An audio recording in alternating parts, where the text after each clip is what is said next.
The BBC Sport commentary box as well here at Sophia Gardens for day 2 of this County Championship Division 1 match between Glamorgan and Somerset.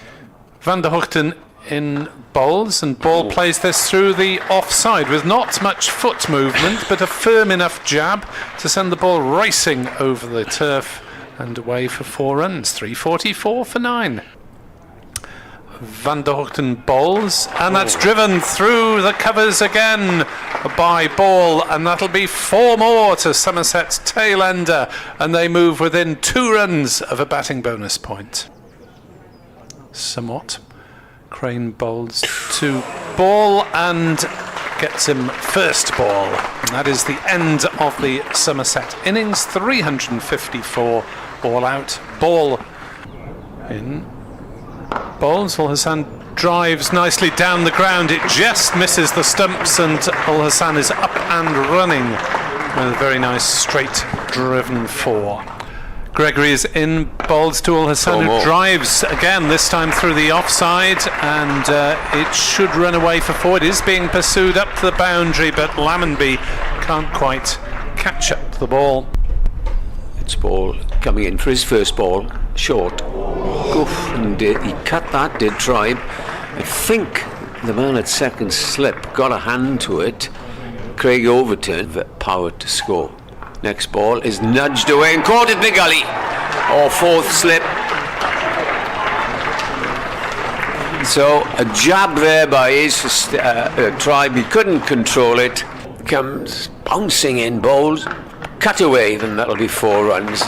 Short, outside the off stump and over the head of cover. Is it me or what, Nick? And he comes again, bowls. Oh, that's our corner of the wicket. Very poor shot there by Ul Hassan. And as he's been doing for the last season and a half. Eastern Cape in the SA20. This is pitched up, half volley, driven away through the offside by Kieran Carlson. Just overdoing it there, Jake Ball. This is pitched right up and turned away through the onside. That, I think, will go for 4. Jack Leach in vain pursuit, but he won't overtake that. It's not been the best first over, that, from Craig Overton. He hasn't got his line right. That was overpitched. Overton in a bowls a full length, driven away through the offside. That should be 4 runs. Tom Lammonby is in pursuit, but he won't overtake that. Another half volley from Craig Overton. As that's edged and caught. A bounce, undoing Carlson. Edge to slip. 59 for 3. Carlson gone for 21. It charges towards us. Bowls and hits Ingram on the pad. He's out. And Pretorius is on a hat trick. 59 for 4. Well, it nipped back. Pretorius bowls, and Dixon on drives, and he's got that just about through mid-on, and that one will run away to the boundary for 4 runs. A diving attempt by Ball as Pretorius bowls outside off stump. No shot needed or proffered by Sean Dixon, who's 5 not out at lunch. Ben Callaway is on 10. The wickets to fall. Asa Tribe for 4. Zainul Hassan 16. Kieran Carlson for 21. As always. Pretorius in a bowls full length, which is driven, and it's not fielded by Jake Ball, who did his best, flung himself. 70 for 4 as Pretorius is in and bowls, and that's a half volley which is handsomely driven up through mid-off for 4 runs. Pretorius bowls to Callaway. Oh, and this one comes back past the inside edge, and that's 4 more. That's 4 runs. Yeah, so it's nearly a chance. Sean Dixon. Oh, he bowled! A loose shot from Dixon. I don't know what was going through his mind there. Going for a big off drive to a ball pitched up on off stump, missing it. Third man, so I'm not sure who it is who's off. This is driven back nicely by Cook. That'll be 4 runs. Over pitch from Pretorius. He has been pitching it up and driven twice down the ground. Comes Gregory and bowls to him. Plays a lovely shot, and might have gone all the way that, and middled it. He just hit the ball a long way, and it is in fact half a dozen of the best. It was a lovely shot. Comes in again and bowls. Oh, that's evaded everybody and is going down for 4 runs. It was very low, nowhere near a chance. Much better delivery and a despairing dive there at third slip. Overton bowls. Callaway drives beautifully down the ground again. Beautiful. Straight off mid-off for 4 runs, no doubt about that one. Running away, 136 for 5. As ball comes up, bowls, and this is a beautiful shot again by Callaway. You know, hold the pause. That really was. Ball bowls half volley, 4 runs. So it really is a joy to watch him, as he gets anything that's over pitched. For Overton, and that's driven for 4 as Overton goes sprawling on the pitch in his effort to stop it. As ball bowls to Callaway, who will bring up his 50 with a single down to long leg where Pretorius fields, and you can tell by the applause how much that 50 has been appreciated by this good crowd here at Sophia Gardens, many of them from Somerset. Glamorgan with still a long way to go to make any sort of respectability as Callaway drives through the covers. Square drive for 4 this time, racing away towards the grandstand, as that is driven beautifully by Cook through cover point for 4 runs. Once it had beaten Smead. With Will Smead on the other side of the pitch. This is swung away into the deep and will go for 4 as Archie Vaughan. Leach to Callaway, who bowled.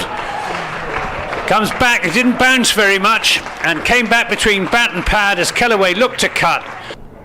In, balls to Cook, hits on the pad, yes, out. Yep. Not much doubt about that. 7-5 for 7. Cook playing across the line. As ball bowls down leg side, they're claiming for catch the wicket, and it's given. Tom Norton and bowls, and Norton plays it down to third man for a single. The score moves on to 190 for 8. Gregory bowls, and that's caught at mid-on. Norton chips the ball to Leach at mid-on. Runs away from us, bowls a short ball, is appealed for, caught behind, and he's gone.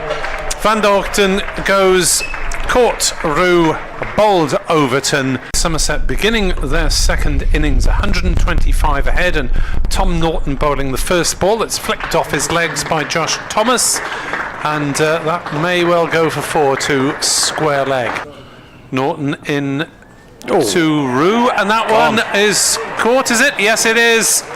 Waited for it as he's entitled to do, but Rue goes without scoring Tom Norton. Norton is in and bowls edged, caught, gone. 7 for 2.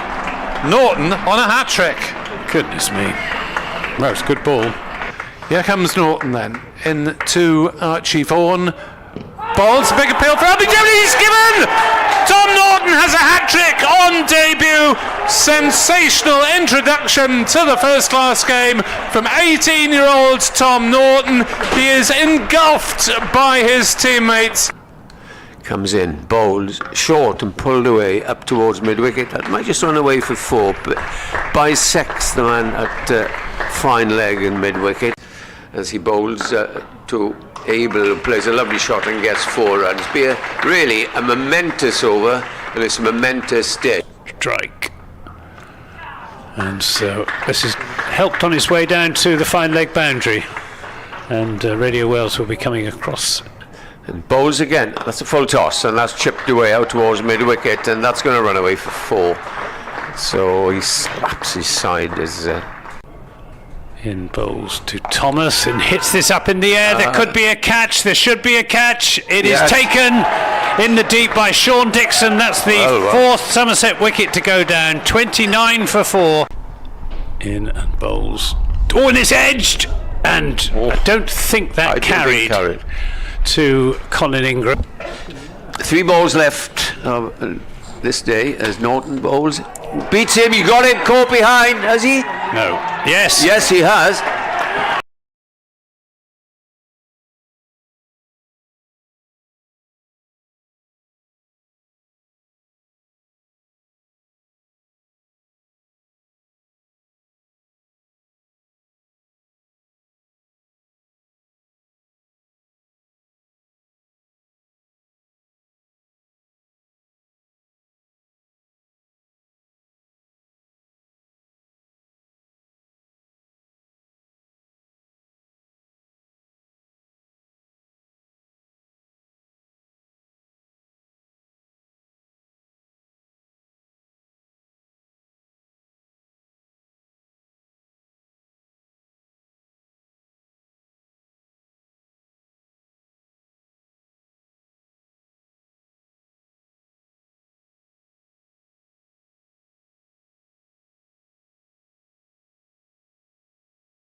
Good morning, coverage of Glamorgan against Somerset, day 3 in a couple of minutes' time.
Very good morning and welcome to Sophia Gardens in Cardiff for day 3 of Glamorgan against Somerset.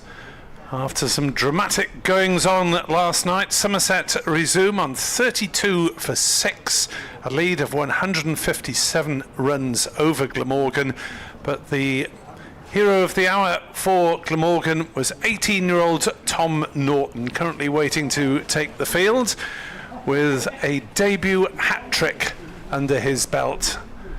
And we believe the 18-year-old from Abergavenny is the youngest ever player to achieve that feat in first-class cricket as far as records show. Certainly the youngest ever to take a hat-trick for Glamorgan, and his actions have put this game somewhat back in the balance after Somerset appeared to be well in control on a spicy pitch with a first innings lead of 125. I'm Nick Webb, alongside me is Anthony Gibson. Very good morning to you, Anthony. Good morning, Nick. Yes, it was a pretty traumatic last half an hour for Somerset yesterday evening as those wickets fell with a clatter, and from the Somerset perspective, thank goodness they did have a first innings lead of 125, or they would be in even worse trouble than they are now. But there's still batting to come. Tom Abel is still there. He will be joined, I assume, by Craig Overton, who came in at number 8 in the first innings, and then there's Lewis Gregory, who is a more than capable batsman. Miguel Pretorius, a bit of an unknown quantity. He's got a decent average, but hasn't looked in any sort of form with the bat. And then a genuine number 11 in Jake Ball, because Jack Leach has already come and gone as night watchman. So well, we will see. Steve Kirby was his usual upbeat self, the Somerset bowling coach. When I spoke to him last evening, I asked him what sort of total, what sort of target Somerset would feel comfortable defending, and he said anything.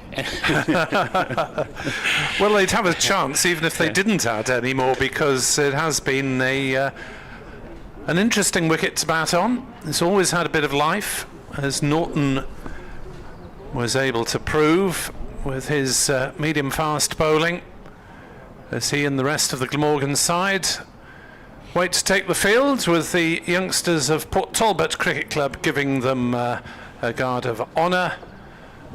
And who knows, in 10 years' time, one of those youngsters could be taking hat-tricks for I saw them walking along the path by the river as I was coming to the ground this morning, and they were full of enthusiasm and excitement at the role they're going to play. Glad to hear it. Norton, an 18-year-old born and bred in Abergavenny. took 3 wickets on his one-day cup debut last season. That was the only day of first team cricket he's played until this weekend. He took 3 wickets in the first innings, which was decent enough. Showed he could hold the bat as he helped Tim van der Hoogten avoid the possibility of the follow-on. And then last night it all came about for him. James Rew given out caught at second slip, although I believe the ball had struck him on the hip. Tom Lammonby caught behind, no doubt about that, and Archie Vaughan pinned with what looked a pretty straightforward LBW. Yes, the Rew decision was a bad one, but these things happen. And to be fair, he was sort of balancing things up for Pollard, because Mason Crane was given out caught down the leg side when he fairly clearly didn't hit it. And to complete the over from last night at the Cathedral Road end. 2 balls remaining. It is. Tom Norton, 2 balls remaining when Will Smead was caught behind. So he will be bowling to the new batter, Craig Overton. And it was Norton who was thrust into the spotlight. Would probably been opening alongside Tim van der Hoogten, but the pressure was more on him because van der Hoogten was not on the field. And I'm pleased to report from a Glamorgan point of view that he is on the field this morning, having taken a bang on the elbow during his innings. Just to make Somerset's task a little bit more difficult. He's bouncing around enthusiastically at mid-on, is van der Hoogten. I fancy he'll take the first over from the river end. I don't think many would bet against that one. 32 for 6, the lead is 157. Is Norton is in to bowl to Overton, and that's on leg stump and flicked away down to fine leg for 4 runs. So Norton not quite on the mark straight away, and Somerset moved to 36 for 6 and a lead of 161. Conditions are decidedly worse than yesterday in terms of spectators. Temperatures dropped by about 10 degrees. It is much cooler and more overcast as that is through outside off stump, a better line, and Overton plays no shot. It is the end of Norton's over. He's bowled 7 overs, 4 for 26, but no one can ever take away from him a debut hat-trick. The previous youngest to take a hat-trick for Glamorgan was Jeff Jones, who went on to have a distinguished career with England as well as Glamorgan. And ironically, I was interviewing Norton next to a picture of his son, Simon Jones, also, of course, an England fast bowler. Yes, he's not, however, the youngest to take a hat-trick in first-class cricket. No. Because statistician extraordinaire Steve Pittard has come up with a younger one. At Cheltenham in 1893, Gloucestershire against Somerset. So he's not even the youngest to take a hat-trick against Somerset. Charlie Townsend, who was the godson of W.G. Grace, took a hat-trick, all stumped, as van der Hoogten is in and bowls to Tom Abel, a Yorker, which is dug out. And there is, however, a Glamorgan connection to that particular hat-trick, in that all 3 were stumped, and the wicket-keeper was Sam Brain, who was part of the Brains brewing dynasty. And Brains, of course, still brew a lot of good beer here in Cardiff. And in 1993, Brains Brewery released a special edition called Hat-Trick Ale to commemorate the feat. Here's van der Hoogten in and bowls outside the off stump to Tom Abel. That one has passed me by, but yes, there have been links between the company and the club in recent years, and they were at one point sponsors of at least one of Glamorgan's one-day kits. Well, he must have been a more than useful cricketer, Sam Brain, to be keeping wicket for Gloucestershire in that era, because that was the era of the Graces, and Gloucestershire were one of the best sides in the country. Before Glamorgan were a first-class county. Yep, indeed. Here's van der Hoogten outside the off stump and coming back towards the off stump, and Abel can leave that to go through to Chris Cook. Feel that Tom Abel, his wicket, or the absence of it, is absolutely crucial to Somerset's hopes. If they are going to add another 80 or 100 runs, it will be around Tom Abel. One feels he will have a big part to play in that. If Glamorgan can remove him early, they'll be absolutely in the box seat. This is driven into the offside by Abel, but won't get a run. Picked up at extra cover.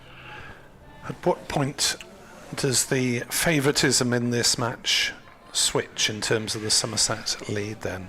I would suggest about 220. Yeah, I think I was going to, funny enough, I was sort of tossing up in my mind between 200 and 250, and I think you're probably about right. Here's Van der Hoogten on this rather grey, chilly day, and Tom Abel plays a solid-looking defensive shot. Not so many spectators have come over the bridge from Somerset, but there are still quite a few down in the seats below us at the Cathedral Road side of the ground. Yes, I must commend them as well for their willingness to applaud good play by both sides. Yeah. Van der Hoogten, just the two slips in bowls to Abel outside the off stump. It's a maiden over, but not a particularly good maiden over, as Tom Abel only really had to play, I think, one or two deliveries in the course of it, and the score remains 36-6. Yes, it'll be interesting to see how Norton takes on his feat of last night, because obviously he did play some red ball cricket for the second 11 last season, but it'll be hard work on the body for an 18-year-old. He's well built, he's got the shoulders for it as he comes in to bowl to Overton, who plays that one on the offside, and there is no run. You're listening to Anthony Gibson and Nick Webb on BBC Sport Online via the website and app, and for the time being on BBC Sport Extra 2, where Kevin Howells will be along to guide you around the day's play. And remember, you can also follow the Women's International via the BBC as well, as that's through outside off stump and bounces twice before it gets to Chris Cook. There is, by the way, a Women's One-Day International here next Saturday between England and New Zealand again, and it is the first time that England women will have been hosted in Cardiff, though I believe they have played a match in Swansea. As that is clipped away through the leg side, and there'll be runs here for Overton. There will be a second boundary for Craig Overton as he moves on to 8, and the total on to 40 for 6. And talking of international women's cricket, there's an international T20 at Taunton on June the 2nd at 6:30. It's a Tuesday. England are playing India in an international T20. Today it's an ODI, it's at Chester Street. New Zealand are batting, having been put in by England, and they're 7 for naught after 7 balls. 40 for 6. Our Somerset lead 165. Norton bowls up in the block hole. Norton drives on the half volley, ball back to the bowler, who palms it into the covers where Zainul Hassan did the fielding. Passes on to Kieran Carlson, the captain. Most of the Glamorgan side wearing sweaters today. As Anthony said, it's decidedly cooler. Norton runs away from us at the Cathedral Road end and bowls, and Norton swishes at a ball outside off stump. Well, it was there to be hit, but it was a rather semi-intentioned poke by Overton, which might have led him into trouble. It would have been a horrible way to go if he had got a nick on it. Rather flat-footed as Norton, short sleeve shirt, working up a sweat probably. Bowls, and Overton is forward defending, so the 4 runs off the over, and after 15 overs Somerset are 40 for 6. They've added 8 this morning. Yes, Overton made 33 in the first innings. He's having a mixed season. His career best 140 at Chelmsford, and before this game he had 256 runs to his name, so he's now got 289 plus 8, so 297, pushing up towards 300 at an average of over 50. So, but that inflated, as I say, by that 140. Here's Van der Hoogten into Abel. That's better delivery. Abel just plays it defensively, and picked up by Ul Hassan from mid-wicket. Reminder, if you want to email us, it's glamorgancricket@bbc.co.uk. Quite happy to read out emails from Somerset supporters or supporters of any other county as well. And you can contact me on @AntGib on X, outside the off stump, and Tom Abel not to be tempted. I'm Nick Webb 2017 on X and on Blue Sky. And Kenneth Davis will be here later. A nice tweet from Play Up Pompey. Terrific commentary so far from Nick Webb, Anthony Gibson, Rob Phillips, and the Tribanos Richard Burton, Edward Bevan. That's a nice one. Here comes Van der Hoogten to Abel, and that one bounces on him. Then they're going to steal a well-judged single.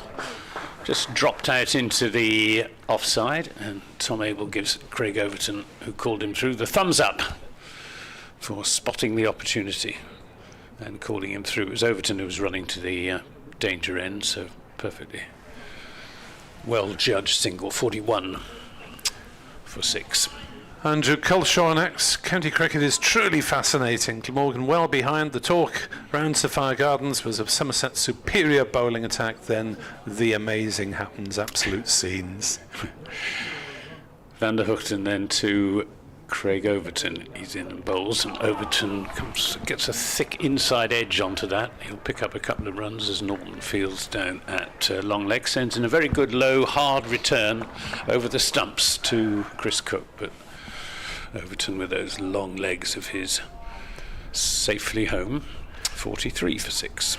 Jeff C on X was sat near his family and friends yesterday afternoon. They were certainly excited about his prospects. Now we all are, Diane Tom.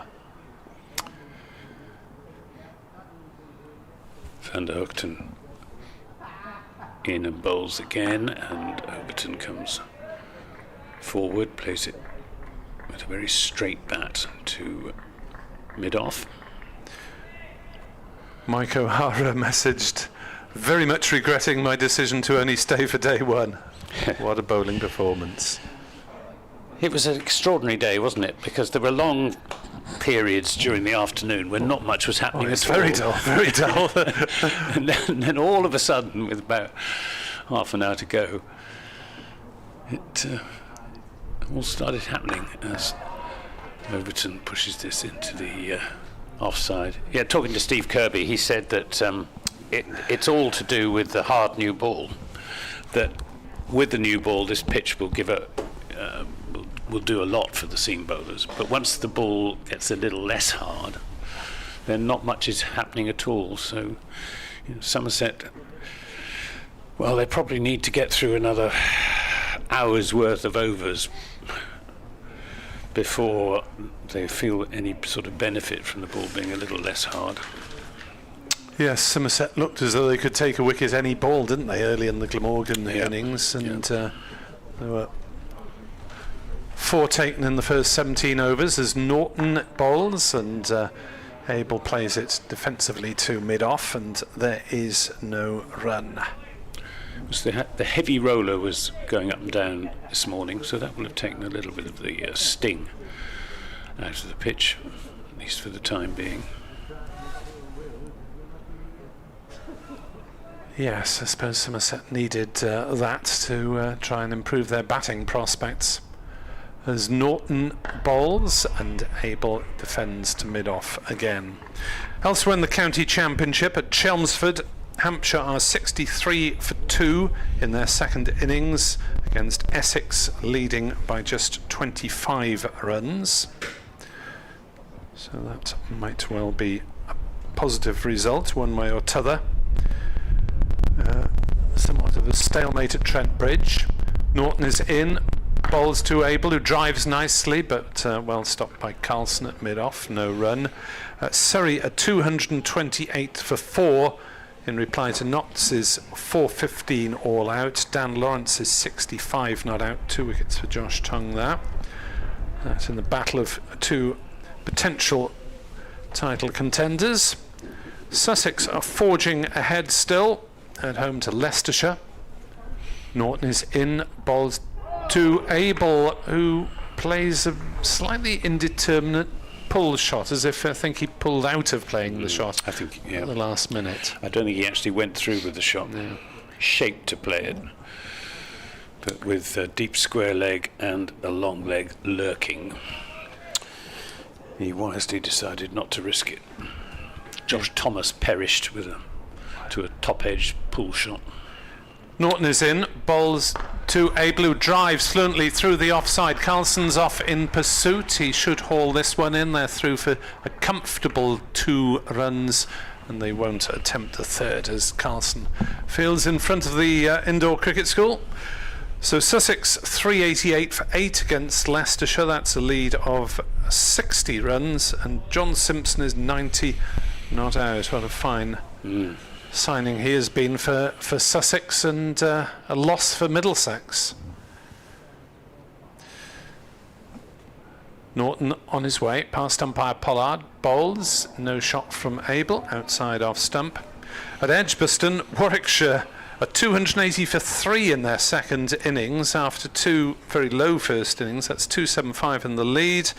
Yates hit 81, Mosley 70, and Hayne is 52 not out, and I look forward to a couple of days in Edgbaston next weekend as I venture back into away games. I'll be sharing the duties on that one with Rob Phillips, who'll be with you on days 3 and 4 while Anthony gets back to home base next week. Yep, Sussex are the visitors to Taunton. Well, you'll probably be watching quite a lot of Sam Hayne next weekend, I suspect. He tends to score runs fairly regularly at Edgbaston. Here we got Van der Hoogten to Overton. That comes off inside edge, but safely along the ground to Ul Hassan at mid-wicket. Nick Winch has emailed with regard to the England openers debate. Is there any reason why no one is talking about Dom Sibley, who seems in great form? Well, I think they are. I talked about him yesterday. He got 77. And might be just the sort of anchor England could do with, while England others engage in baseball. Oh, that goes past the outside edge. It's the first one that has eluded the defensive push so far this morning. And that one went quite sharply off the seam. Has he seriously blotted his copybook with the English management, asks Nick Winch.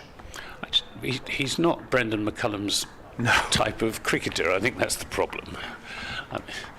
But if England are going to row back a bit from this very aggressive approach they've been taking, then he would be a fairly obvious choice. Overton plays this away handsomely through the offside off the back foot. Just a little bit short, a little bit wide from Van der Hoogten, and Overton spotted his opportunity and took it nicely. The score moves on to 49 for 6, Overton on to 14. Yes, I was confidently predicting at home that this would be the last day of the match. Either way, it may not be. Well, I haven't checked out of my hotel. Well, very wise. Here's Van der Hoogten. Oh, and this takes Craig Overton amidships, but I don't think it's done any harm. A little bit of bounce, a little bit of inward movement towards the batsman, who goes down and gives the pitch a bit of a prod, a cursory prod. At Derby, Northants are continuing to make something of a recovery. They're 106 for 4, having lost 4 very cheaply in reply to Derbyshire's massive 604 for 7. Van der Hoogten to Overton, and again he gets one that's just nipping back into him and turns it into the onside. At Bristol, it's pretty much honours even. Kent 324 for 9, 1 run behind Gloucestershire. To under Mayeye made 90. Good player. Last ball of this over from Van der Hoogten to Overton.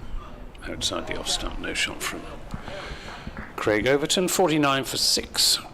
So the lead 174.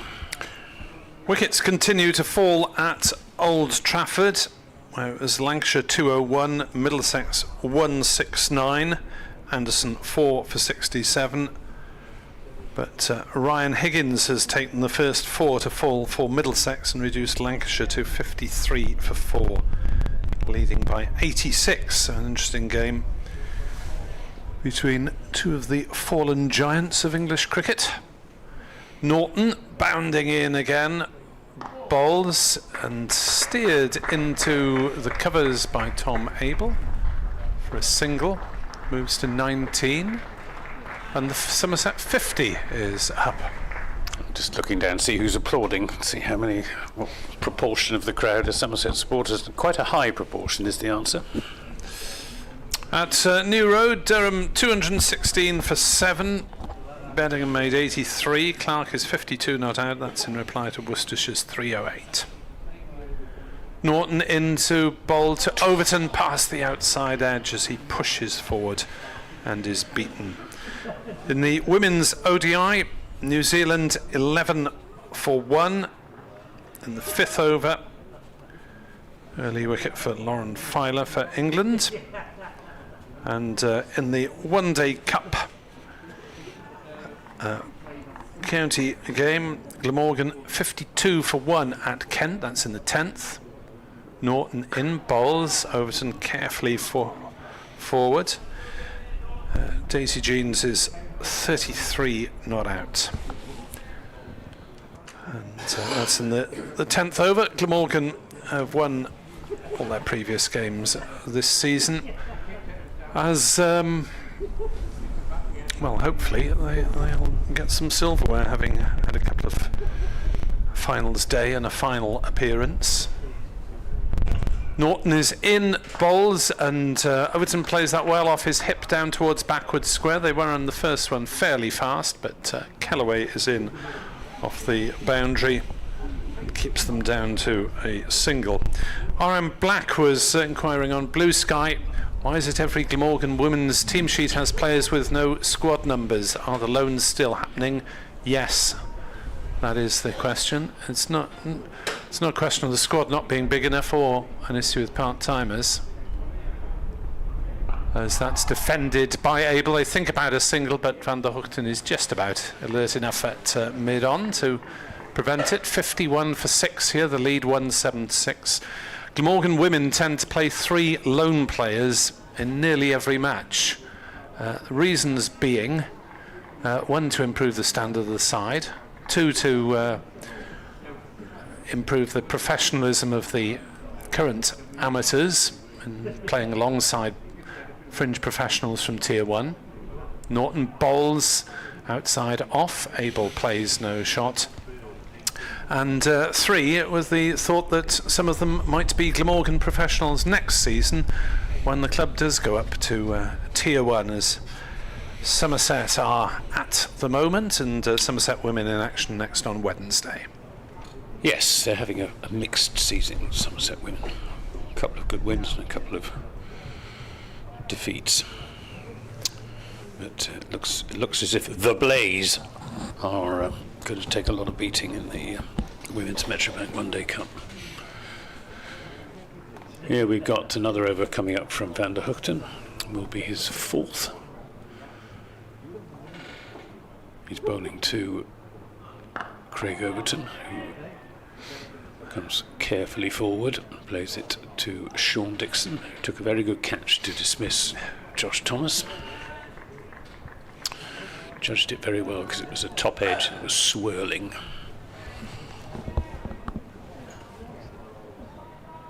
And probably took it with just that extra dash of relish against the county that spurned him.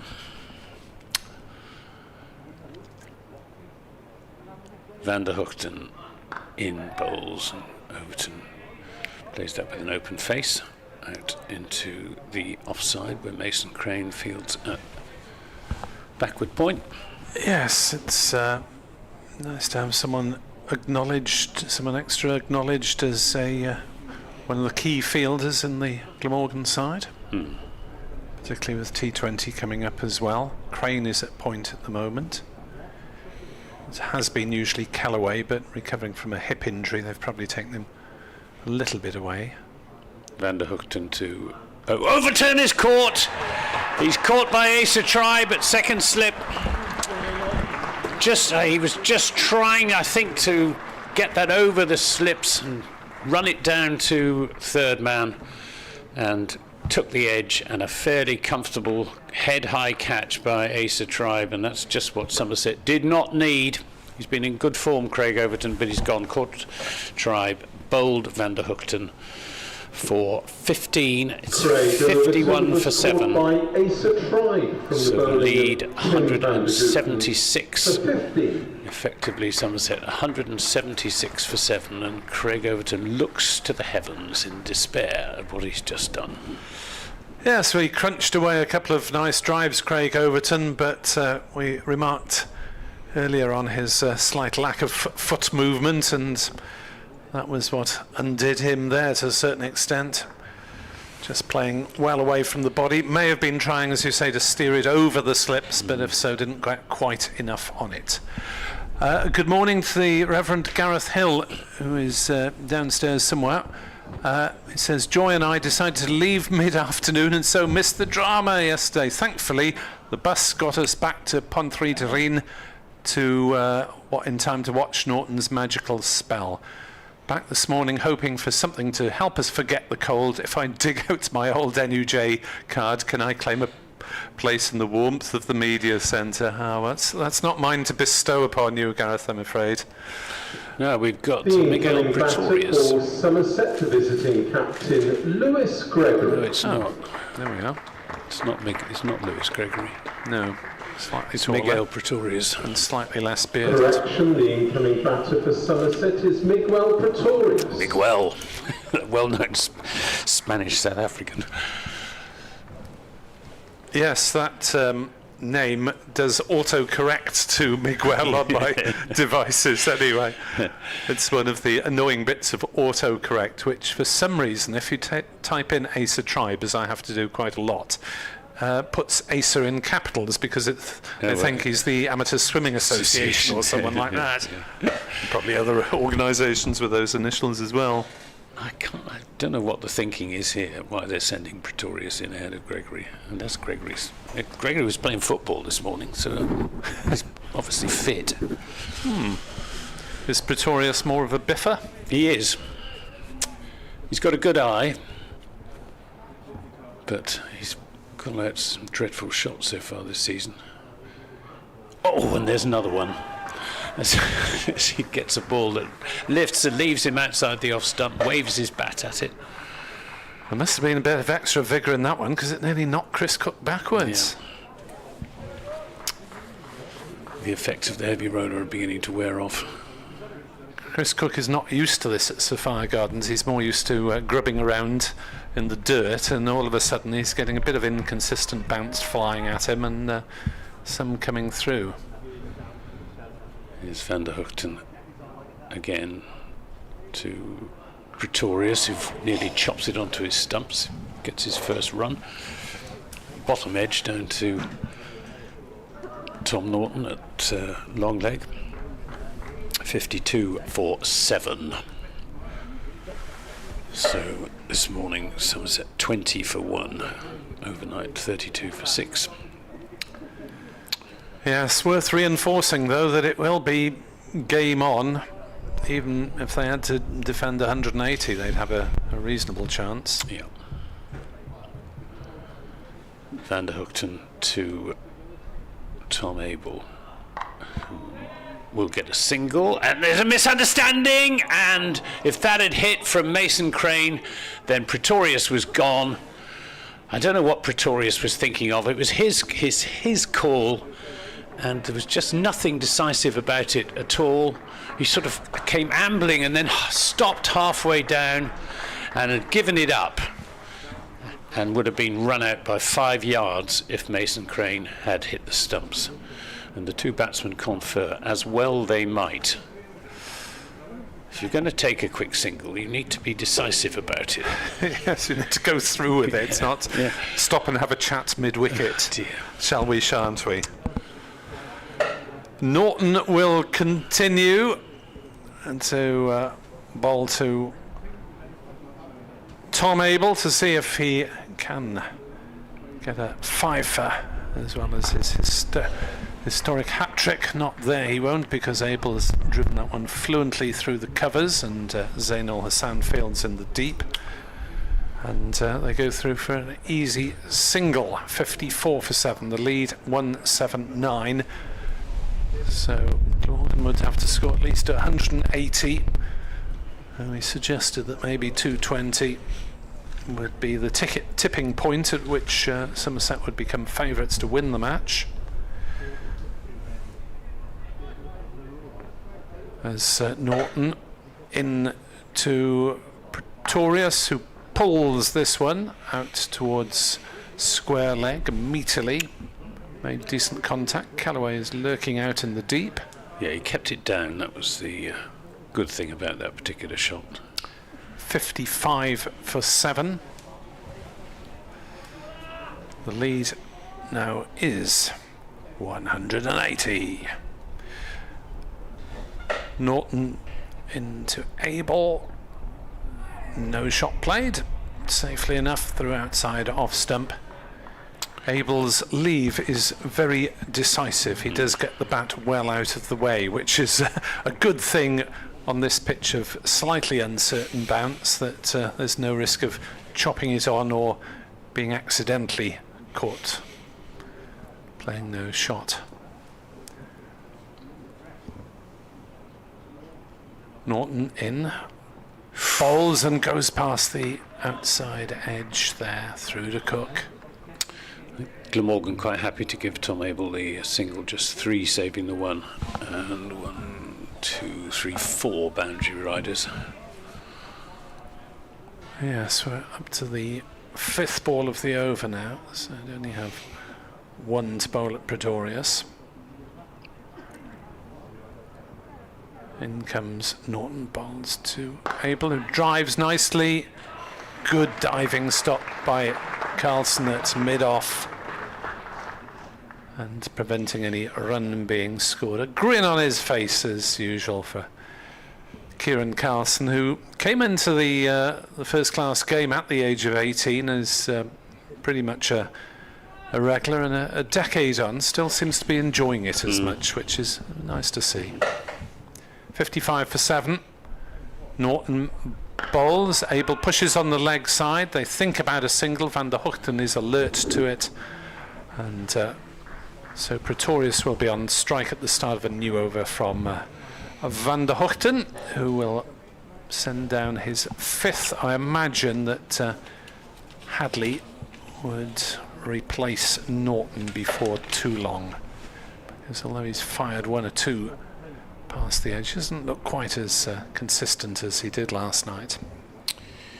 Miguel Pretorius for Somerset averages 23.75 in his 19 games for them.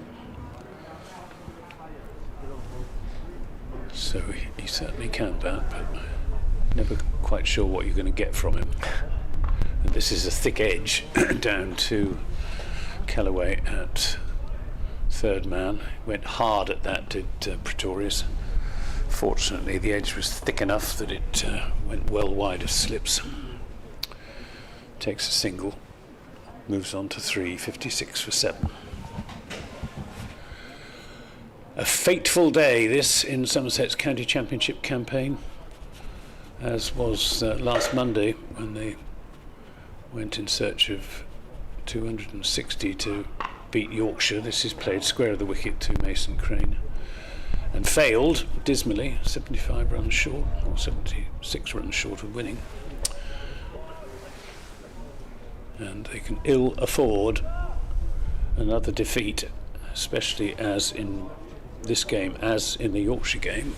They've had the benefit of a first innings lead of over 100. Would be a severe blow to hope and indeed to morale. Oh, and this is... Oh, I thought he'd taken in their edge as he fished at that, did Tom Abel.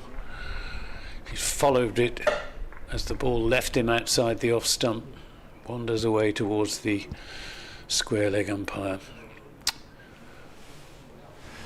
Yes, the posthumous leave again then from Tom Abel, who grabbed his bat as if it were an independent entity, told it not to be so stupid. Van der Hoogten getting plenty out of this pitch at the moment. He's in and bowls to Abel, and that's wide enough for Abel to be able to shoulder arms. 180 is going to take a lot of getting, but the Glamorgan tails will be up, and Somerset rather the reverse. Somerset get bowled out for less than 100, as seems distinctly likely. It's not going to do morale much good. Van der Hoogten in and bowls, and Abel will pick up a single as Carlson leaves it to Dixon to do the fielding. 57 for 7. Abel on to 22. It'll be interesting to see how Glamorgan go about the chase, whether they try and grit their way through the first 20 overs or just think, well, there's a ball with my name on it, I might as well go for it while I'm here. I suspect the former. Van der Hoogten to Pretorius, who drives this firmly away through the offside, but Sean Dixon is sweeping on the cover boundary, so it's just a single. 58 for 7. Pretorius on to 4, and that's the end of the over, so Pretorius will keep the strike. And Tom Norton, 11 overs now, 4 for 36. The wicket this morning falling to Tim van der Hoogten, who had Craig Overton caught at second slip by Asa Tribe for 15.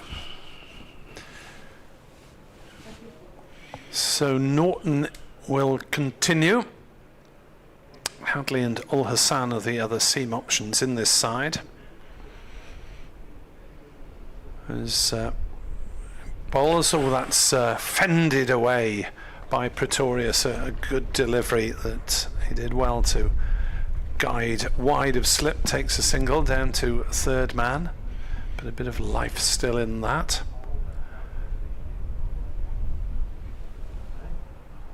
Yeah, he played it pretty well, actually. It's a very good ball, and was well dealt with by Pretorius as Tribe and Ingram in the slips enjoying a joke. Norton bowls, knocked away on the offside and down to point, and there was some slight doubt as to whether they'd go through for a run. Abel was doing that. He was ball watching, Tom Abel. That arms wide, are you coming sort of gesture. I think once bitten, twice shy, that near run out. 60 for 7. Pretorius pulls out towards mid wicket and will get a single.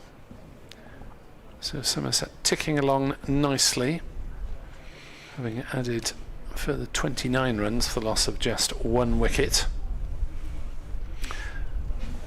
And if they continue to add at this rate, then they might be favourites by lunchtime. But Glamorgan will do their best to cut this innings off as Norton bowls. Abel defends to point, and there is no run. Mason Crane, the fielder.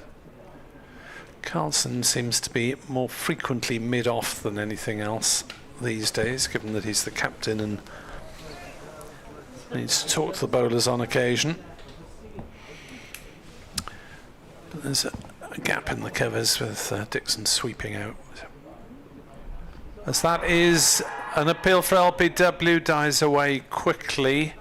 Seemed to hit fairly low down, must have been outside off stump, I suspect. The replay will show us that, good show. Well, it would have hit the stumps, but outside off, playing a shot. Surprised there wasn't a bit more contribution from behind the stumps there, to be honest. It was worth a louder appeal than it got.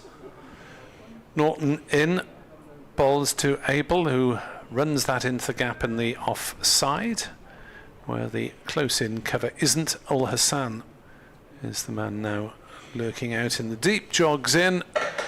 62 for 7. Pretorius has 6, Abel has 24. The wicket to fall this morning, Overton caught try but slipped, bowled Van der Hoogten for 15. That was 51 for 7. It's now 62 for 7, and the lead is 187. Well, I hope there's nothing wrong with Lewis Gregory. And as I say, he was out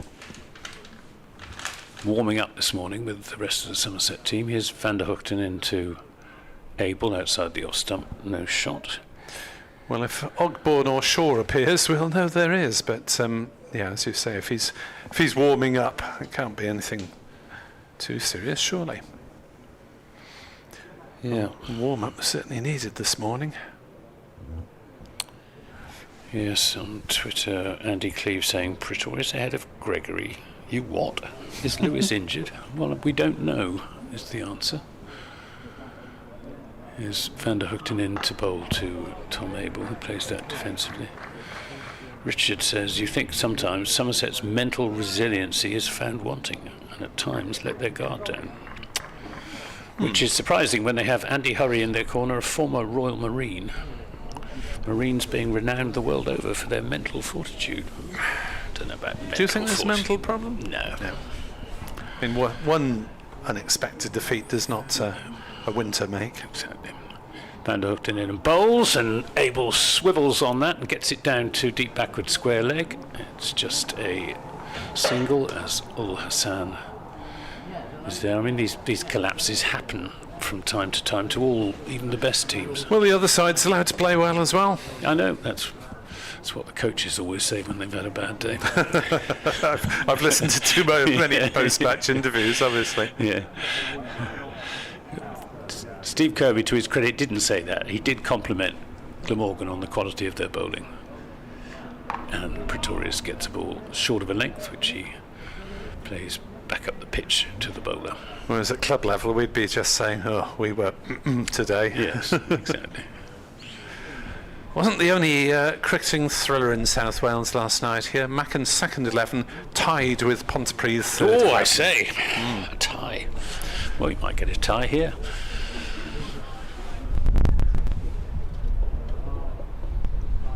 Van der Hoogten on this rather chilly grey morning. In and bowls to Abel, to Pretorius rather, who plays an airy waft at a ball outside his off stump. Could so easily have nicked it through. Ul Hassan just warming up. I suspect he may come on to replace Tom Norton from this Cathedral Road end. I had the tie at Cheltenham, which was nearly a record-breaking run chase from Glamorgan a couple of summers ago. You had a tie? Yes, we tied with Lancashire back in 2018. Here's Van der Hoogten in and bowls him. No, yes, he has bowled him, yes. That is the end of Pretorius. 63 for 8.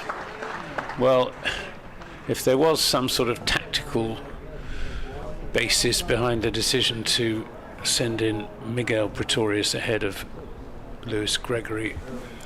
It hasn't worked out. Pretorius has gone. Just watching the replay. Yes, good piece of bowling. Cut back, Miguel back, Pretorius peg was back, bowled top by of stump. Tim van der Gooten for 6. So, who is going to come out for Somerset now, we ask ourselves.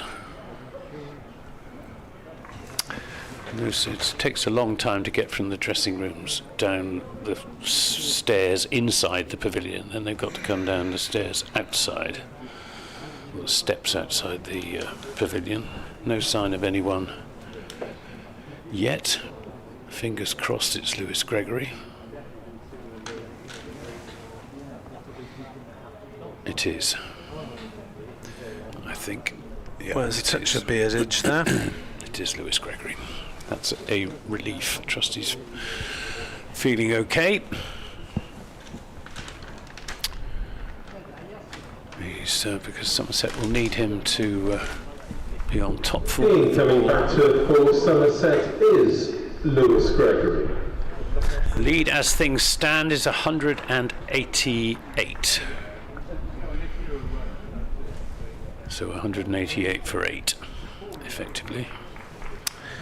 Glamorgan women's match at Beckenham has been affected by rain. They're off there at the moment. Glamorgan, though, have made a healthy 102 for 2 off 17 overs. Bethan Ellis is out for 26. Daisy Jeans, though, is still going strongly on 60 not out. It's a magnificent name, Daisy Jeans. It deserves to be a fashion brand. It's a good Somerset name, Jeans. Is it? Yeah, lots of farmers called Jeans in Somerset.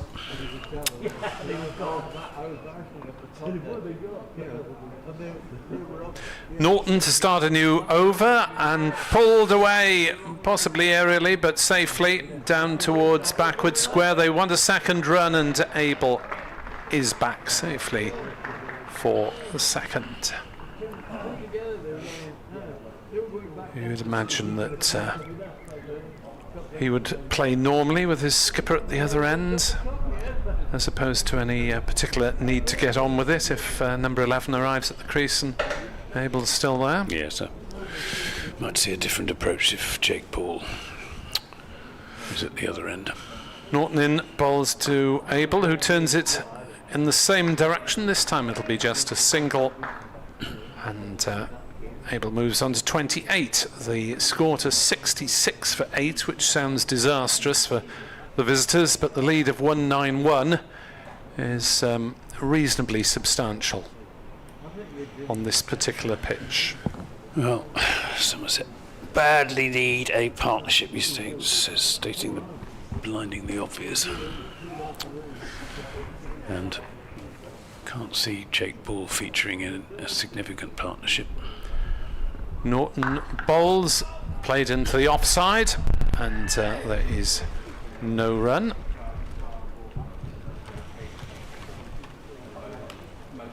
As Simonex is claiming the bird perched on top of Kevin Howells's car yesterday predicted the amazing hat-trick. That would surprise me greatly if a bird could be seen as an omen of a debut hat-trick by an 18-year-old. Norton still looking for 5 for balls, and Gregory flicks it away. Down to subfielder Andy Galvin at deep backward square. Galvin back with us, having played yesterday for St Fagans. His club side on the outskirts of Cardiff.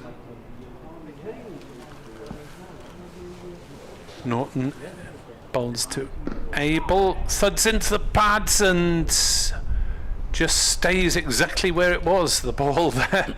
Abel was looking round for it just in case it was dribbling back towards the stumps, but it stayed virtually at his feet. He's getting a good bowl this morning, Tom Norton, I suppose. Yeah, giving him every chance to pick up the 5 for. Yeah. 4 for 44 at the moment. And it is basically an unchanged spell because of course he had the rest after 7 overs overnight. Norton in, bowls, beautiful drive. Castleton goes flying in vain at mid-off, and there was no doubting that that one would reach the ropes from Tom Abel, who moves on to 32. The total is 71 for 8. The lead 196. Yes. Fine shot from Tom Abel, who is in the form of his life this season, just as well from the Somerset perspective. Yes, they could do with a few more from him to take the lead substantially over 200. It's going to be Lewis Gregory on strike to Tim van der Hoogten.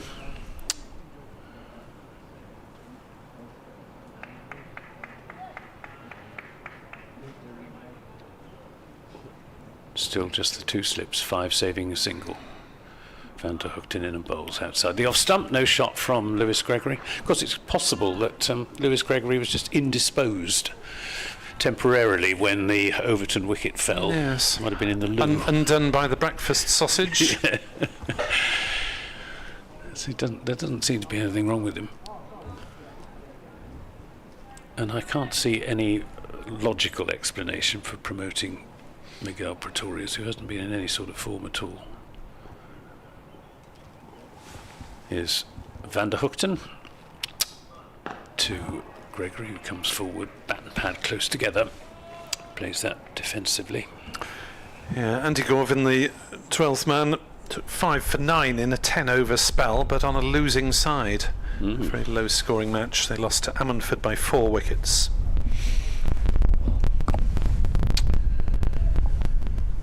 I suppose the club cricket season just getting underway. What was the second round of matches? Yes, second round for most this weekend. The reason being that a lot of clubs share with football or rugby, so they can't start before May. Van der Hoogten to Gregory. Plays this firmly but defensively to Sean Dixon at extra cover, and there's no run. Or in the case of my club Machen, they still tidying up the problems of the winter, because it's not the same as Worcester, but it does tend to flood once or twice in the course of a winter. River running next to the ground. Well, it shouldn't do too much harm as long as the water's not on there for too long. Van der Hoogten bowls, Gregory watchfully forward.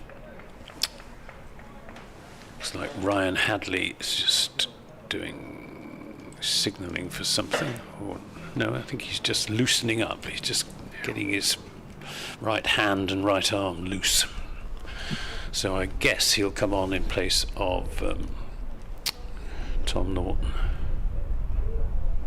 Yeah, this is Van der Hoogten's 7th as well this morning. He's bowling to Gregory, who won't get a single here, as he plays it to Crane at backward point. Might get a double change. He'll probably be Adley and Ul Hassan, who's also stretching. I might be tempted to bring Crane on. There you are. Daisy Jeans is indeed from Somerset. Oh, Cricket Malaby. Cricket Malaby, which was an estate near Ilminster. It was bought by a man called Metford Jeans back in the 1980s. As Gregory is forward.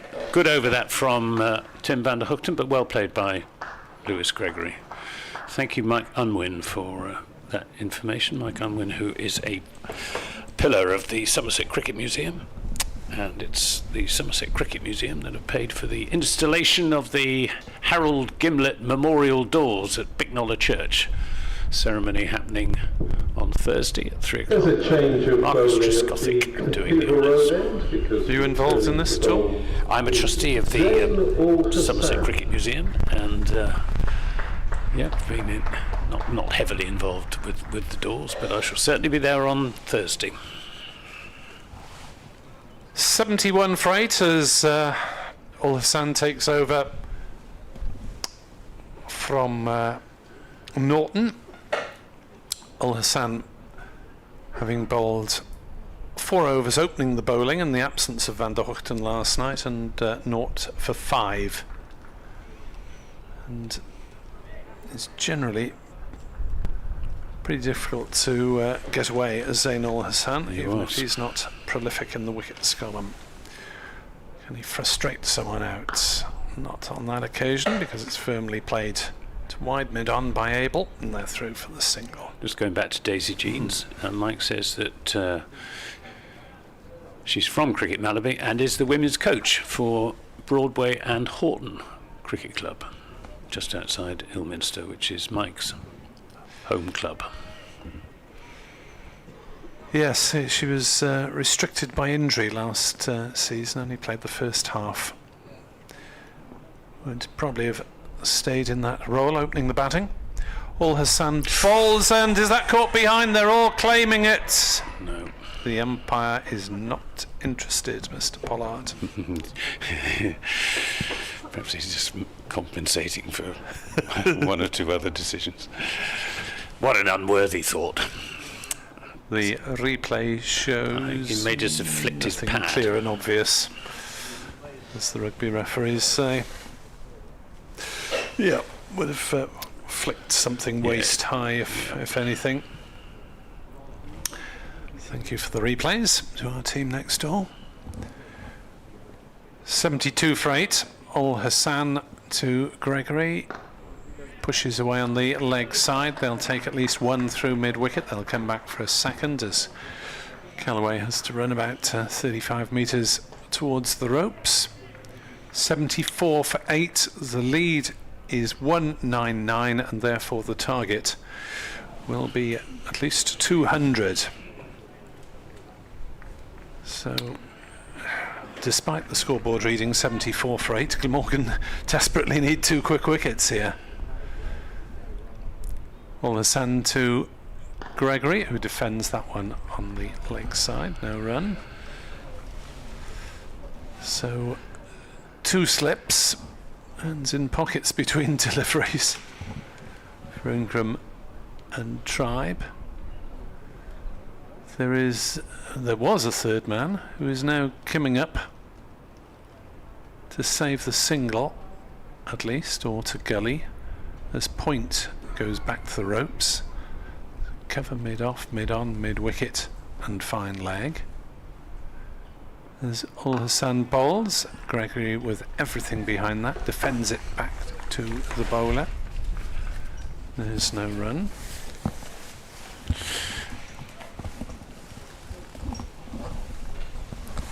Two overs left in the day's play, minus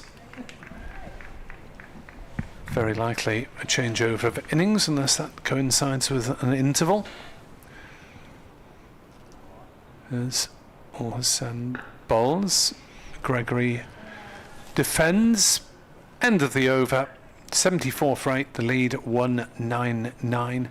27 overs bowled, and although the ball continues to do a bit, it does seem to have been a new ball pitch. Yeah, great minds think alike. I was just about to say that Somerset have got through 27 overs with this ball. There's a change of bowling as well at the river end, because returning to bowl for Glamorgan is Ryan Glamorgan lost Hadley. 5 wickets in their first 25 overs of their innings. And then there was a partnership of 80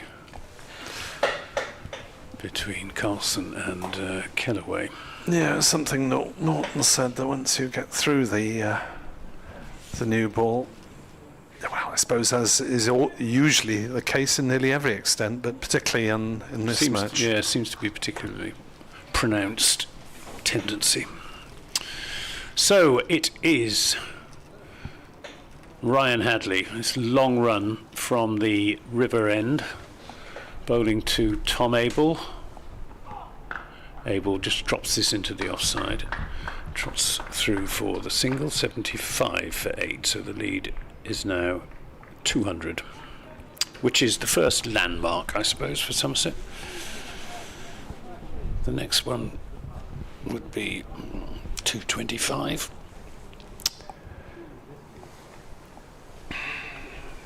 $200 is going to take a bit of getting. But I think if Glamorgan could get through the first 20 or so overs without too much damage, they'd be well placed. Hadley to Gregory, who gets on top of the bounce, plays it out into the offside, but Sean Dixon is there at extra cover.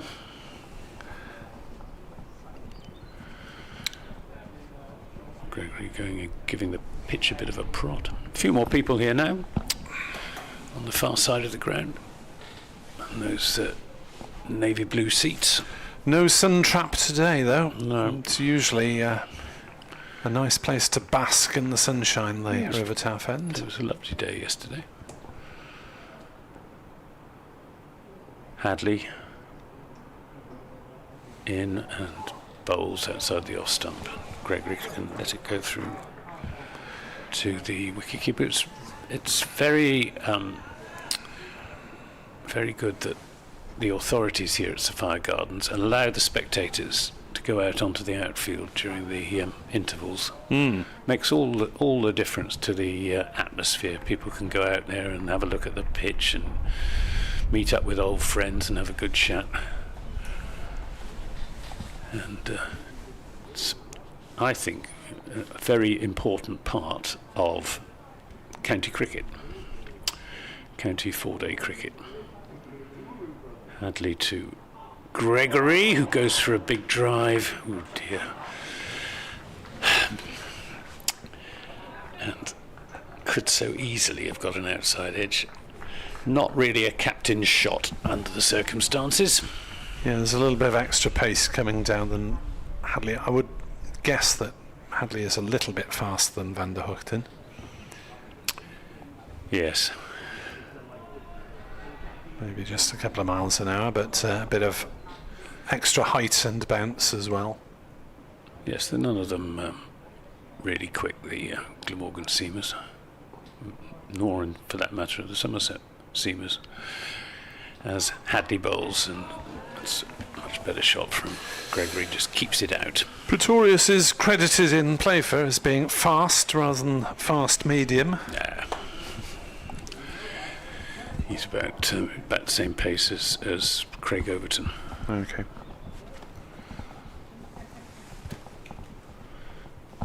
Lewis Gregory, a couple of miles an hour less quick. Jake Ball round about the same as Overton and Pretorius. Hadley in and bowls to Gregory, drives and will pick up a single as Mason Crane has been pushed back to deep backward point. They take the single. Gregory moves on to 4, score on to 76 for 8. The two men out this morning are Craig Overton, who was caught at second slip off Van der Hoogten for 15, and Pretorius, who got a very good one from Van der Hoogten, which pegged back his off stump, bowled for 6. Gregory's arrival has added a bit of extra calm after Pretorius's promotion. Ul Hassan to try and disrupt the calm. The former Worcestershire Academy player, South Asian Cricket Association, and trialist with, I think, 5 other second 11s as well as Glamorgan when he joined. As that is smashed away through the leg side by Lewis Gregory for 4 runs. Chris Cook standing up the wicket, but it was just stand and deliver from Gregory with a muscular pull through wide mid-on. Yeah, nice shot. 80 for 8, the lead 205. Freddie Jones on X, delighted to see young Noughts breaking through. Who is our last player to get a hat-trick? I believe it was Croft in first-class cricket, Robert Croft. I did read it somewhere on the, it's probably on the Glamorgan website somewhere. 80 for 8, Gregory on to 8. Ul Hassan bowls and nearly played on. I think the last Somerset cricketer to get hat-tricks, probably Craig Overton in 2018 against Notts at Trent Bridge. Freddie Jones is asking whether James Harris took a scalp with his debut delivery at St Helens. Though memory's hazy, I think you may be hazy on that one, because although James Harris did very well in his first couple of matches, as that's steered away down to backward point by Gregory, and there is no run. He burst onto the scene. Yes, he was the youngest to get a 5 for Glamorgan in, I think, his second match. Andrew Salter took a wicket with his first delivery in first-class cricket, as did Rory Smith. You may be thinking of one of those, Freddie. Ul Hassan in bowls, and thought he had him for a moment there. There was a yelp of excitement that died away for a moment. As that one almost got through. The ball just off the inside edge, but trickled slightly forward rather than backwards to Gregory's relief.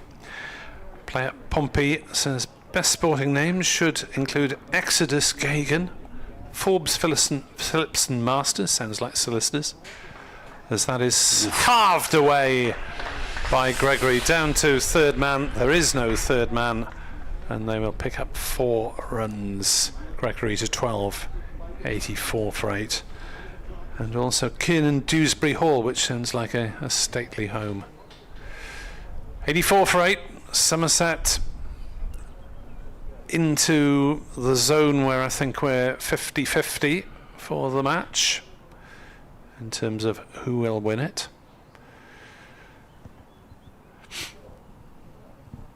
Ul Hassan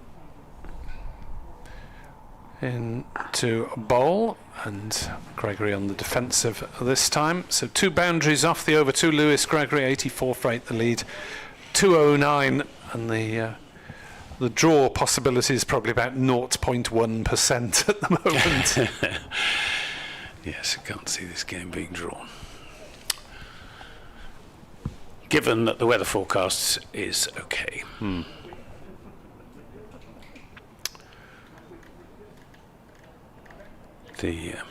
Yes, talking about hat-tricks. Alfonso Thomas took 4 in 4 against Sussex back in 2014. I didn't see that. Stephen Lamb was doing the commentary on that. Here's Hadley in and bowls to Abel, who takes a single out into the offside. 85 for 8. Abel on to 35. Yet again, the mainstay of a Somerset innings.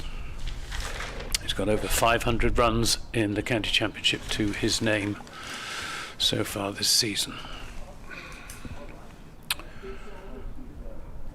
Don't think we'll ever see 1,000 runs being scored in before the end of May again, but to score 500 before the end of May is not a bad achievement. We probably have to average about 100 to get there in a maximum of 12 innings.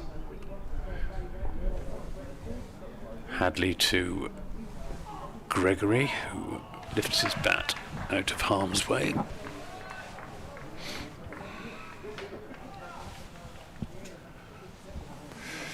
Still off in the Glamorgan women's game by the look of it. Where's that? Where's Beckenham. Beckenham. Oh, crikey. It's far enough away for us not to be worried too much. Yes. Unusual for it to be dry in Cardiff and wet in London. It's usually the other way round. Here's Hadley. Bowls to Gregory, who punches this down to the third man boundary, where it's cut off by Ben Kellaway. They come back for a second run, and they'll get there comfortably enough. 87 for 8. Gregory on to 14. Partnership now worth 24 precious runs.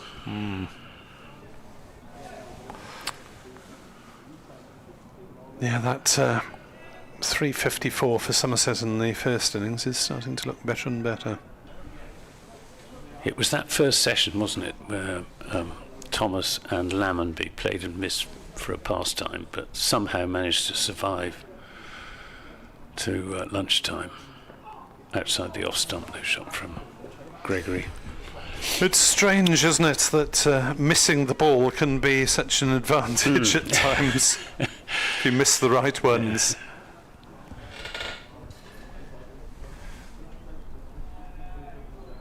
But that's really the difference between the two sides.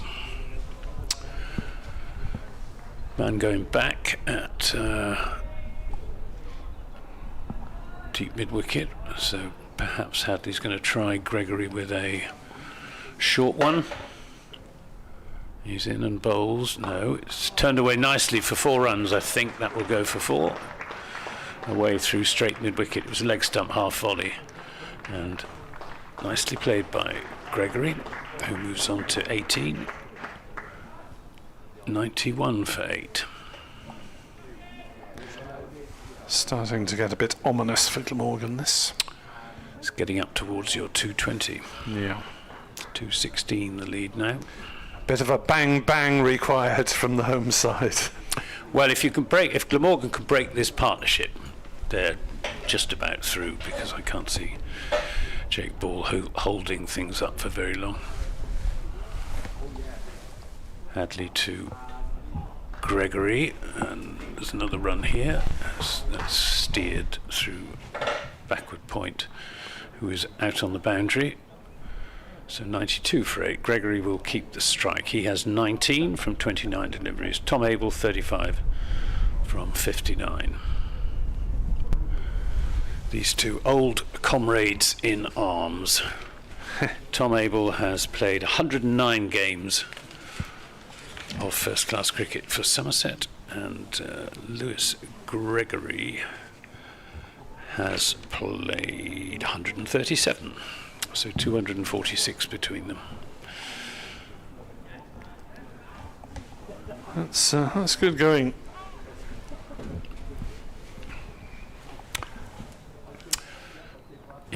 Present and immediate past captains as well.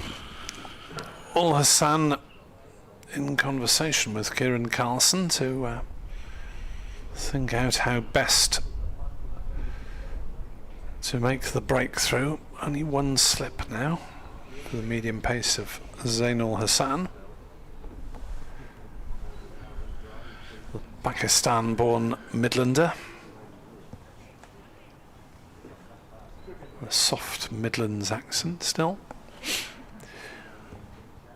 As just the one slip now. Yeah. 4 saving the single. Yes. Mid-wicket is now out, as well as fine legs gone a lot squarer. Probably about 50 degrees rather than 45. Ul Hassan bowls and Gregory blocks it up to mid-on. It's strange really, because you shouldn't be able to frustrate a batter out in these circumstances, because they've got most of the day to bat if they were able to do so. Well, that was very much the case in that spell towards the end of the Glamorgan innings. In comes Ul Hassan, bowls, run away down towards third man, but intercepted by backward point. Bowlers were plugging away, yes, and the Glamorgan lower order batsmen quite happy just to keep them at bay. Yep. Keep the ball out, not too worried about scoring runs, just take time out of the game. Yes, the follow-on was a consideration at that point. Not that we think Somerset would have enforced it anyway. Ul Hassan into bowl, and that was a decent delivery that had Gregory groping for it rather. 92 for 8. Ul Hassan marching back.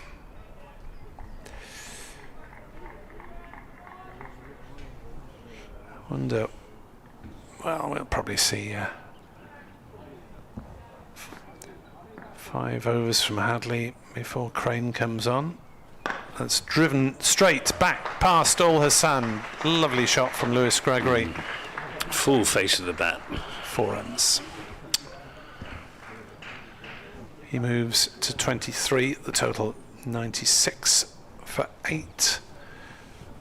Even the flying Carlson was unable to cut that one off at mid-off. It's closer to the bowler than anyone else. So Glamorgan rather in the zone of plugging away rather than looking consistently threatening at the moment. Perhaps the explanation for Lewis Gregory coming in after Pretorius has got something to do with the number of overs.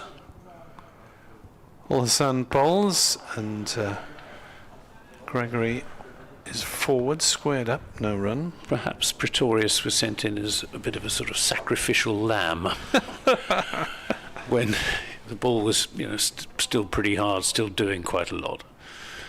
And Lewis Gregory saved for later overs and a less hard ball. Rothesay in bowl. They'll take a quick single here on the leg side as Gregory plays it in the direction of mid-wicket. Rothesay has to field himself. And they go through for a single, and Somerset, the lead is 2-2-2, Richie. Yeah. 97 for 8. And Gregory not exactly farming the strike, but he's had plenty of it in recent overs.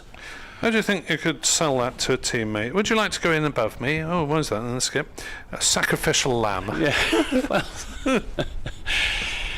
it may have, I don't know. It'd be interesting to know what the thinking was, but there must have been some, unless it was just that Lewis was in the loo, which is perfectly possible.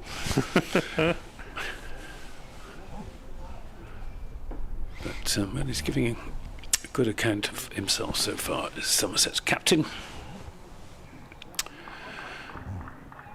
But job not done yet by a long way. Hadley then to Gregory. Won't get a run here. Not such a defensive field for Ryan Hadley. 5 saving the 1. Looks like Mason Crane is warming up. Yes. Yeah, Hadley tends to bowl in slightly shorter bursts than many quicks. Point being advocated by Stephen Killick in an email. What's the most you think Gleamorgan can chase? I think they'd have severe difficulty in anything over 250. Hadley then to Gregory, who plays that firmly out into the offside but won't get a run.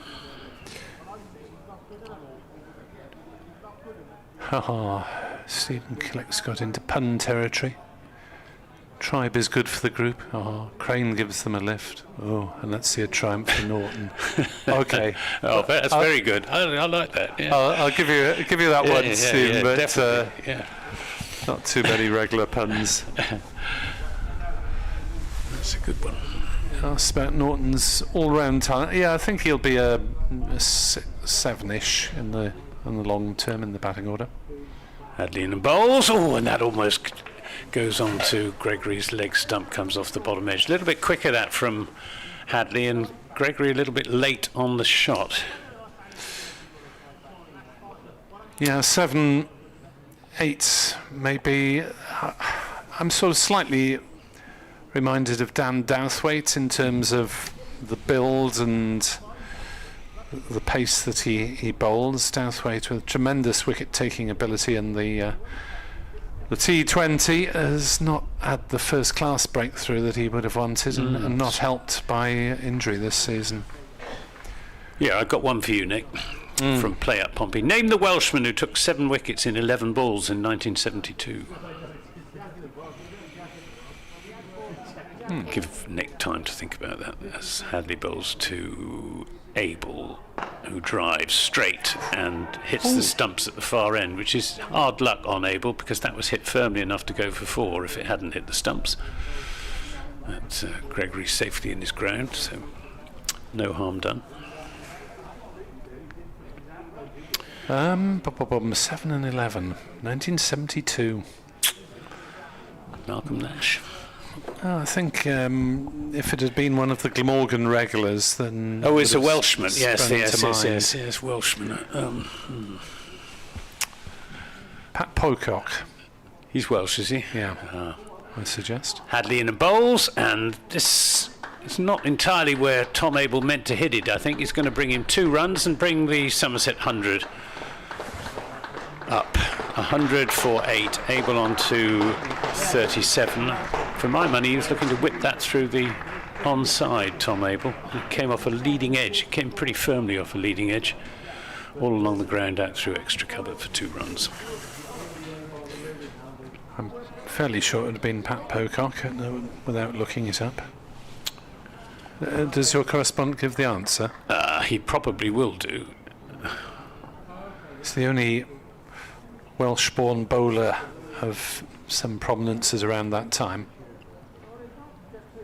Hadley to Abel. I was thinking about a single, but it's certainly not there. End of that Hadley over. He has 0 for 21 in 7 overs. Somerset 100 for 8. 37 to Abel, 25 to Gregory. The partnership now worth 37. And the lead, 225. There's a change of bowling at the Cathedral Road end, because coming on to bowl for Glamorgan is Mason Crane. Now, I thought Crane might have replaced Hadley because he's... Oh no, he bowled some last night, didn't he? That's why I'm thinking that he's got 5 overs on the board, but of course a couple of them were last night. So, yes, Al Hassan getting 1 or 2 past the bat, but a couple of boundaries off him as well. Of course, this is well, the introduction of a leg spinner is usually a high-risk venture by Glamorgan. They can't afford to leak too many, so Crane is going to have to land them straight away. Be bowling first to Lewis Gregory, who's moved rapidly on, relatively rapidly, to 25 off 38 as Crane is in to bowl, and very carefully watched by Lewis Gregory as he pushed the ball down at his feet and looked at it to make sure it wasn't spinning backwards. Both decent players of spin. Tom Abel particularly, these two. Crane in, bowls down the pitch comes Gregory. The ball in the air for a short while, but there wasn't a short leg in.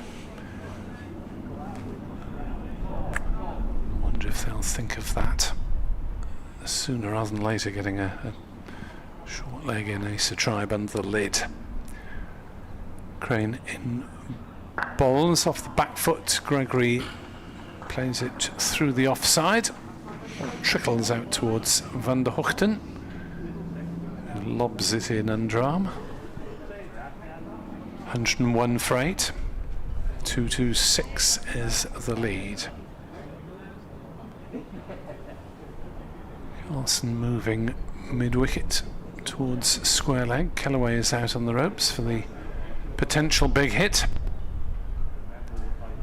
as that's turned out on the offside by Abel. No run. Crane started with a load of googlies in his first over and for this last spell to get rid of the last man last time out, as Abel pushes forward, but of course he has got a specialist batter to try and winkle out in the form of Tom Abel. It's rare that he bowls for Glamorgan with just the one attacking or catching fielder. Could do with someone else in there, surely. Crane in, bowls, and pushed away into the covers by Abel. So an uneventful opening over from the leg spinner, just the 1 run came off it. And it is 101 for 8, the lead, 226. Yeah, Kieran Carlson has to hedge his bets a bit, doesn't he? Can't afford to attack too much and risk conceding runs. Try and keep the scoring rate down, as well as take these last 2 wickets. Well, we've got a classic combination of pace from one end and leg spin from the other. It's going to be Gregory on strike to Hadley from the river end. And this is in the air, but it's going to be safe, and it's 4 runs. Gregory into the 30s. 105 for 8. Short from Hadley and swung down the leg side. And perfectly safe. Fielder down there is Ul Hassan, but he was a long way away from the line of that shot, although he's come a little bit finer now.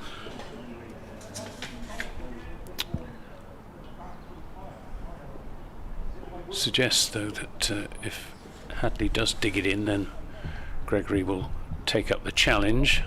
Oh, that goes past the outside edge. Best ball that's been produced by a Glamorgan bowler in the last 10-15 minutes. Yeah, Duncan was suggesting Malcolm Nash as a possible candidate for that wicket-taking feat in 1972 that you suggest. Yeah, a little bit off there. Malcolm Nash didn't take 10 wickets in an innings ever. Did he not? No, he had 10 in the match, had 9 in an innings. Back in the early 70s. Hadley to Gregory, gets one that doesn't bounce as much. There's been a little bit of inconsistent bounce from the river end. 1 or 2 have taken off. That one didn't exactly shoot along the ground, but it didn't bounce as much as Gregory was expecting. Goes down and gives the pitch a prod. Umpire Newell just having a chat with Kieran Carlson. Not sure what about, friendly enough.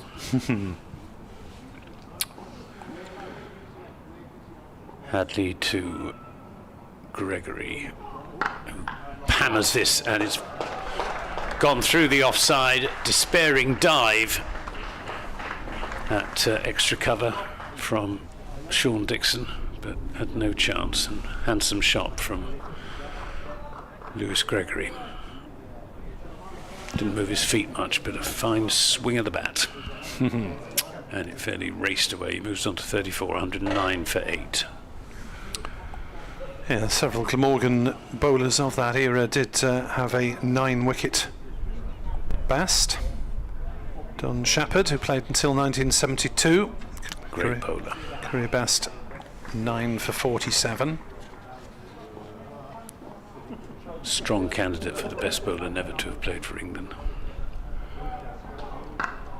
This is played defensively into the offside, picked up by Dixon. Don't think you'll find anyone arguing with that contention around these parts. He was the sort of right-handed equivalent of Derek Underwood, wasn't he? Yeah. He bowled his off breaks at a good lick. Tremendous energy in his action. Always a great admirer of Don Shepherd. Yes. As a cricketer and as a commentator stroke summariser. Many years with Edward Bevan. Yep. In the BBC Radio Wales commentary box.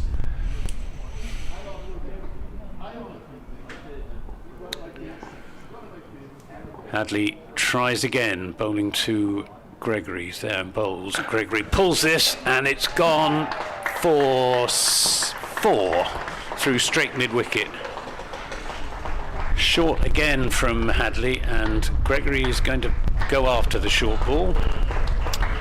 And that is the 50 partnership between the pair of them. 113 for 8. They came together when Pretorius was out with the score on 63 for 8. Somerset in a lot of trouble there. Well, they're still not out of the woods by any means, but the lead now 238. Yes, Don Shepherd, who lived until the age of 90. And I remember him at St Helens in his probably mid-80s, as that's nearly a full toss from Crane. Abel drives it back to the bowler, and he was lobbing down a few deliveries at some youngster and looked as though he could still be out in the middle. Yeah. Fine man. Crane is in to Abel, who pokes it away on the offside. Gregory's overtaken Abel, but he's had a lot more of the strike. 38 from 47 deliveries, and Tom Abel 37 from 67. Yeah, 3 4s in and over tends to get you on your way. Crane in, bowls on leg stick. Abel glances it out towards deep fine leg. The 50 partnership was also up with that last boundary, by the way. Between these two, significant in the course of the match. The lead 239, 240-ish. I think things are starting to look a bit worrying for Glamorgan, thanks to this partnership.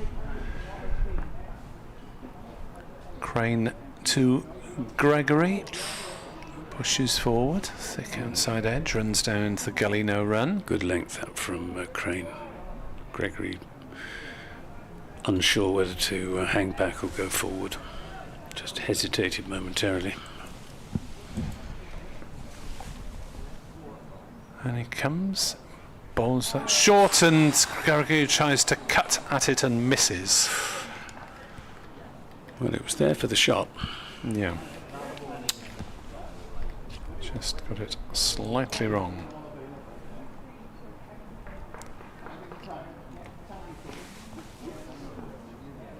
Crane in, bowls, played away on the leg side. Gregory wants a single for some reason, but it was straight to short backward square. And there was no run. 114 for 8. Both batters, Gregory and Abel, have 38. They're back on at Beckenham, but Glamorgan have lost a couple of quick wickets, with Meg Sturge going for 21. Pathan Gammon first ball. Easy June still there, 74 not out. 131 for 4 off 21. I have to check whether there's been an overs cut as a result of that weather break there. Bowling change. Tim van der Hoogten coming back into the attack from the River Taff. And he's bowled 7 overs, 2 for 13, taking both the wickets to fall this morning. Didn't bowl last night because he wasn't on the field, having sustained a knock when he was batting. He's bowling to Tom Abel. Oh, and it's edged, and it's short of Asa Tribe, and he can't take it cleanly, so they're able to go through for a single. Played with soft hands by Tom Abel, landing very awkwardly for Asa Tribe. Went quite quickly, bounced up at him. RJ Evans reminds me, I've got a very poor short-term memory with regard to Glamorgan hat-tricks. Michael Nisa had one in 2023, and I was commentating on it. Here's Van der Hoogten, and Gregory playing around his front pad, keeps it out. I believe at Edgbaston, not Edgbaston, Headingley. Perhaps I've got that wrong as well. Lead now 240.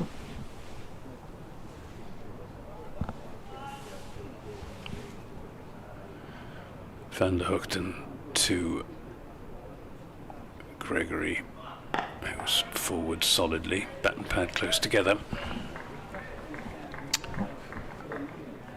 He's adopted a slightly more open stance, Lewis Gregory, this season.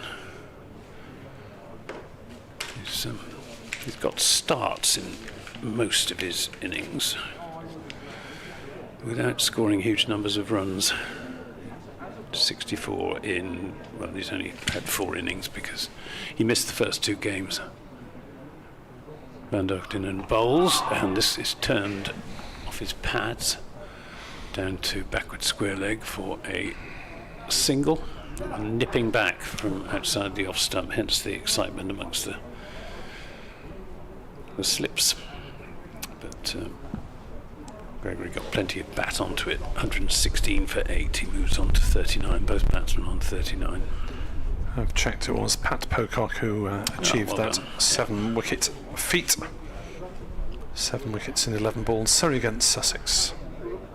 Van der Hoogten to Abel and taken on the pad. There'll be a leg by, possibly 2 of them. And umpire Newell signals leg by. 25 tests for Pat Pocock, born in Bangor in north-west Wales, and would probably have been quite a few more had it not been for Derek Underwood. Still going strong, Pat Pocock. Still doing quite a lot of speaking engagements, cricket societies and so on. Van der Hoogten to Abel, who is forward defensively. End of good over from Van der Hoogten. He's looked the bowler most likely to mop up this Somerset innings. But these 2 experienced Somerset cricketers, 55 they've added together, 39 apiece.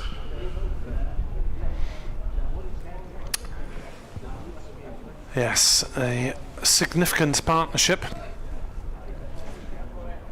which is very close to making Somerset favourites. Unless Glamorgan ended immediately. Well, I think it probably does make Somerset favourites already.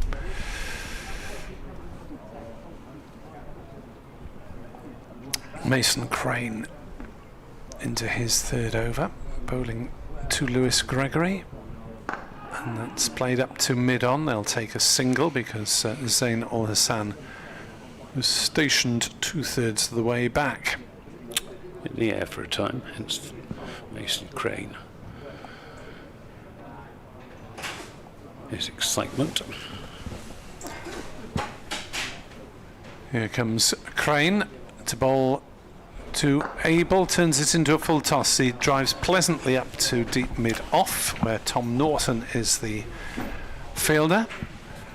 But it's 120 for 8, the lead 2-4-5, and Gleamorgan struggling rather to keep a foothold in this match with this partnership prospering. Crane bowls, forward comes Gregory and defends. So Lewis Gregory enjoying life down at number 10, 2 places lower than normal because of 1 night watchman and 2 reason unknown. Flighted by Crane, driven by Gregory, single taken out to Tim van der Hoogten at deep cover. Well, if the aim of sending Pretorius in was to shield Lewis Gregory from the ball and pitch at its worst, it certainly worked out. Crane bowls, Abel turns it away to short backward square, single taken. Hadley can't pick up cleanly. 1-2-2 for 8. 2-4-7 the lead here on BBC Sport Online. 90 for 2 so far this morning, Somerset. They'd probably have accepted 90 for 4, to be honest, but higher hopes now as that's turned away on the offside. Gregory doesn't get a run. 122 for 8. Anthony Gibson and Nick Webb with you at the moment. Kenneth Davis will be joining us to share commentary this afternoon.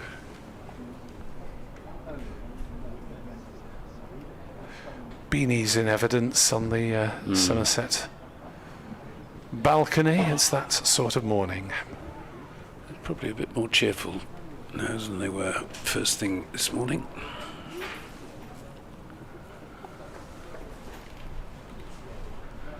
Another over coming up from Tim van der Hoogten from the River Taff end. Bowling to Tom Abel, who's on 41, both batsmen on 41. As van der Hoogten is in and bowls, and Abel plays that defensively. It's a fairly defensive field now. 2 slips. Mid-on And a backward point only. Oh, and there is a mid-off. Kieran Carlson. So mid-off and mid-on, backward point, saving one. 2 slips and 1, 2, 3, 4 fielders out in the deep. Van der Hoogten to Abel, who will take one of the many singles on offer. Moves on to 42, 123 for 8. Yeah, it's not really in Kieran Carlson's nature to be this defensive usually. Well, I think it's a reflection of the fact that with the ball getting less hard, a lot of the sting has come out of this pitch. Having said that, this will probably go sideways. It does move off the seam, but it's well dealt with by Lewis Gregory. There's obviously a spot there that he's interested in giving it another prod. Cool customer is Lewis Gregory. Cool, calm and collected. Van der Hoogten bowls to him and plays that defensively. Came into the Somerset side originally as a batsman who bowled a bit of medium pace. When he first played for Somerset, he bowled a bit like Tom Cartwright. Very upright and about the same sort of pace as well. But was persuaded to bowl a lot faster, and in the process fractured his bottom of his spine. This is driven handsomely through the offside for 4 runs by Gregory. Moves on to 45, 127 for 8. The lead now past 250. Yes, and the probability of a 3-day finish, just a few chinks of doubt about that now. Yes, well, still think it's likely. What do you think Glamorgan are going to get? Well, I think they'll out? either get them or get bowled out in 65 overs, maybe, if that's the case. And Hoogten to... Oh, he's bowled! Brings that one back. And just when it looked as if these two were reaching calmer waters, that one nipped back into Lewis Gregory, and he's gone for 45, a very valuable innings, but that is the last mainline batting partnership in the Somerset innings broken, with Lewis Gregory bowled by Van der Hoogten for 45. It's 127 for 9. The lead is 252. Oh, that was a good ball. It was. It's jagged back. As did the one that bowled Pretorius as well, but that possibly even more so clipped the top of off. Yeah. Lewis Gregory. Can't blame Lewis Gregory for that. Fine innings from the captain, just what the situation demanded. Well, he scored 45 out of a partnership of 64, which is just fractionally more than doubled the Somerset score from 63 for 8 to 127 for 9. So it remains to be seen how much Tom Abel can protect Jake Ball and how long Jake Ball can hang on in there. All 3 wickets this morning to Van der Hoogten. Just getting a couple of words of advice from his captain as they pass each other at the bottom of the Coming steps. batter for Somerset is Jake Ball.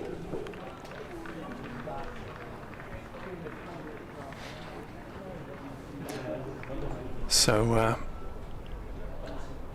was that the last ball in the over? Yes. Won't be initially on strike, number 11.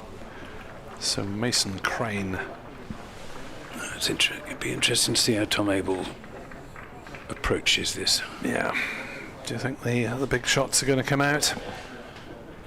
The boundary fielders are certainly coming out.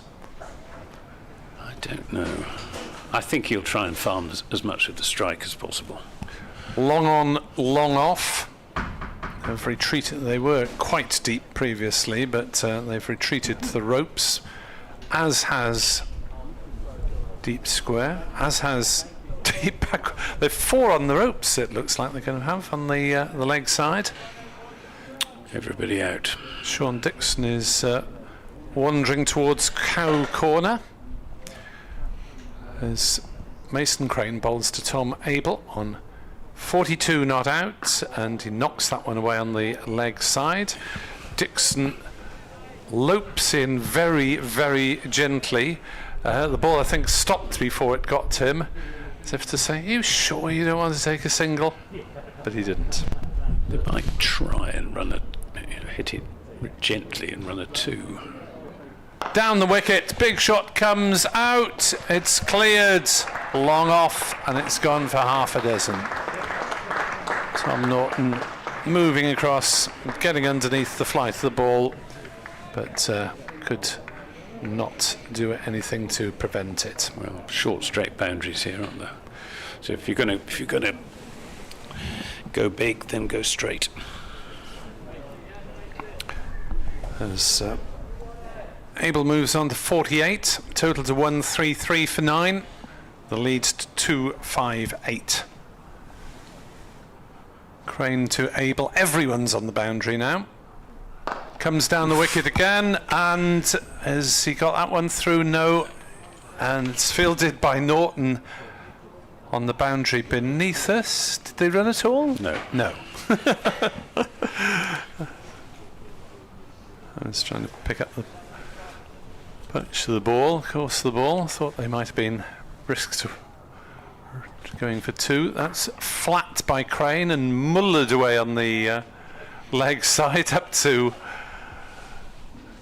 Dixon at deep mid wicket. A shot of no beauty whatsoever. And again, it's a dot ball. .6 dot dot. Knocked away on the leg side. This time they will take the single because we're on the 5th ball of the over. So ball is trusted to face 1 ball. Oh dear. Anthony doesn't even like that. No. Well, it was Mason Crane that did for him in the first innings, wasn't it? Well remembered. With a googly. Came back and bowled him. Come on, Jake ball. Abel goes down the wicket and gives ball a pep talk. Some of the fielders come in case a catch is chipped. The slip goes back into place. Crane is in, bowls the last ball. Well to played. Ball, who Well plays it played. gently, calmly, serenely to Carlson at cover 134 for 9-7 off the over. Now it's going to be interesting to see whether Tom Abel has a go at whoever's going to bowl from the river end. Tim van Hoogten looks like. Not so easy to get after as Mason Crane's leg breaks.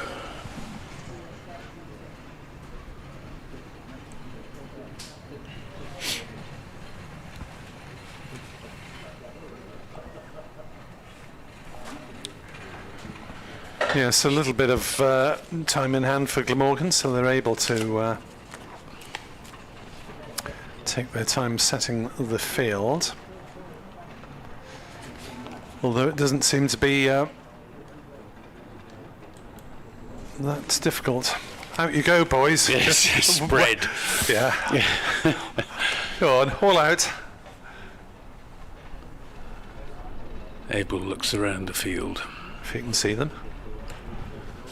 Here comes Van der Hoogten then to Tom Abel. He's in and bowls. Abel drives and won't take the run as it goes out through the covers to Sean Dixon.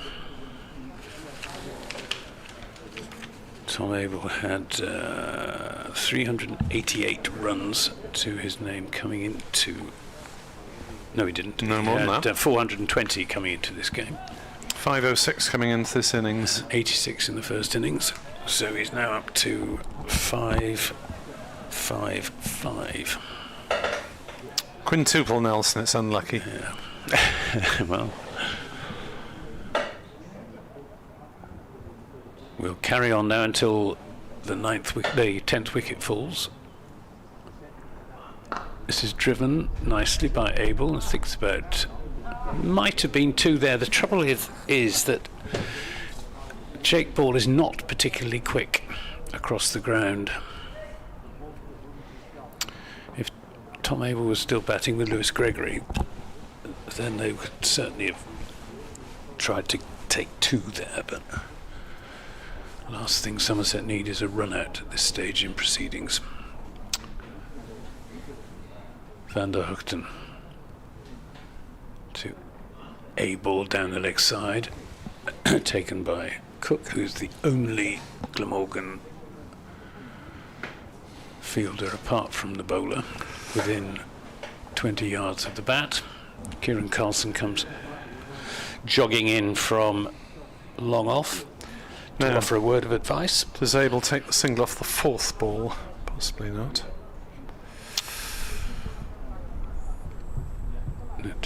That's probably what they're discussing. Yes. He'll need to. He must get up the other end for Mason Crane. He won't want to expose Jake Ball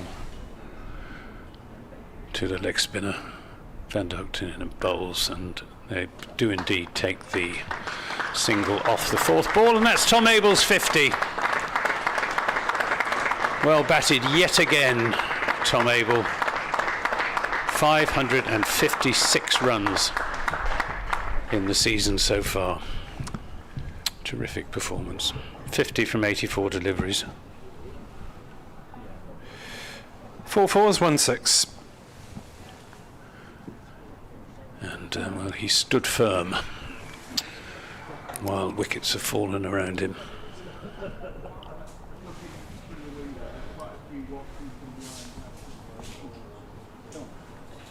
So, can Jake Ball last 2 balls against Van der Hoogten, who's in and bowls and survives the first of them? Just props forward. Looks like Tom Norton might be coming back into the attack. He's just loosening up at mid-wicket. Tim Stowe is enjoying our coverage from the vantage point of Atlanta. Great ball from Van der Hoogten to get Gregory, but that will still likely prove to be the match-winning partnership, Tim reckons. We will see. Last ball of the Van der Hoogten over to Jake Ball, who survives it. Just pokes it to Ben Kellaway at backward point, which means that Tom Abel can have another go at Tom Mason Abel's Crane. 50 came off 84 balls. It included 4 fours and 1 6. Email from John Salmon. Hi Anthony and Nick. Avid Somerset supporter, are we digging ourselves out of trouble? I think so. Talking of sporting records, surely one that'll never be surpassed is Jim Laker's 19 wickets for Australia. Returning to bowl at the Absolutely absorbing cricket, says John Salmon. Maiden Bradley. Maiden Bradley in Wiltshire. Not by much, but in Wiltshire. But close enough to Somerset to be an avid supporter. Absolutely. As Tom Norton is back in the attack, given another chance to complete his 5 foot, or more importantly for Gleamorgan to get rid of this last wicket stand, which is now worth 8. Yes, if the wicket doesn't fall, On we go. we'll go on for another, 8 overs, isn't it? As Norton is in to bowl, Abel drives up towards long off Tribe Fields, and they retreat to the same ends that they started. Well, he's doing the right thing, Tom Abel. He's hitting the ball straight, so that even if he hits it in the air, it's unlikely to go to hand. Long on, long off, hoping that he's wrong, as that is firmly driven all along the ground up towards wide long on, but Mason Crane is able to jog across and do the fielding under no pressure whatsoever. It's the sort of field that you couldn't explain to someone who knew a bit about cricket? And why is everyone back on the boundary in a championship match, 2.5 days old, if that? Norton in, balls to Abel, who hits it over mid-wicket for half a dozen. Lofted away. Dixon moved across gently, but could not do anything to get to it. Lovely pickup shot. Sort of shot you see in the IPL. Swing of the arms. IPL, what's that? 141 for 9. Abel 56. I'm afraid, despite having it on my television, I've never been able to get into it on a regular basis. I do. I watch the highlights sometimes. There's nothing else particularly appealing on, but I can't really identify with any of the teams. It's rather the same with the 100. I've tried really hard to identify with Welsh Fire, as I am 50% Welsh, but heart's not really in it. Norton into bowl to Abel, swings, that one's gone up in the air, but May fell short of the fielders and does so. That one skewed out towards point. 141 for 9. Lead is 266. It'll be a very good match for Glamorgan to win from here. They will have to bat exceptionally well on this particular wicket to get through the danger spell of the first 25 overs or so while the ball is doing lots. 25 overs, I reckon, is about right. Norton in bowls to Abel, tucks that one into the leg side. Single taken off the 5th ball of the over. 142 for 9. Norton has one delivery to try and get rid of ball.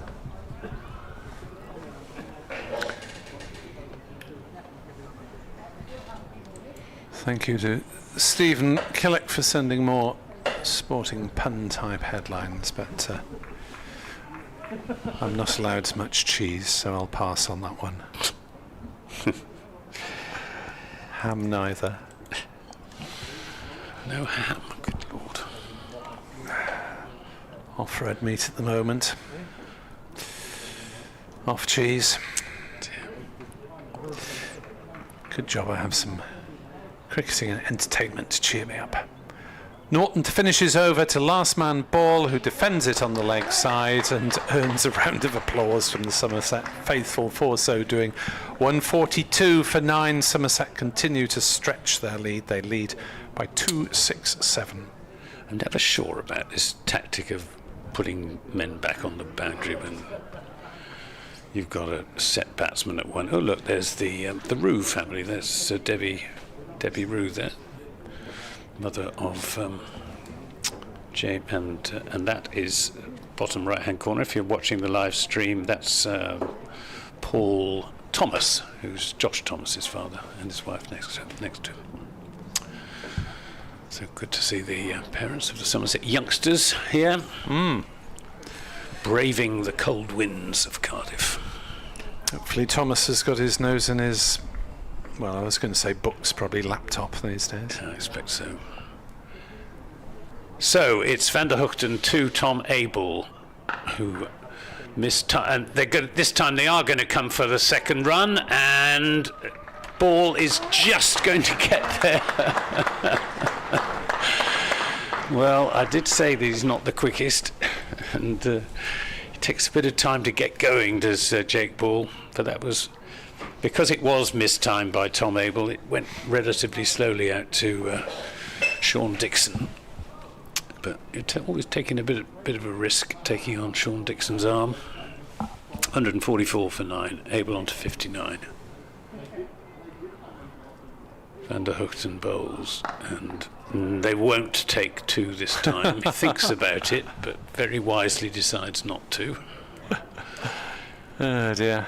Women's one day, New Zealand going reasonably well. 127 for 2 in the 30th over. Kerr and Green both on 30 not out, a wicket for Tilly Courtine-Coleman, the youngster in the England ranks. Van der Hoogten bowls to Abel, who looks to play a pull shot. Takes him, I think, on the shoulder. Or maybe he's taken his glove off, but not rubbing any part of his anatomy, so I don't think he's come to any real harm.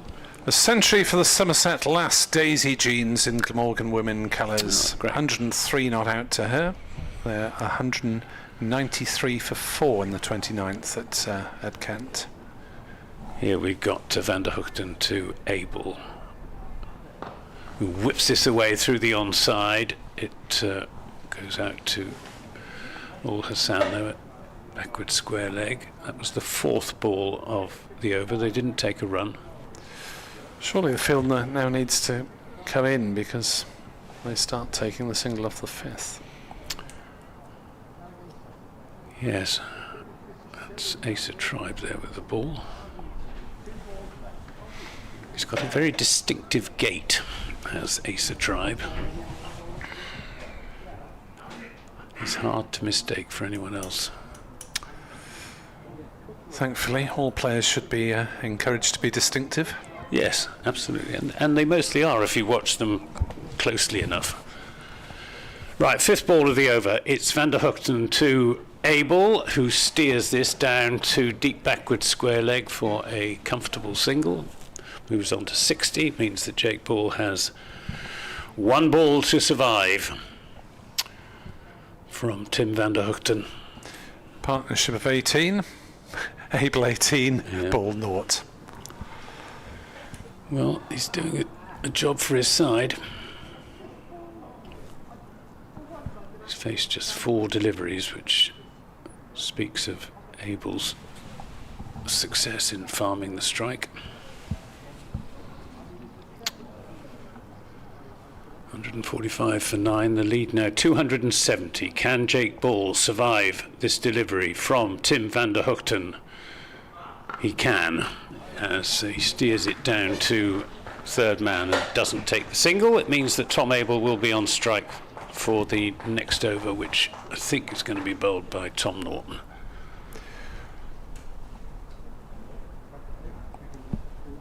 Not sure if the ground staff will be imminently needed. There's one gentleman. Perhaps it's not one of the ground staff. Actually, I don't think that's... 1 o'clock is the time, but as I said, we'll carry on now, either for 8 overs or until the last wicket falls. Yes, it thoroughly confused me. I thought it was an extra half hour, and one game in the last couple of years we weren't until 1:40 because they were taking ages to bowl them in these circumstances of cat and mouse. Norton in bowls to Abel, who plays it down into the slip area. Cook wanders across the field and there's no run. He's looking for the 2, is Tom Abel. He's deliberately trying to hit that not too hard, just didn't get it quite right. There'll be a Radio Wales bulletin update fairly shortly, which we thought would be in the lunch interval. It won't be unless the wicket falls off this ball. Norton is in to bowl to Abel, who flicks it away on the leg side. Ball bounces out towards Callaway at deep square, and there's no run. So beneath us we have Crane and Tribe, who helps things even more in the one day in the T20 by wearing coloured boots as well. Should we not spot him in from his specs? Norton in to bowl. Abel drives into the offside. The ball rolls out to deep cover and there's no run taken.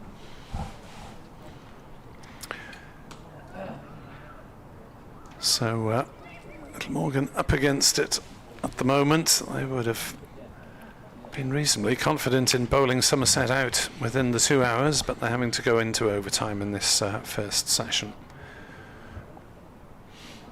Norton in bowls. Short ball to Abel that he helps around. It's down to fine leg.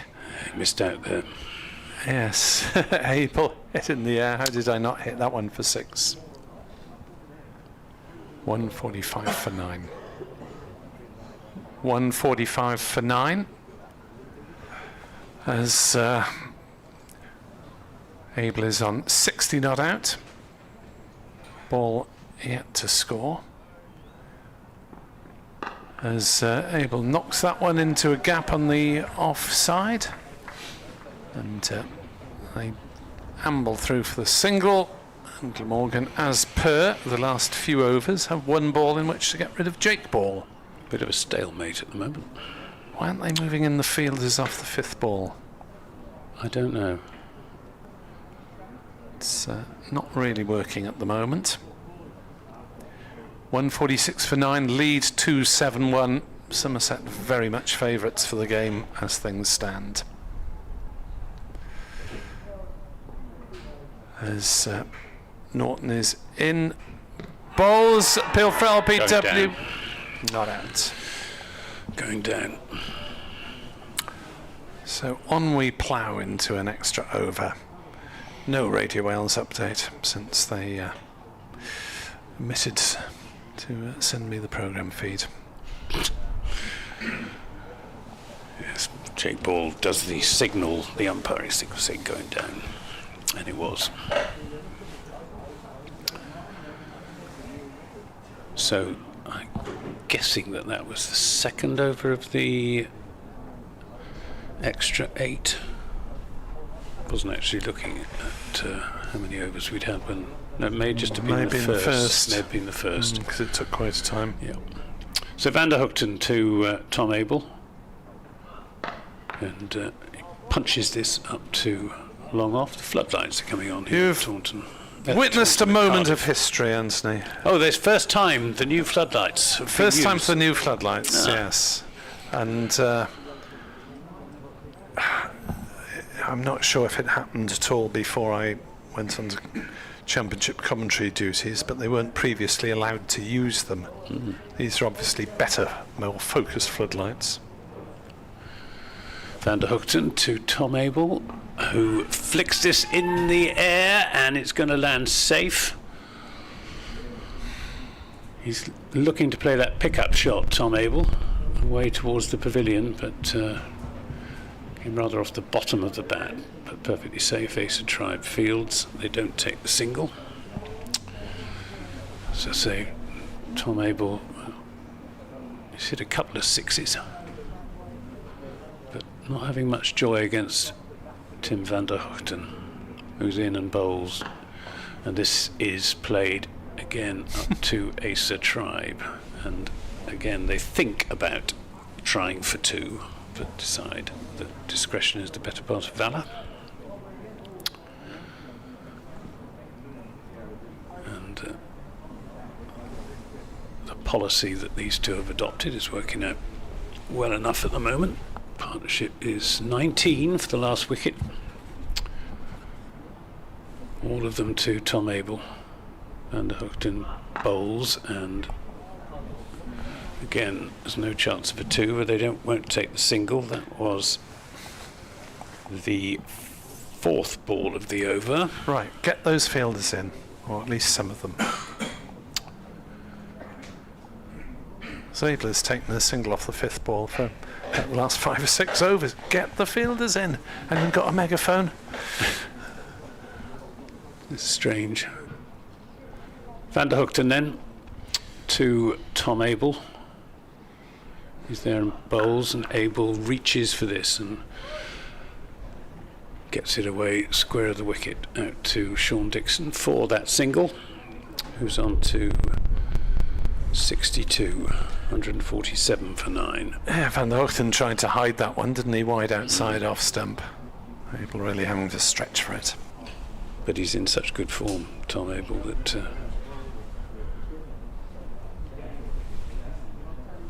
even with that ball wide outside the off stump, he was able to get plenty of bat on it. So, 1 ball for Jake Ball to survive.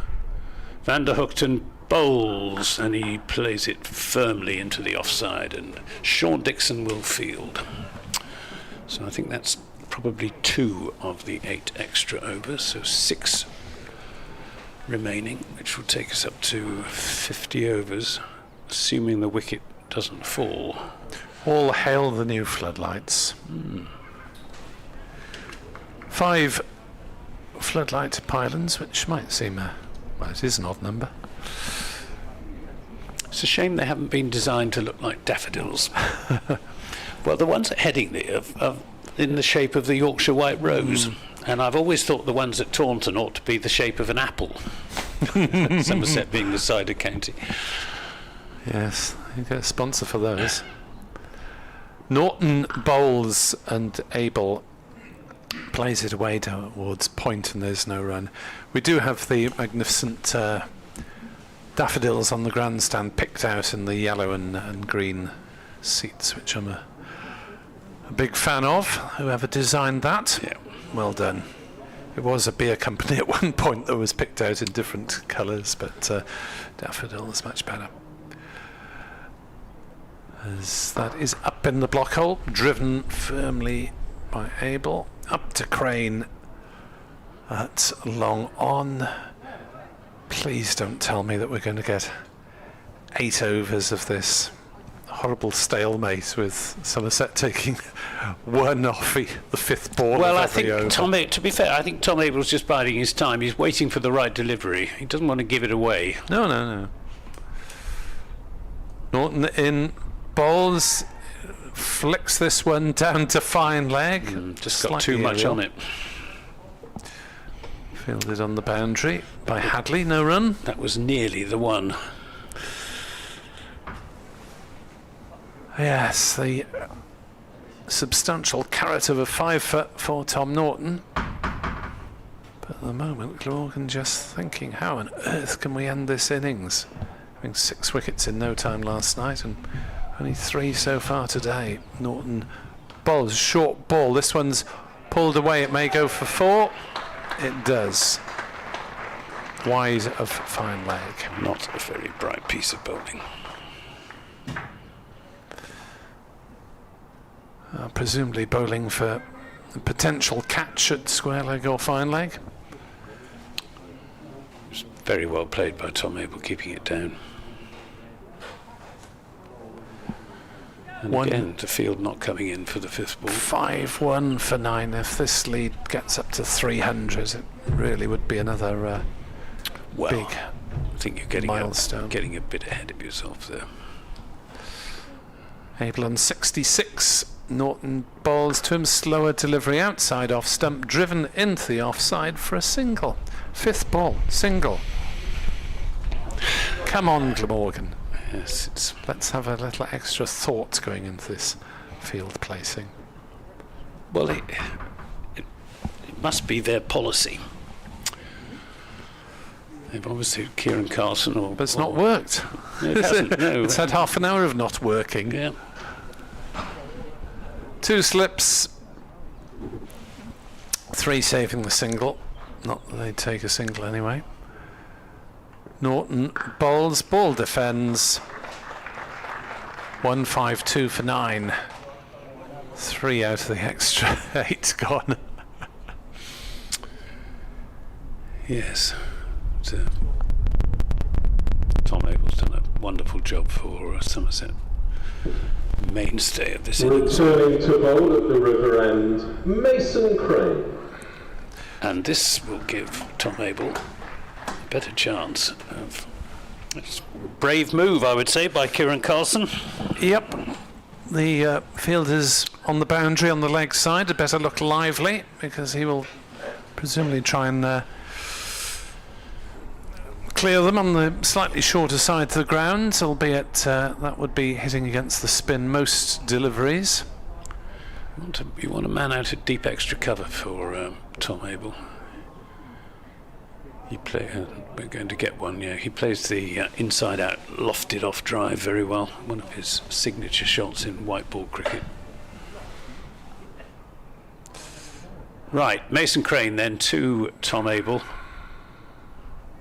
He's there and bowls, and Abel plays a studious defensive push.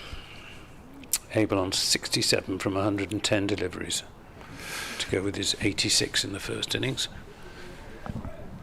He's been the man of the morning for Somerset. Crane bowls. Oh, and that one shoots along the ground wide of the off stump. And Abel can't get anything on it. He'll want to bowl that for the 5th ball of the over.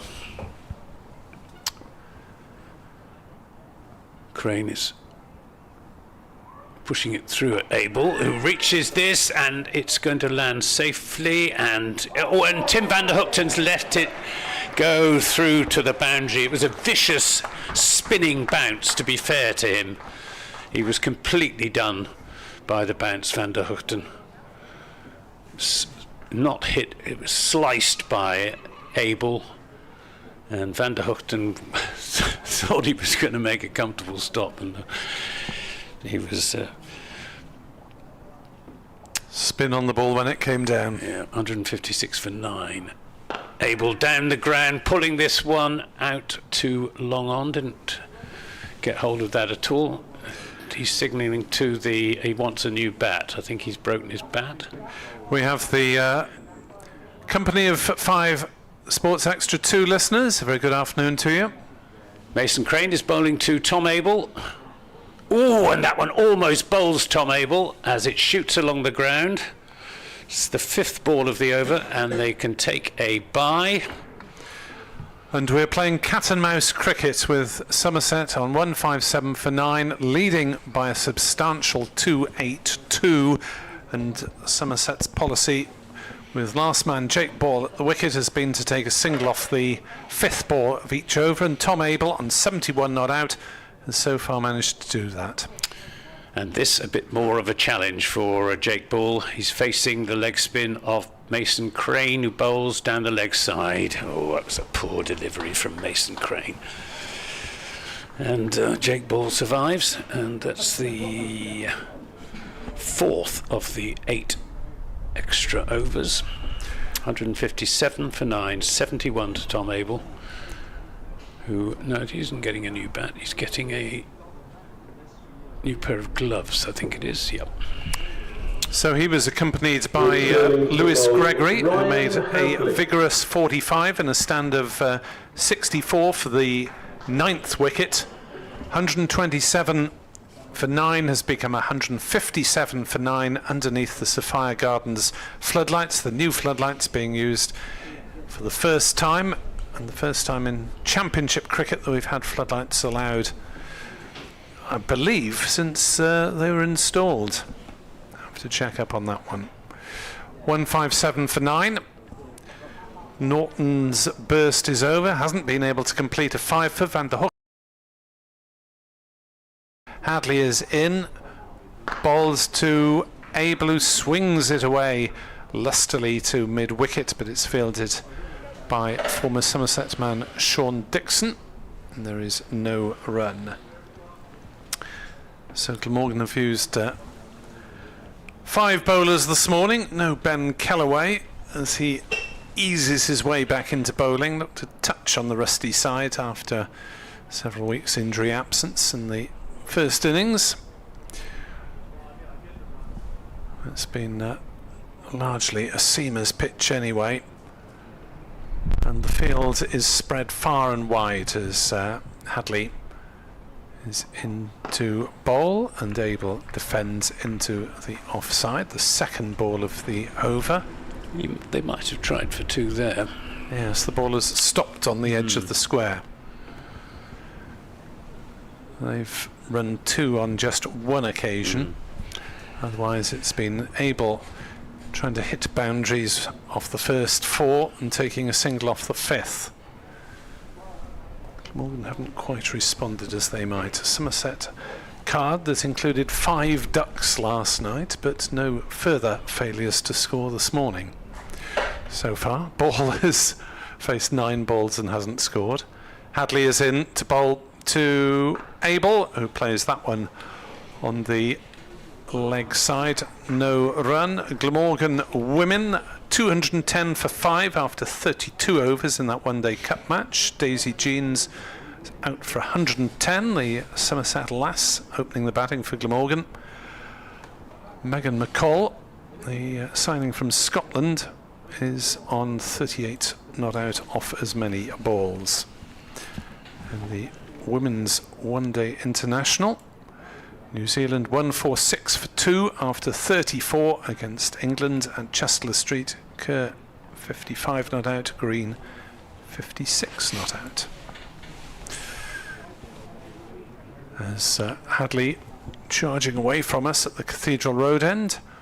Bowls to Abel, who's hit on the pad. Now Glamorgan did bring in 4 fielders to save the single off the 4th ball of the over. So perhaps my impassioned pleas from up here got through. In Division 1, Hampshire 127 for 5 at lunch at Chelmsford, leading Essex by 89. At Trent Bridge, Surrey 306 for 6 in reply to Nottinghamshire's 415 in the battle of 2 title contenders. Somerset in 3rd place going into this game. At Hove, Leicestershire 38 for 3 in their 2nd innings, still 64 runs behind Sussex. Hadley in 5th ball of the over. Bowls clipped away on the leg side, single taken down. Hello. They didn't take the single. Didn't take the single off the 5th ball. Peculiar. Well, So- I suppose he reckons that they're going to be able to take it. A little bit of a risk there for Tom Abel. He doesn't want to expose If Hadley Jake bowls Ball to some sort of short and almost unreachable ball now. At Edgbaston, Warwickshire 392 for 5 in their 2nd innings, 387 ahead of Yorkshire after that very low-scoring first innings. Hadley moving his deep square leg slightly finer. Okay, Sable tries to hit it for 6. 5 saving the single for the last ball of the over from Ryan Hadley, the Aussie paceman, to Tom Abel. Bowls it very wide outside off stump and gets away with it. Not wide called. Jake Ball hands on hips. Tom Abel gesture saying, well, what could I do? That must have been extremely close. The replay shows that it was about 3 inches outside the inside the white line. It would have been a 1 day wide every day of the week. 157 for 9, and for the first time, I think, Jake Ball is exposed to the beginning of an over. Yeah. Yeah, with a leg slip and a slip. So far, he's played just 1 or 2 balls. I rather fear that this could be it for the Somerset innings. It's Crane to Ball, who plays a defensive shot. He's just going to try and see this over out, Jake Ball. It's Tom Abel. I think Tom Abel must have lost count in that last over, failing to take the obvious single off the 5th ball. Could be an expensive mistake as Crane bowls to Ball, who drives and won't get a run as it's half stopped by Kieran Carlson. Remarkable goings on at Old Trafford. Lancashire are 84 all out in their 2nd innings. Middlesex 57 for 2, needing 60 more to win. Cool. 3 ducks fly over Sophia Gardens. Mallards. I had 5 last night on the Somerset card. It's Crane to Jake Ball, who keeps that one out just. That's the 4th ball. He's got 2 more to survive. Northants 173 for 6 at Derby and replied to the home side 604 for 7 declared. Crane to Ball, and he survives that one. Just dead bats it out into the offside. 1 ball for Jake Ball to survive. At Bristol, Gloucestershire 39 for 2 in their 2nd innings, leading Kent by 37. Can he hold on? That is the question. Crane bowls. Oh, and this one bounces on him and takes him on the pad and just bobbles out into... I thought that was the last ball of the over. Oh, you're miscounting now. I'm miscounting now. At New Road, Worcestershire 33 for 0 in their 2nd innings against Durham, leading by 73. Well, this is the last ball of the over. Crane to Ball, who drives and won't take the single. But he survives the over. It must be quite frustrating for a number 11 to play a decent cover drive and not be able to run, even though there was a very long single available. Well, Somerset have survived that glitch. Combination of Tom Abel miscounting, probably not taking the single off the 5th ball, and then a rather perverse decision by umpire Pollard not to call that last delivery wide. Can't see how any batsman is realistically expected to reach it. Just within the white lines, but well, no, it's nothing to do with white lines. The umpires use that as a mark. It's whether the batsman can reach the ball, which is the deciding criterion. Anyway, Ryan Hadley to try and finish things off to Tom Abel, who will try and hit boundaries, not off that ball, as he plays it gently out towards deep mid wicket. The ball trickles and stops before Sean Dixon picks it up. Show you how slowly it was going. We think this is the penultimate over of the session unless the wicket falls. Yes, with Crane on, Glamorgan have got through in relatively good order. Hadley in, bowls to Abel, who drives up to long off, no run.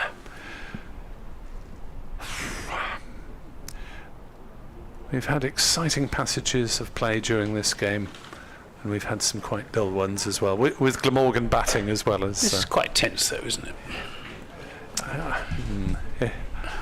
Well, it was when it started. Yeah. 45 minutes on. It's beginning to lose its appeal from a Welsh and possibly neutral point of view, although Somerset will be happy for it to go on as long as humanly possible. Hadley in, bowls outside off stump. That's the one that takes off, and that is the one that Jake Ball at the non-striker's end will want to reproduce with the ball. In case you're just joining us for the first time during this match, then it has been very much a new ball wicket. Somerset losing 7 in 20 overs in this innings. Glamorgan losing 5 in 25 in their innings, and really that passage on the first morning when Glamorgan beat the bat quite a lot but only claimed 1 wicket has helped give Somerset the ascendancy, which they've reclaimed with a lead of 282.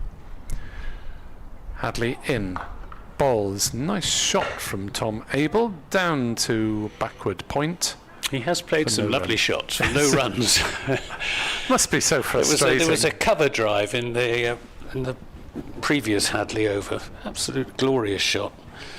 Even Ball played a decent cover drive and wasn't allowed to run for it by the demands of the situation. So a maximum, we think, of 8 deliveries to come before Anthony and I can break our fast. And this long session that's stretching towards 2.5 hours and has put Somerset back in the driving seat in this game. Hadley bowls short, down leg side. Abel tries to hit it into the taff and doesn't make contact. And that was the 5th ball. Right. In come some of the fielders. 5 of them to be precise. Backward square, fine leg, 3rd man and cover are still back on the ropes. As Carlson says to Hadley, do you think you can get away with another wide one? Or another bouncer? Another bouncer is probably the better bet. Yes, got 2 men out for the catch. So, time being taken under sapphire floodlights. As Hadley in to bowl the final ball of his over to Tom Abel. It's down leg side. It's a scruffy half volley, and Abel cannot make contact with it. They could have run a by there because it wasn't taken cleanly by Chris. If Jake Ball had been backing up properly instead of hanging back in the crease as he was. And if he'd had his wits about him, seeing Chris Cook not take the ball cleanly, he should have been halfway down the pitch. Yes, Anthony Gibson is not a fan of Jake Ball's running between the wickets. No, I am not. In any fashion. Right, last over before lunch. And it's going to be Mason Crane bowling to Jake Ball, who will try and resist the temptation to hit him down the ground. It's meant that 5 Sports Extra 2 listeners get an unexpected bonus half hour of cricket, and we're delighted to have brought it to you. Yeah, haven't brought very many runs, unfortunately, in recent overs. We've been stuck on 157 for 9 for some long time.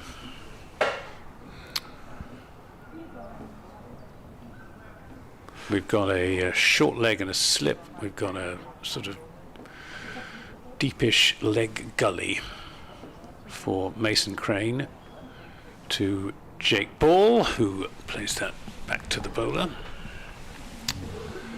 We've got catching extra cover, catching short mid-wicket. So 1, 2, 3, 4, 5 fielders in catching positions. 5 balls remaining before lunch. Crane bowls outside the off stump, and Ball has nothing whatever to do with it. I think a Glamorgan victory today is now probably unlikely. The Glamorgan victory is less likely than the Somerset win, but we could be here tomorrow. Crane to Ball. He keeps that one out. Somerset could win the match today if they have 57 or whatever overs to bowl. But it's unlikely. 3 balls remain in the over. Crane to Ball, who keeps that one out as well.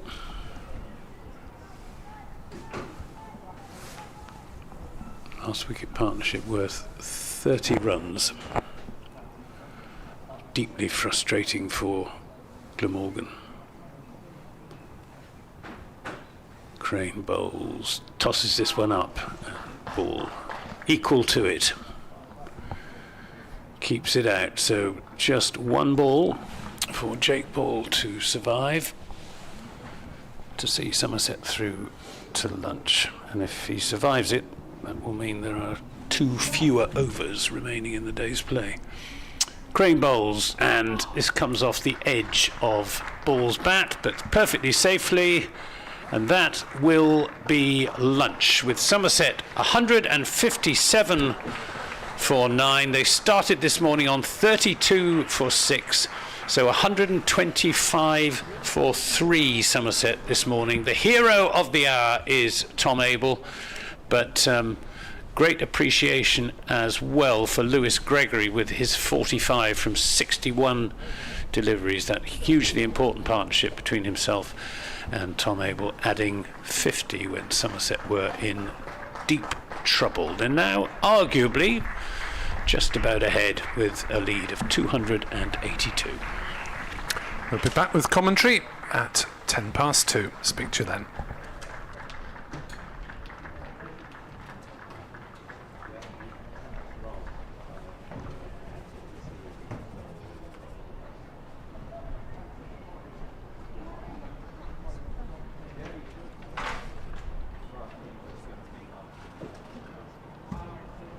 Lunch is now being taken, and during the interval, don't forget, in the Museum of Welsh Cricket there is a presentation by the Members Advisory Group. If you're not attending that, then you're very welcome to go out to look at the pitch. Once again, we ask, if you are venturing into the middle, that you don't take any food or drink with you, and please don't walk on the used pitches.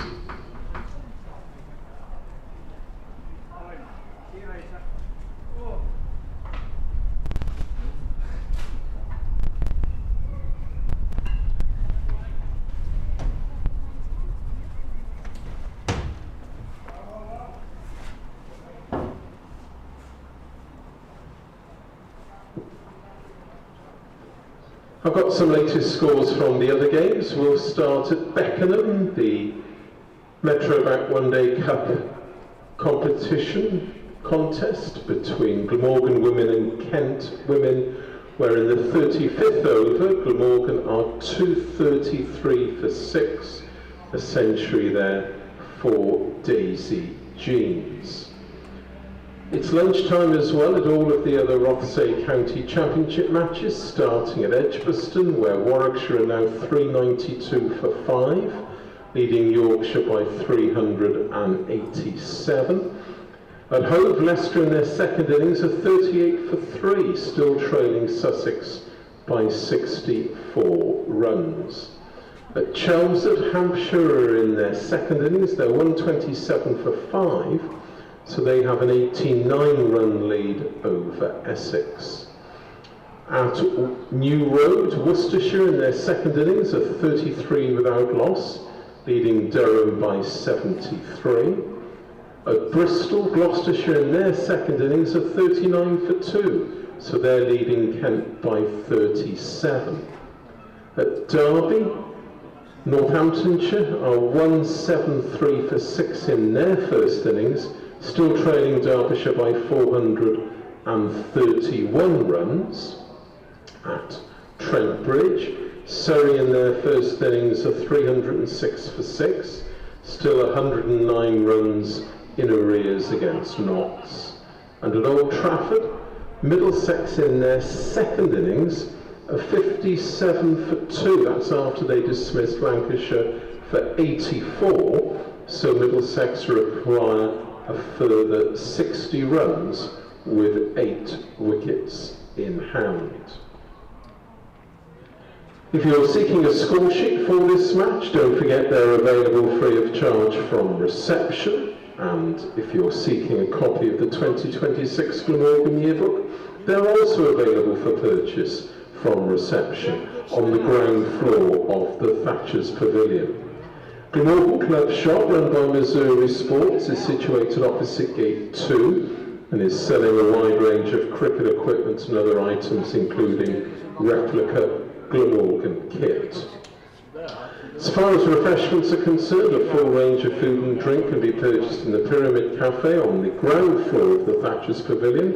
Don't forget there's a 10% discount for Glamorgan members on all food sales.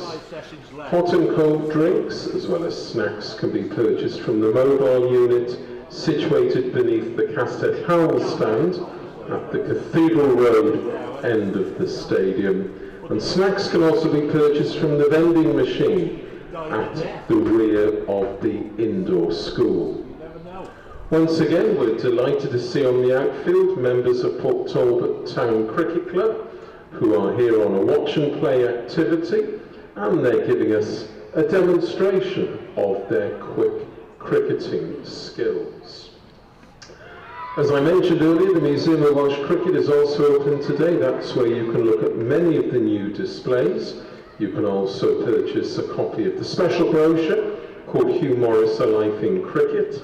They're also available for purchase from reception, as well as the museum, costing just £10, all proceeds going to Velindre Cancer Hospital. And don't forget, the museum also has second-hand cricket books, old Glamorgan yearbooks and other items and souvenirs, also for sale.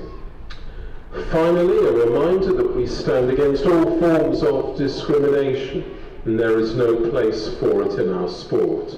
We will embrace and celebrate differences everywhere, knowing that with diversity, together we are stronger. Here at Glamorgan County Cricket Club, we are dedicated to raising the game, so if you witness any form of discrimination, you can challenge it and call it out by contacting in strictest confidence your nearest steward.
here.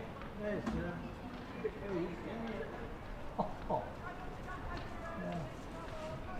the Somerset. Tony said he was coming after dinner. That's it. Right, he said. I don't know if he will know it.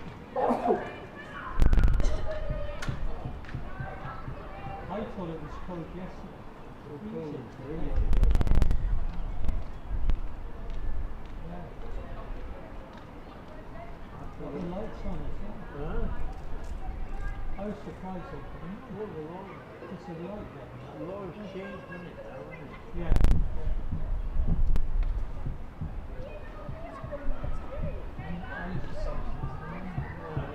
But I didn't think the light was that bad.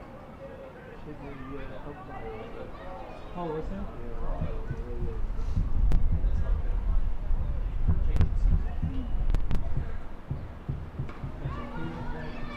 Yeah. But really, there's seven Gleamorgan and 3 Somerset. No more room then. Not much viewing anyway. Not for viewing, no. Yeah. You need the high chairs to view now.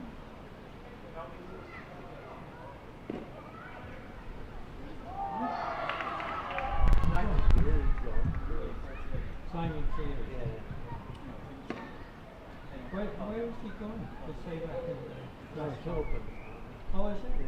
Okay.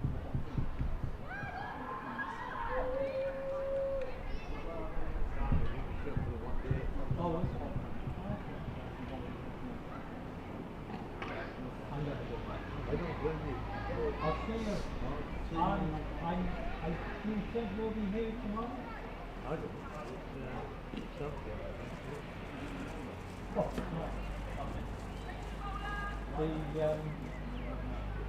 After that disaster, but I was glad for yeah, did yeah. Encouraging. It is. It's long as 18, 19 over. Yeah.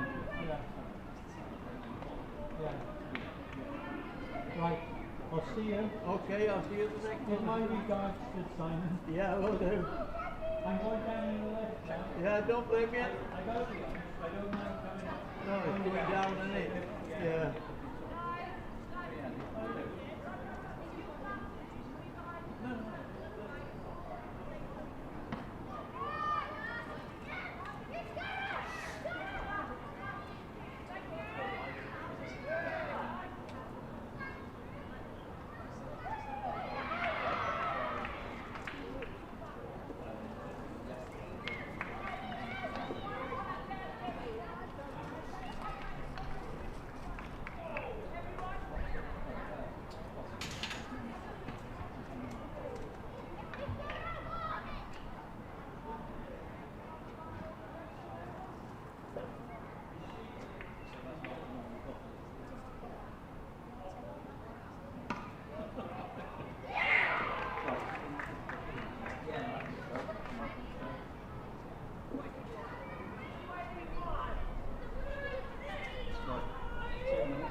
normally cooler up here, you know. And after some, all the sun men go over there. Yeah. And it's just, you know, so there's normally about 20 of us, you know. Right, okay. But they've all, We're gone. I think we're going to move down out of the wind a bit. yeah, they've all, you know, they've all disappeared. It's too cold.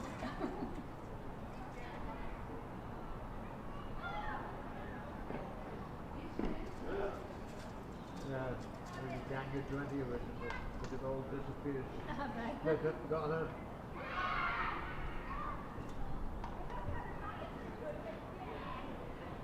it's normally just nice up here, you know what I mean? It's not Yeah. being in the sun. Yeah. But like Bill, who used to come across, he'd had all skin cancer, and I've had them. Yeah. Don't be sat in the sun. Yeah.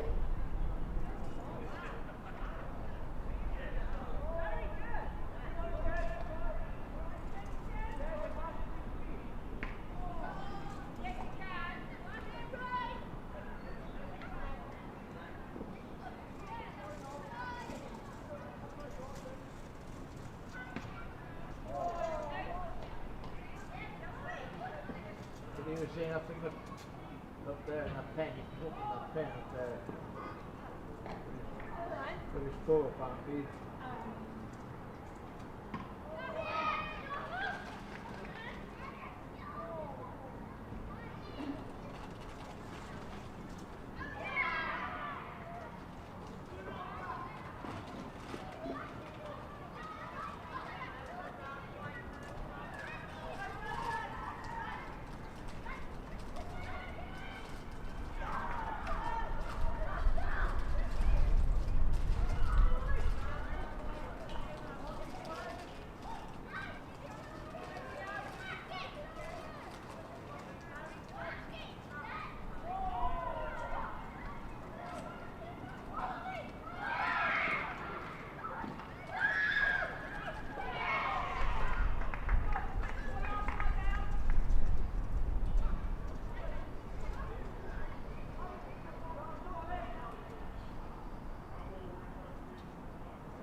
there's no one in the queue at all.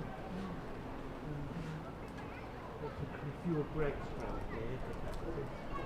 Loads of stickers. And of course, as I told you, she's bringing it all stuff. yeah. Pork. And Yorkshire, and cabbage, and sweet, and roasted grain.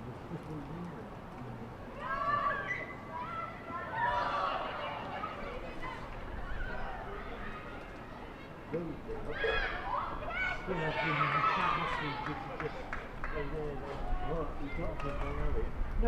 he was on his phone, so he said I don't know. Pretty cool up there. I must have there's a woman in them. They're all the same stuff.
There's no room in the inn. Yeah, put it up there. In the glass case. Bill's been down and he said that it's the whole company. You can't get the view of anybody going in there now. Don't you? No, there's a few people who are.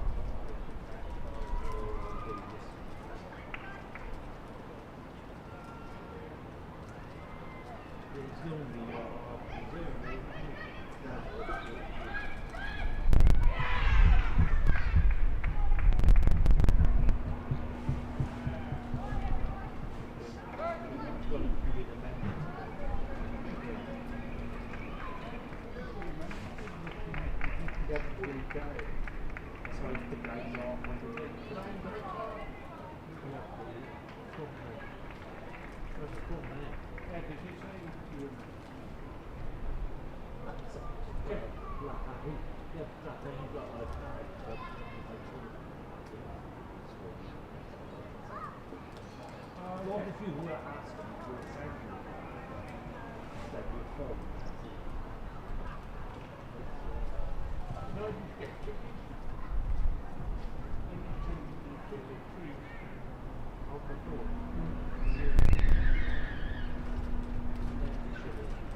I reckon we download the app.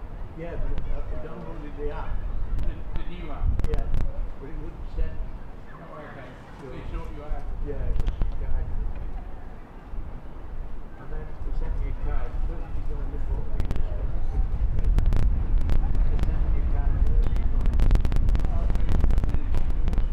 Yeah, the classic. Yes, case book.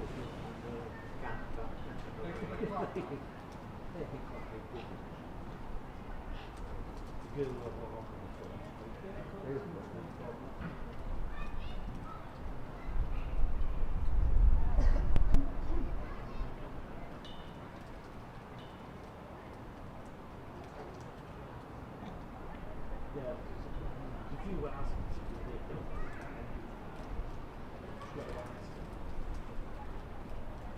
do it, I got diabetes. Oh, trying to hear. Yeah, I got something on the army. But where's my phone? It's upgraded. My phone is on the new AS, which is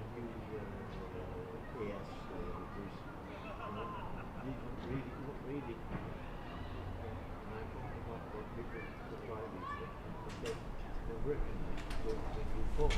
But it's sent me what's it? Send it.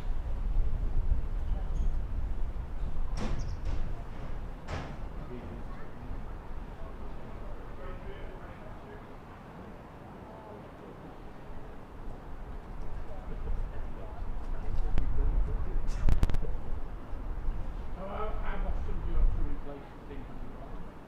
Every 10 days. 15 days. Alright. They're still in. So I was told, I bumped into Alan Patrick on the way It's a round. joke. Absolute boldness. This guy's off.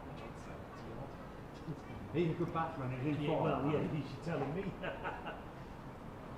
I have a question to what somebody here can ask, surely. What is the event at the stadium next Saturday? A concert or something? I only know It's that. not Hot the Blues are playing on Friday. Oh, see the stadium itself. Oh, so that. Oh, it's not on the ground. They put that on there, right? Or something. Oh, and that leaves you. Not really, it's 4 o'clock. Is that good? It's within well, it's not. the perimeters. Perimeters are, they say, between 12 and 15. So tell me you're still alive. Yeah. No, 10 and 15, and they go back to that, then this guy's getting in. I was thinking of coming to the Williams and saying, you know, for one day, next Saturday. And you come down and get on the motorway just now, they're only doing it at the time. Stadium event on 16th. Delay is possible. That's all I was going to that. Oh, it's a monster jam. It's a monster jam. The big trucks. Oh, the big truck. Yeah. That'll be a 60,000 sellout, will it? Well, yeah. It is. Yes, a lot to that. In other words, Elzo's got to find somewhere to park. Elzo's got to get home after the game. Stay home and watch it on the box. Yeah, it's monster jam. Were you two gentlemen? I know you weren't here. Were you here for the final? Great, wasn't it? Yeah. Well, I was The last 6 weeks. and I watched live. She didn't miss the Colorado. I won't go to church tomorrow morning. I'll go now. I went to church. I was thinking, have a hot tea. No, the game would all be That's over. really good. Shut down right on the Wembley Still plane. on there. It's still on there. A profanity was heard when I saw That the is score. brilliant, good. Yeah. Oh, thank you very much. Have you got a big pot or a small pot? Both. But I use a small Likes pot. the tea. I have for the first time ever brought tea with me down, and I've done it. I know you can put the milk in a thing for it. Do you use mug or a cup? Mug. Right. How many can you get out of that mug? I normally put. How many teapot? How many mugs can you get out of your teapot? About 1.5. Right. Good. Do you use a teaspoon? Yes. Put about 3 teaspoons. Yeah. I think for 5 minutes. Right. And then obviously skin it. You take the top off and smell it if you want. I tried it tonight when I whatever time I get home, it's not good.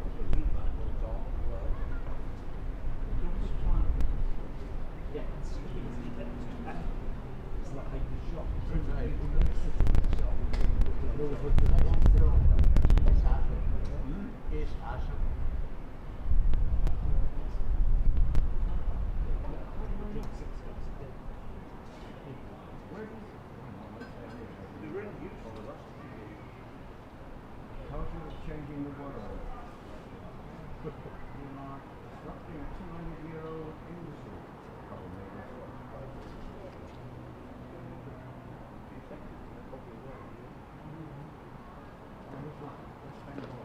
Yeah, come from the Himalayas.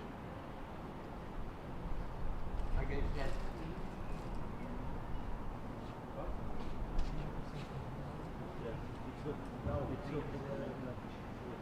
Yeah, I realize it. No, what's in mind?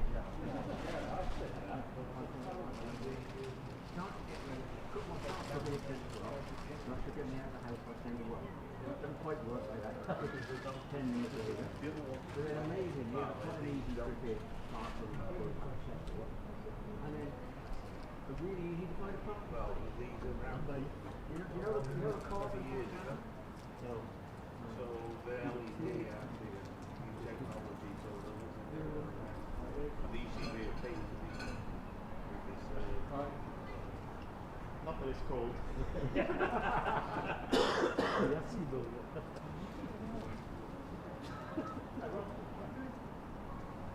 My gut feeling at the moment, Jack, if I go for yeah.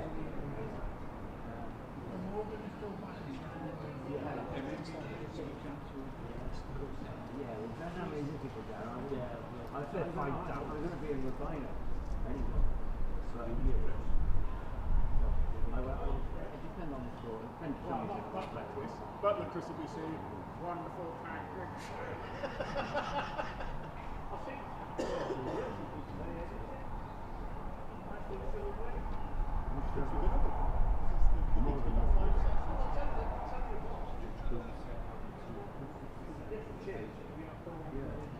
They've been off the range.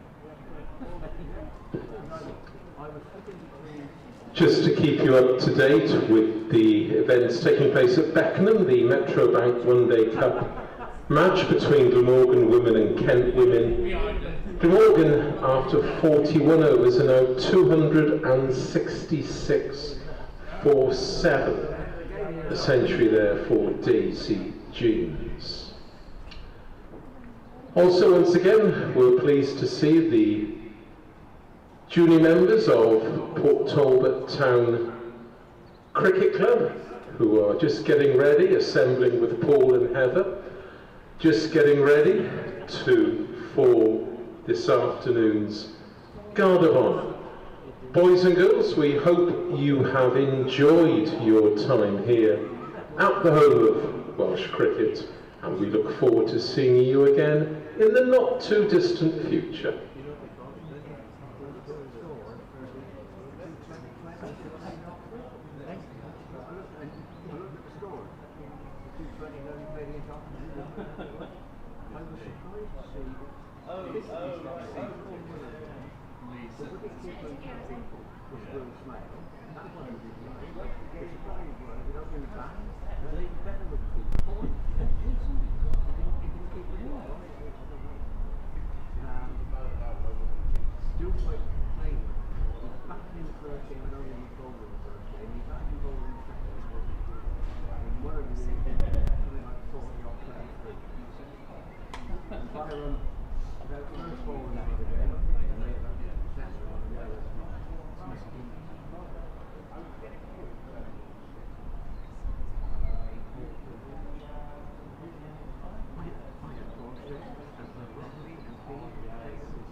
I do. individual game, or it's not to spend for the entire whole day. It'd be great if you've already eaten, and Gareth has got somebody who's waiting on him hand for the Yeah, alright. and when you've got to go home, and you've got to do the cooking all that, so it's quite a nice time. Knowing I was not going to do these at it's quite beneficial. In particular. This is going to change quickly. I just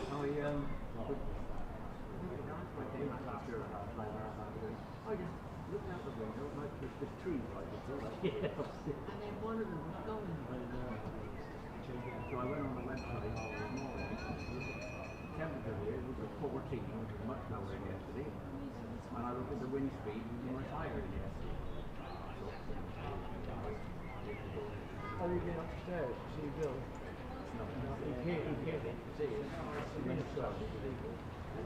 But he said, full up there. He said, looks like it's going up, but we'll see how.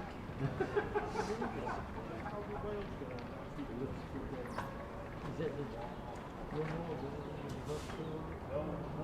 Somerset. Because you can't see now. Bye. Gonna find a warmer spot. Can't believe it.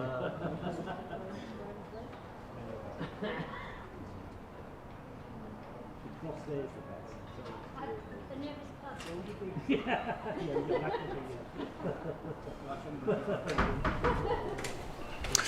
A very warm welcome back to Sophia Gardens in Cardiff for this third day of the Rothesay County Championship match between Glamorgan and Somerset, and the pendulum, we would say, has swung back in Somerset's favour, because the situation as they come back onto the field after lunch is that the visitors are 157 for 9. That is a lead of 282, thanks largely for the efforts of Tom Abel, who's still there unbeaten on 71, supported by the stalwart Jake Ball. An impressive not out naught. From 21 deliveries. But it's taken the game, well, slowly taking the game away Well, I think from Glamorgan. what it's done is shifted the momentum, Yes, it has. which moved dramatically in Glamorgan's favour in the last half an hour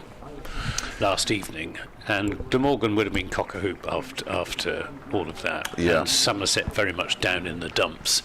Now, I wouldn't say Glamorgan are down in the dumps now, but Somerset, having got through that morning session, will be feeling much, much happier with life and much more confident about winning this game of cricket. Yeah, especially when Glamorgan, or Somerset rather, at one stage were 62 for 8. So from there, it's been a sterling effort to get them to 157 tonight. My thanks as well, I should mention, to Anthony Gibson and to Nick for some shift this morning, as I had a prior engagement. So my thanks to you both. I'll be doing overtime this afternoon in return.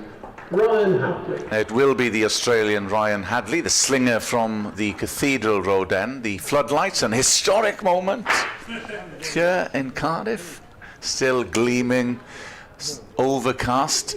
I underestimated the weather this morning coming through Sophia Gardens. I'm in my shorts, but it is very, very nippy out there. It is. As Ryan Hadley will start his run-up from, well, it's a false start. Interesting, they've changed the field. They Well, have there's not got the field right out for Tom Abel. Yeah, there's some deliberation about the field in the latter half of the morning, and if Glamorgan indeed had got their tactics right or wrong. Hadley coming in then, past the umpire, right arm over, bowls to Tom Abel, who defends towards Mason Crane at mid-on. Yeah, there was... they didn't quite get it right, as they're trying to get Jake Paul, obviously, on strike. Nick Webb was saying, I mean, they were bringing the field in. They weren't bringing the field in for the fifth ball of the over. So Tom Abel was taking a single off the fifth ball of every over, leaving Jake Ball just to survive one delivery, which he managed to do. Yeah, and I think probably Mason Crane would admit it probably wasn't his No, he didn't Few bowl very best well. overs against Jake Ball as Hadley comes in, bowls, and that's a shout, and it's been given. So Glamorgan have made quick work of wrapping up the Somerset innings in the first over, second ball after lunch. And what Glamorgan would have done for that about 30 or 50 runs ago. I don't think Abel would have played the shot for 30 or 50 runs. Quite. But that is the end of Somerset's second innings, 157. It's a lead of 282. And you have to say, you have to commend Tom Abel, as well as his partnership with Lewis Gregory earlier Lewis this morning. Gregory batted really well. Who has bowled TVDG for 45. Well, it's quite a challenging target for Glamorgan. I wouldn't say it's out of reach. I think the first 25 overs of their innings is going to be absolutely critical. Just seeing a replay, pretty plumb. Yeah. Not much doubt about that. Abel trying to swing a straight ball over the mid-wicket boundary and missing it. Yeah. So there we have it. Hadley, with his second ball, getting Tom Abel LBW for 71, and as Anthony was alluding, a challenging target for Glamorgan. So, well, we've just come back after lunch. We'll have a break, we'll have another 5-minute break before Glamorgan come out for their second innings. Keep your score sheets up to date. I'll give you the Glamorgan bowling figures in just a moment.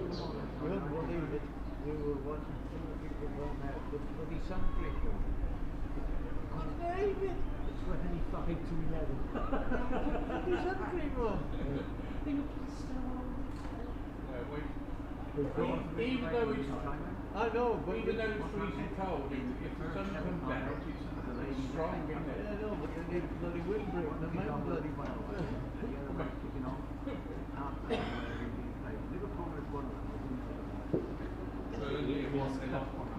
So in that total of 157, there were 5 extras comprising 2 byes and 3 leg byes.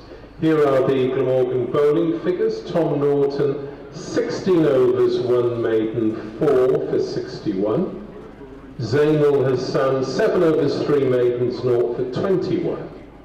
Ryan Hadley, 8.2 overs, 2 maidens, 3 for 28. Tim van der Gooten, 12 overs, 2 maidens, 3 for 25. And Mason Crane, 7 overs, 2 maidens, 0 for 17.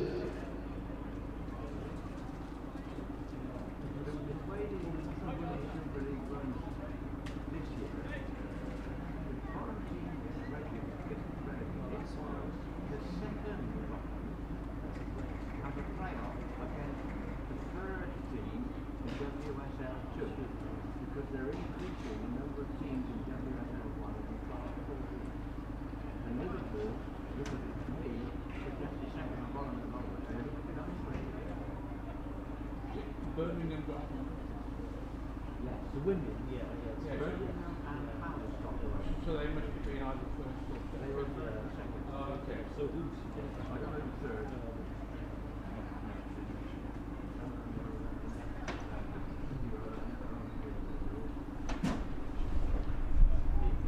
One of the teams.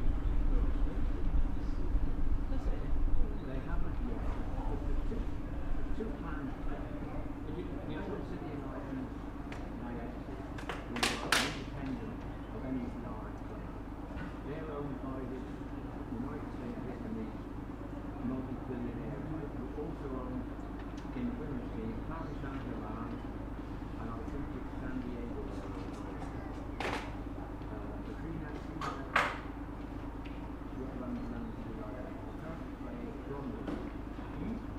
they have built somewhere in Kent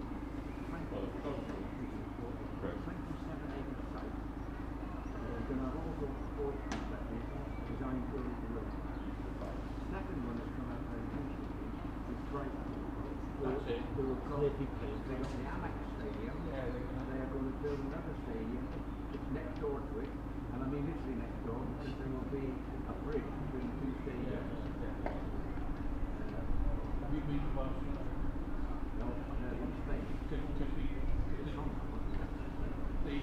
They've got the 2 stadiums. I assume they've still got them actually. So they've got like a 20,000 seat stadium, and then They've got the Etihad, and next door to the Etihad, literally, they've got the Jolly Stadium, isn't it? okay, so that's where And they're. I think we've still got territory behind the goal. We cannot use the European Oh, even. But anyway. Yeah. Well, I agree. Leicester City.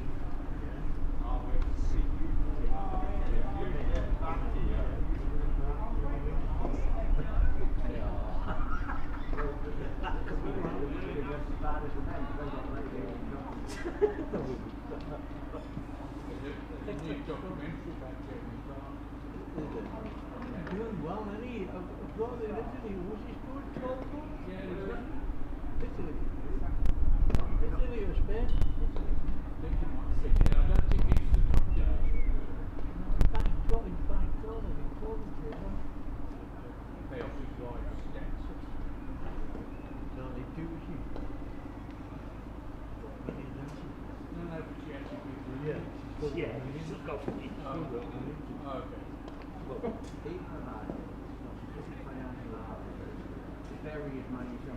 Yeah, no.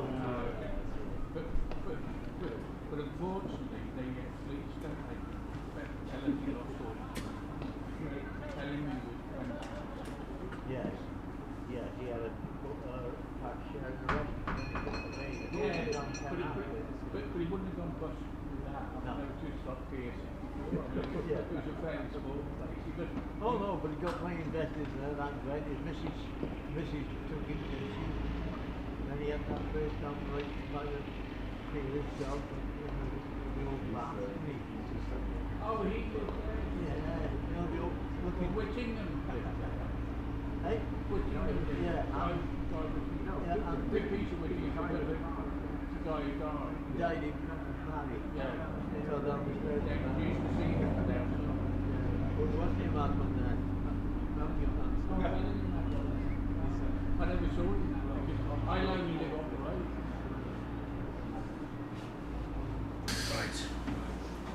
Well, a very warm welcome back again. We had lunch and then we've had an impromptu break due to Ryan Hadley taking the last wicket of Somerset's second innings, which is Tom Abel, LBW for 71. So Somerset in a huddle with Glamorgan trailing by 282, and if you were a betting man, you would suggest that is going to be a tough ask for the home side. However, we shall see. Testing conditions, the wicket is doing a bit, as we saw yesterday, with the heroics of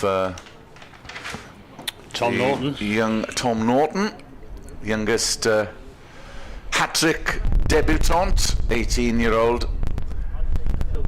But Glamorgan have it all to do here, as we await the opening batters to come out.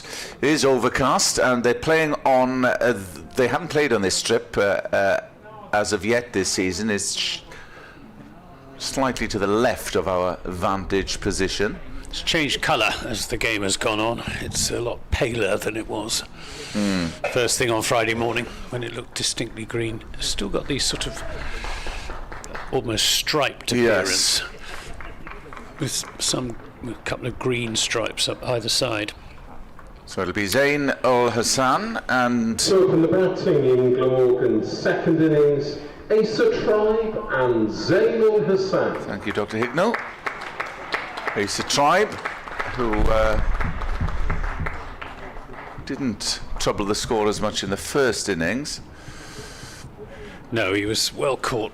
And to open the bowling for Somerset at the Archie River Vaughan. End, Lewis Gregory. Lewis Gregory, who scored 45 in Somerset's second innings, will bowl this first over from the River Taff end. Somerset on the attack. Glamorgan trailing by 282, 3 slips. Tom Abel, Craig Overton and Archie Vaughan. Mid-off, mid-on, mid-wicket. Backward point. There is some protection out in the deep. Backward defined leg. And there's a third man in place as well. Here comes Gregory to Zainul Hassan. First ball of Glamorgan's second innings, and that's played firmly by Ul Hassan, who scored 143. And he needed that knock. He was questions about Glamorgan's opening partnership. Eddie Byram struggling for runs as well. He's not playing. That mammoth partnership with Kieran Carlson, securing victory down at Southampton. Coming around is Lewis Gregory, past the umpire bowls, and that's a good delivery, and that was flirted with by Ul Hassan outside off stump, and it went through to the keeper, who didn't take it cleanly, so just as well he didn't get an edge. There's just a bit of movement as we see. I think it actually did bounce once, just died on him. So as mentioned, the floodlights are on. Is grey overhead. Gregory coming in and bowls, and that's played defensively by Ul Hassan, and there's no run. Well, if the combination of ball and wicket works as it has done in the last 2 innings, the Glamorgan first innings and the Somerset second innings, then these opening overs could be decisive.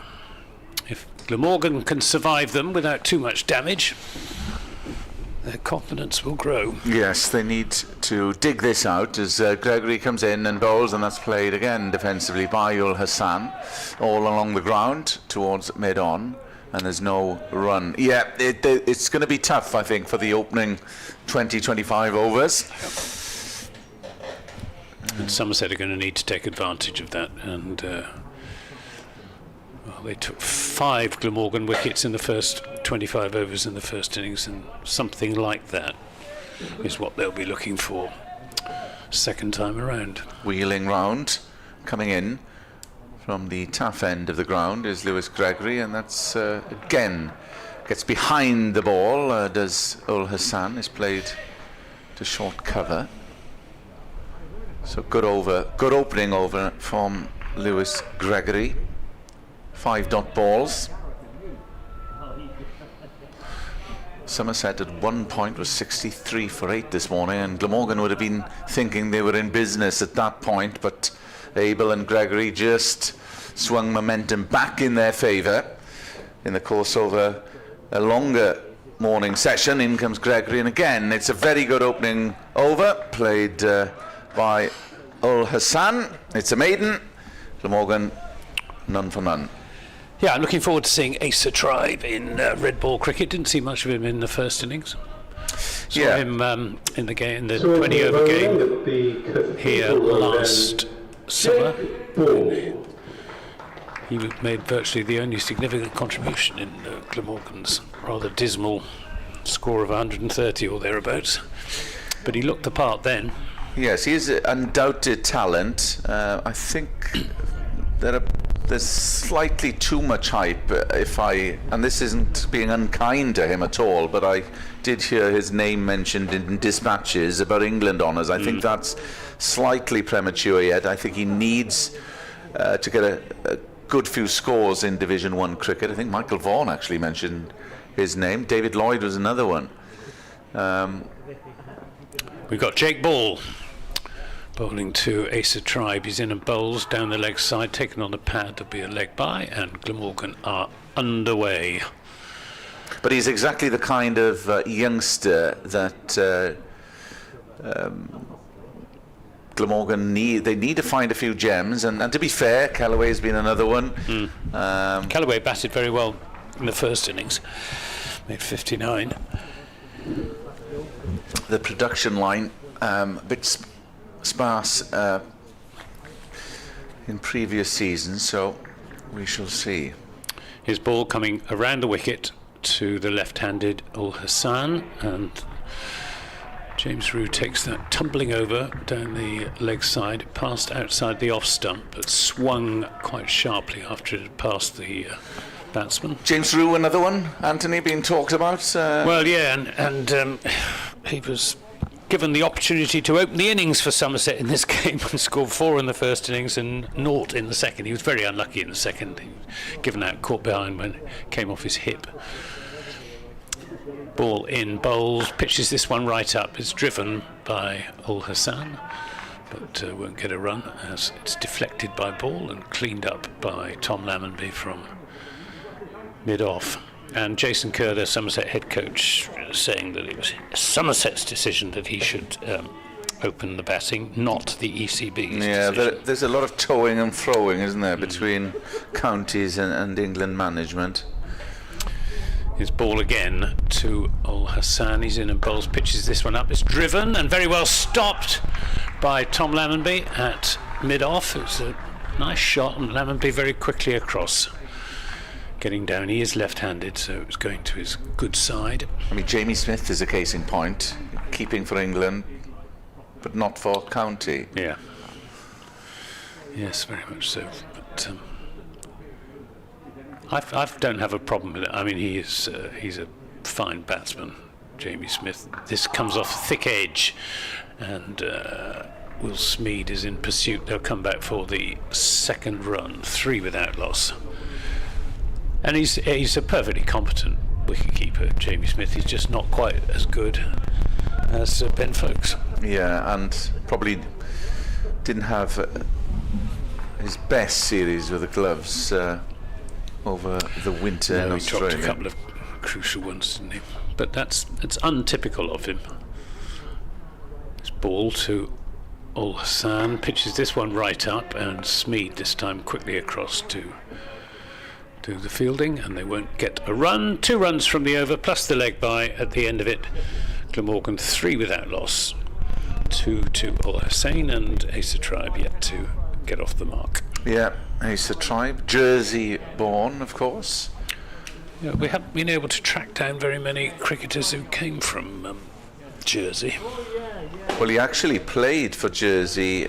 He played a T20. I think he played against Somerset when Glamorgan won last year, and I'm pretty sure he was flying to Holland the next day to play for Jersey. Well, he made 115 not out against Papua New Guinea. Wow. The might of Papua New Guinea. Well, quite.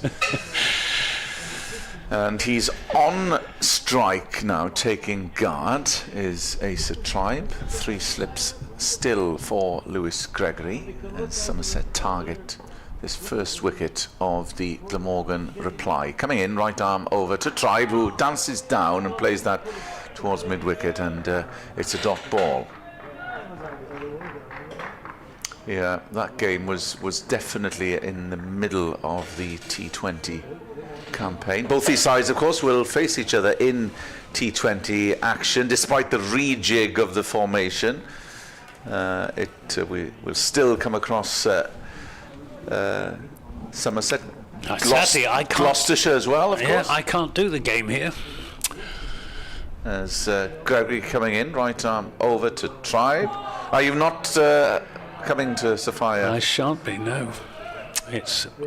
I shan't have the pleasure of driving through the Bryn-Glass tunnels on a Friday afternoon. He says that with a wry smile. It's the Royal Bath and West show that weekend, so where I shall be fully committed. The bane of transport drivers, the Bryn-Glass tunnels. Yeah. Coming in from the River Taff end. Lewis Gregory coming in, right arm over. Tribe to the pitch of the ball, defends into the offside, and there's no run. It wasn't that. I was surprised. I was coming back from the count. I was working on election duty on Friday. The Torfaen, Shir Fynwy, which is Monmouth in Welsh, count vast swathes of areas now because they've changed the constituency. They're not really constituencies now, and Gregory coming in. And bowls to Tribe, and that is left on length outside off stump. But it was held in the Chepstow Leisure Centre, and I was surprised about how little traffic I encountered coming through the Brainglass tunnels. I had a trouble-free journey on Friday morning as well, on the way up. But they should be, described. They're a national hazard. Yes. There we are. Gregory, penultimate ball of his over, and that's left as well and taken by Rue. Well, nothing too threatening so far from the Gregory and Gregory's 2 overs and Jake Ball's 1. No, there was a few this morning that climbed, which would have interested Jake Ball, but not many untoward, I'd suggest. Last ball of the over for Lewis Gregory coming in, and bowls to Tribe, who leaves comfortably outside off stump. End of the over. Glamorgan, it's a maiden 3 for none. Yeah, left-hand, right-hand combination, these two, Ace of Tribe and Zayn Ul Hassan, which makes it just a little bit more difficult for the bowlers to groove their line. Still got the 3 slips. Lewis Gregory at first slip, Craig Overton at second. Tom Abel, yet again the hero of the hour for Somerset. Jake Ball into Ul Hassan. Takes him on the pad. I think there was probably some inside edge there as well. Just a sort of shout of excitement from James Rue. Nothing from the slips.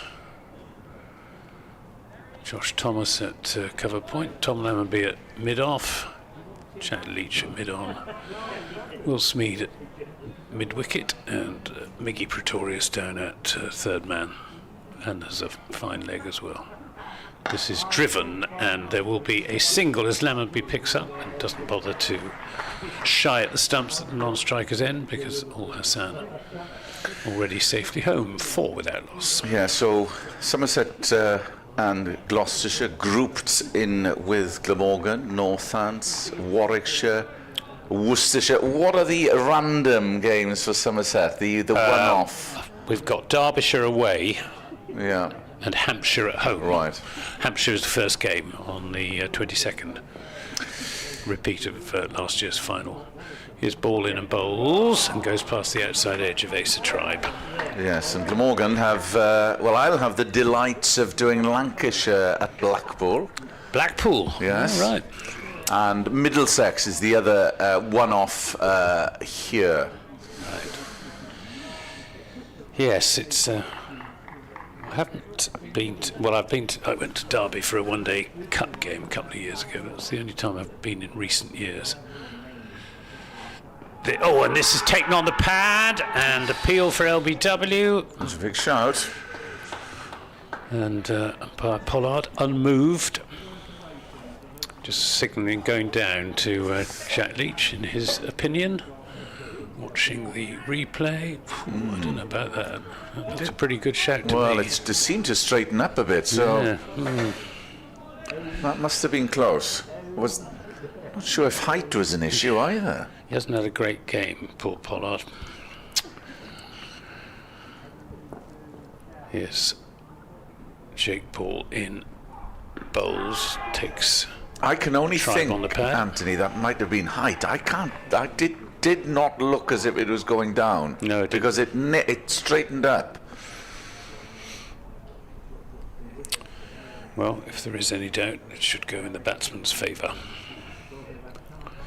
So they've survived 4 for none.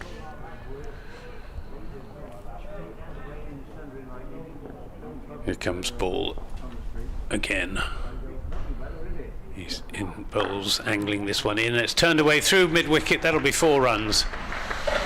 Josh Thomas can give up the chase there. Over pitch from Jake Bourne on leg stump. Nicely played by Asa Tribe. He'll feel better for getting off the mark with that 4 runs. Yeah, anything that strays down leg, Tribe is very strong in that area. Just helped it on its way.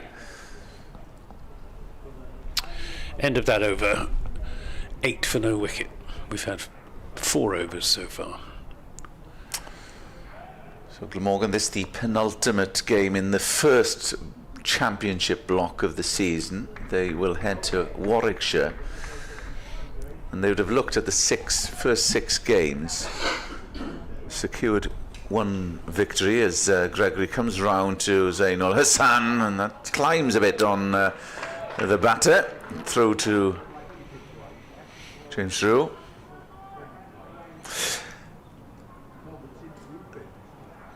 Yeah, usually 3 wins plus a handful of drawn matches is required to secure safety.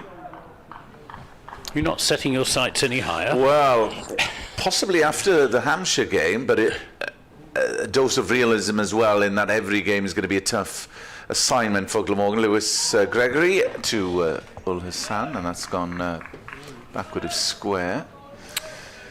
Well, if Glamorgan win this game, which is certainly not beyond the bounds of possibility, well, then that would be 2 in 5. 2 wins in the first block would have been more than acceptable. They lost, of course, the second game at Trent Bridge.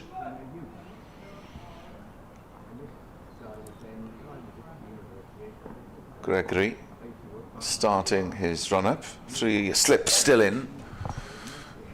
into Tribe, who leaves outside off stump.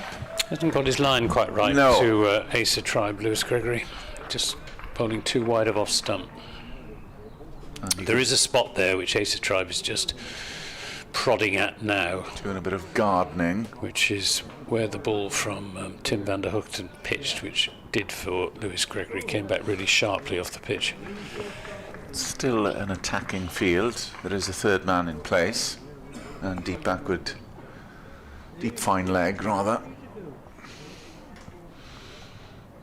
In he comes, Lewis Gregory, bowls to Tribe, and that was a better ball, but it was left by Tribe. Bit of extra bounce. Yeah. Bit of lift for Lewis Gregory, who scored 45 earlier this morning. And if you were just joining us after lunch, well, Ryan Hadley made quick work of wrapping up the Somerset innings with trapping Tom Abel, LBW for 71. Gregory coming in to Asa Tribe, and that's play. There's a few oohs and ahs of encouragement for the bowler in the slip cordon. Most in sweaters, because it is nippy out there.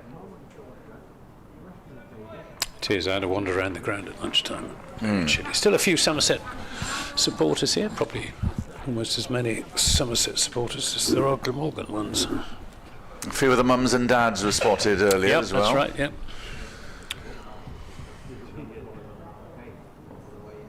Gregory trudging in from the River Taff end and bowls, and that's left, that's another one, but that did start to drift after it pitched, but just a 1 coming off that Lewis Gregory over, and Glamorgan a 9 for no wickets.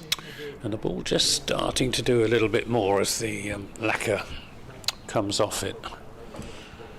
A little bit more bounce, a little bit more movement. Was everybody scrambling for to see if that was a milestone yesterday for Tom Norton? It's ball in and bowls, taking the outside edge and runs away through the slips between Tom Abel and Craig Overton for 4 streaky runs. It wasn't a chance, but it was a full shot. Watching the replay,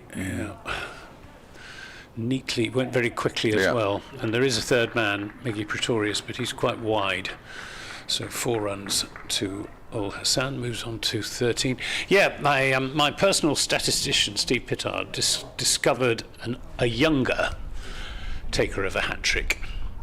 As this is edged and again doesn't carry to Tom Abel at third slip. Soft hands, luckily. And it's taken Tom Abel, I think, on the wrist probably, and it bounced up and Craig Overton cleaned it up.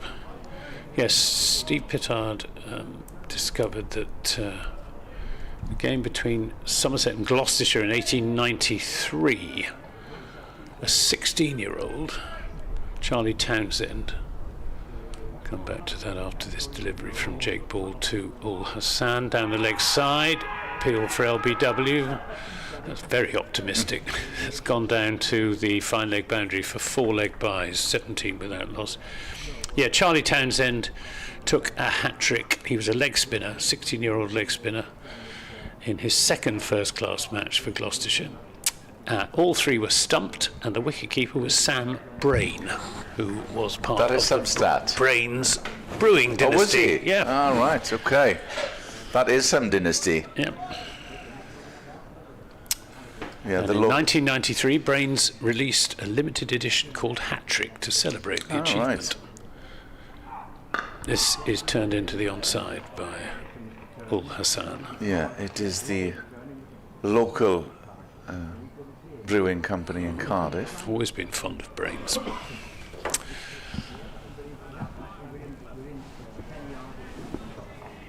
Of course, there are far less Brains public houses these days, as is. Here's Jake Ball in Ball's pitches this one right up. It's driven firmly, but straight to Tom Namonby. Well, they've sold a lot of their tied houses, have they? They have, which is unfortunate for people who remember Cardiff as was. Yes, it was a real stronghold. But I gather you were near one last night. I was near. I didn't actually go into Old Arcade is still a Brains. the City Arms is Yeah. still a Brains pub. This is past the outside edge. It's good over this from Jake Ball. Found the outside edge twice, and it didn't carry to the slips on that occasion. Play and a miss. 17 without loss. Of course, the other well-known South Wales brewery, Hancock's, which is no longer independent, hasn't been for a long time, started life in Somerset, at Wiveliscombe. And the old Hancock's brewery is still there. And I'm not sure if beer is actually being brewed there at the moment. There were 2 breweries operating there, Cotley and Exmoor. I think Exmoor may still be there, but although I think their beers may now be brewed somewhere else. But anyway, that's the and the Hancock brothers. One played rugby for Wales and the other for England. Lewis Gregory continues, and that's a better ball from Lewis Gregory, and it's whizzed past the outside edge of Acer Tribe, taken by James Rue.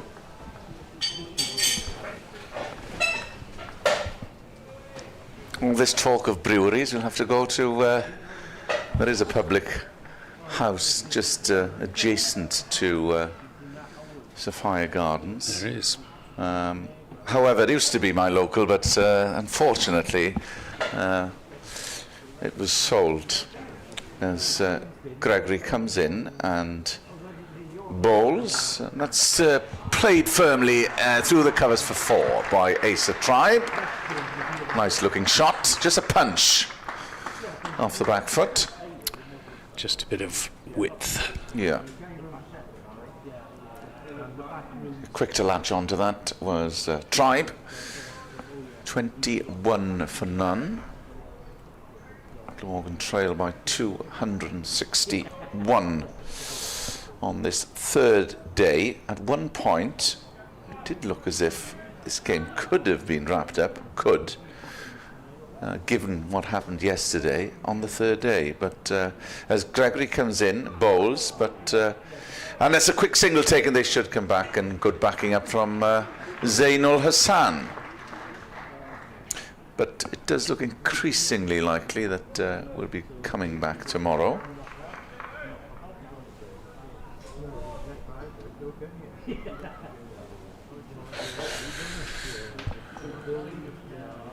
Yes, the two Hancock brothers. One was Frood, who played for England, and Frank, who played for Wales. And it was Frank who invented the what we now regard as the sort of standard three-quarter formation. All right.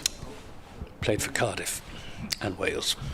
Greggy coming round to Zainul Hassan, firmly struck. No ball, I think. Towards mid-on, and sun is out, peering through the clouds here in the Welsh capital. That was like Josh and Ed Lucy, Nick would remember, but Ed didn't play for Wales. Josh, obviously. Josh's mother was a Welsh speaker from Cwm Llynfell in the Swansea Valley. And in fact, a former colleague of ours, Hugh Llewellyn Davis, well-known commentator, as Gregory comes around, and that's played to point, presented the Welsh Songs of Praise, and there's a shot of a young Josh Lucy in the gallery in the local chapel.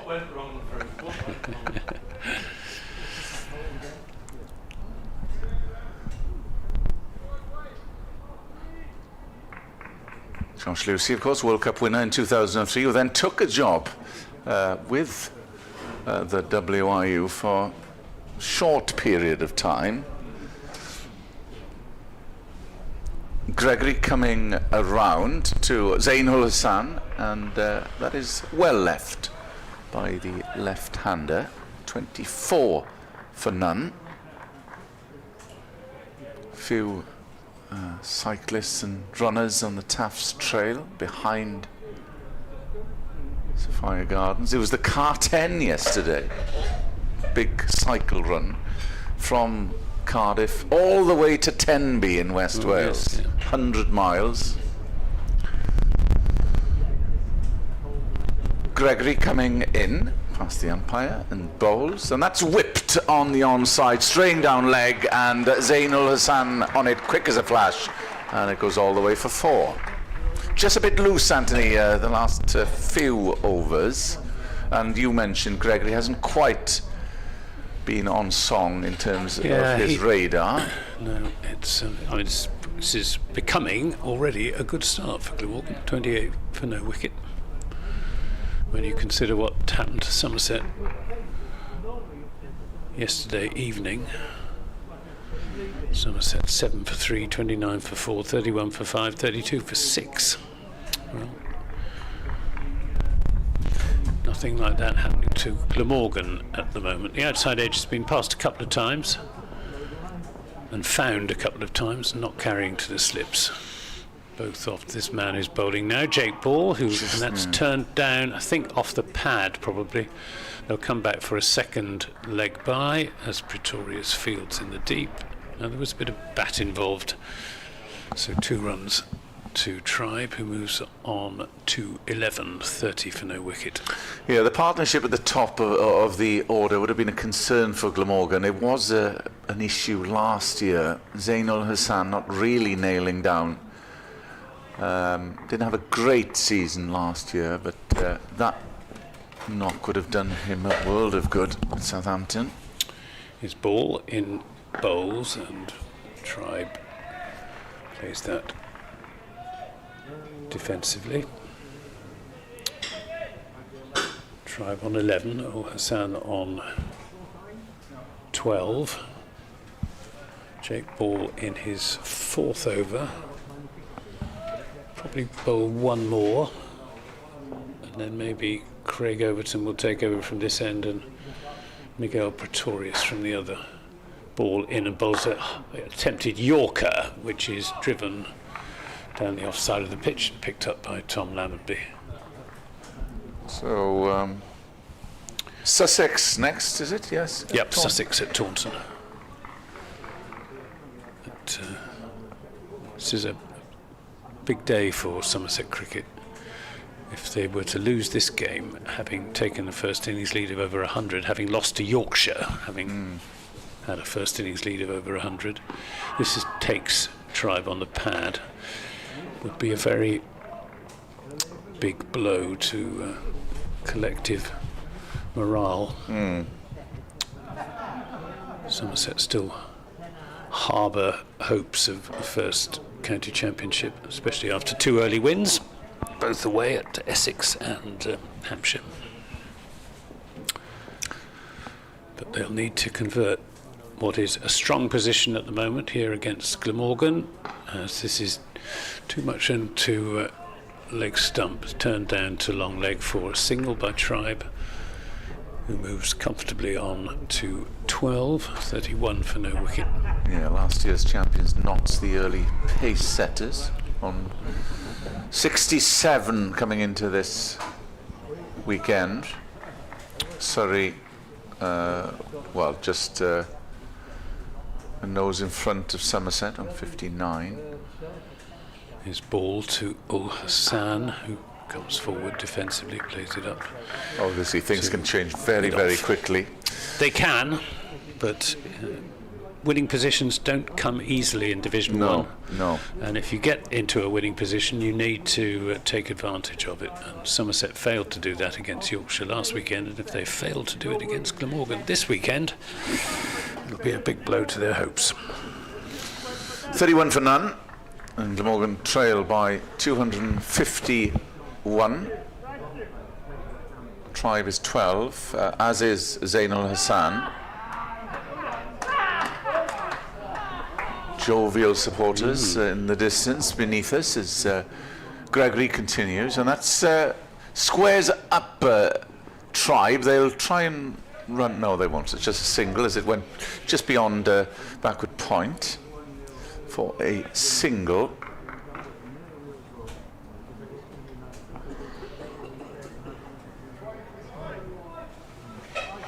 There's a decent congregation underneath us here in the media centre, Cathedral Road end, but Gregory's coming from the river end, starts his run up, 3 slips in, bowls, and that's played just behind square on the onside, and they'll come through for an easy second off the bat of Zainul Hassan.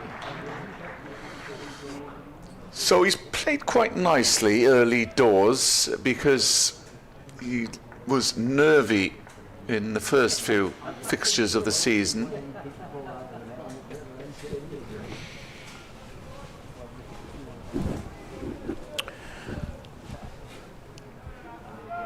Still 3 slips. Mid off, mid on, mid wicket.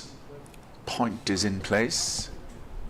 Deep fine as Gregory comes in and bowls. Oh, that's better line. That is the line from Gregory to the left-hander. It's taken by James Rue. Bowling from wide of the crease to slant the ball into the left-hander and then getting it to hold its own off the pitch. Did everything except find the outside edge. Smattering of green, as Anthony mentioned on the wicket earlier. Deep roller was on as Gregory comes in, bowls, that's played straight, and Gregory fields. 34 for none. I can hear Tractor Driver, Somerset's best known supporter. I'm not sure quite where he is. I haven't spotted him yet. It's the day for the sweaters and the coats are out. He'd be wearing a maroon floppy sun hat. But there are quite a few of those in evidence.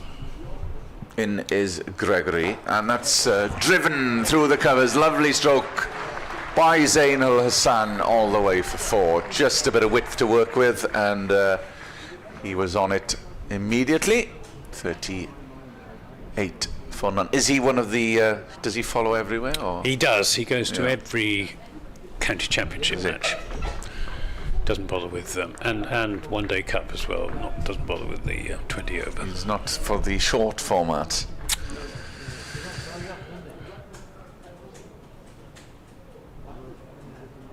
In comes Lewis Gregory, coming around to Zainul Hassan. That's played down to third man. They'll take an easy single.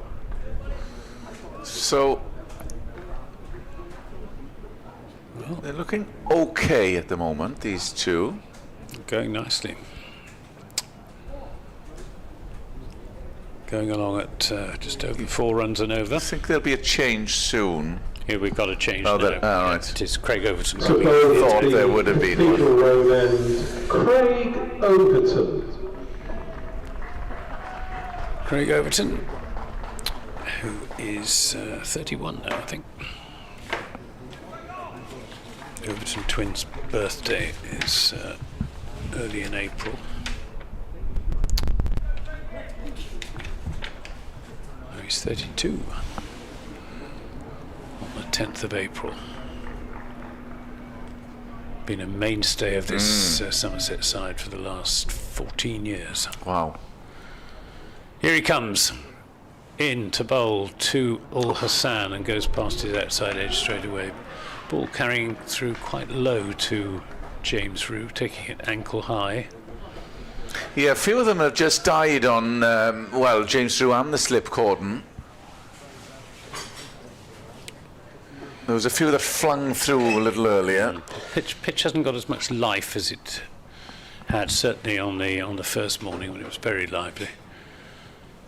Here's Overton around the wicket to Ul Hassan, who just chops that into the ground, and it's picked up at backward point by Tom Lammonby, who gives the ball a vigorous polish in the hem of his shirt.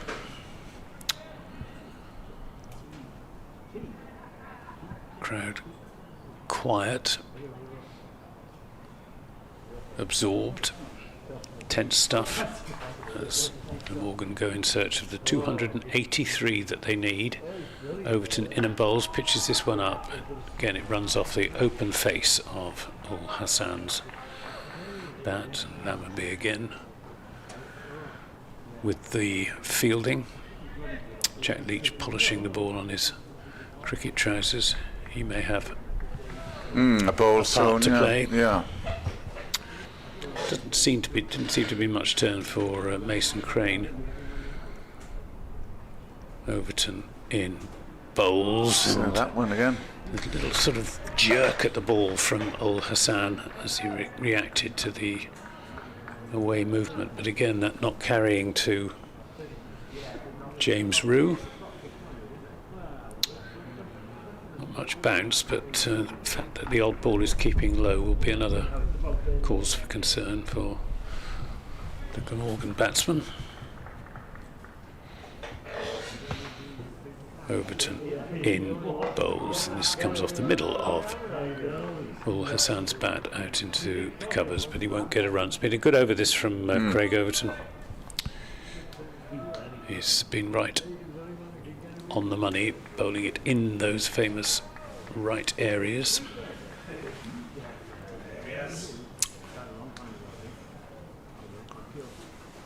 Last ball of the over. He bowls, and again this is played firmly into the offside by Ul Hassan, and a maiden over for Craig Overton to kick off with 39 for no wicket after 10 overs, so the run rate 3.9, and the target is 244 more runs are required. Yes, good over. Well played as well in equal measure by Zainul Hassan, who's got a bit of confidence back, as you would expect, after that 143 at Southampton. So it's still persevering, Somerset, with Lewis Gregory coming right arm over from the tough end of the ground to ace a try, but that's worked through square on the onside for 4. That was loose, short, and given the treatment it deserved, really, and Tribe is not going to miss out.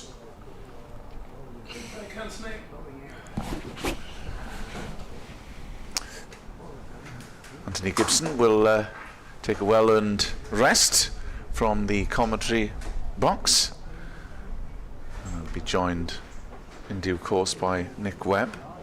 Glamorgan moving to 43 for none. Tribe moves on to 17, so just 2 slips in, so more protection out on the onside deep backward square. Gregory, and that's played but is fielded at point. They pushed that man back to deep backward square.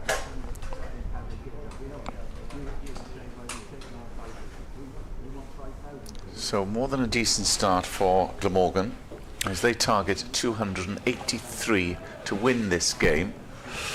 I can report it's blooming cold out there. Yes. In comes Lewis Gregory. Bowls to try, but that's a better delivery in the block hole, but played firmly out to mid-on by Asa Tribe. Yes.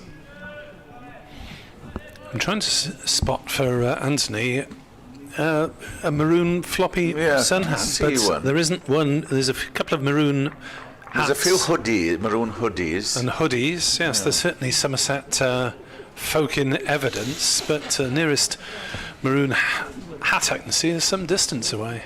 Gregory, 2 slips in, and that's chopped down into the ground, but wide-ish mid-off, comes round to field. And there's no run. Unless he's absolutely directly beneath us. Close to the effects microphone. Yeah, it doesn't look inviting out there, Nick, at all, I have to say. No, full credit to those supporters who've braved the temperatures, which Anthony remarked earlier, seem about 10 degrees cooler than yesterday. Starting his run-up is Gregory coming in and bowls to Tribe, who gets everything behind that in defence mode.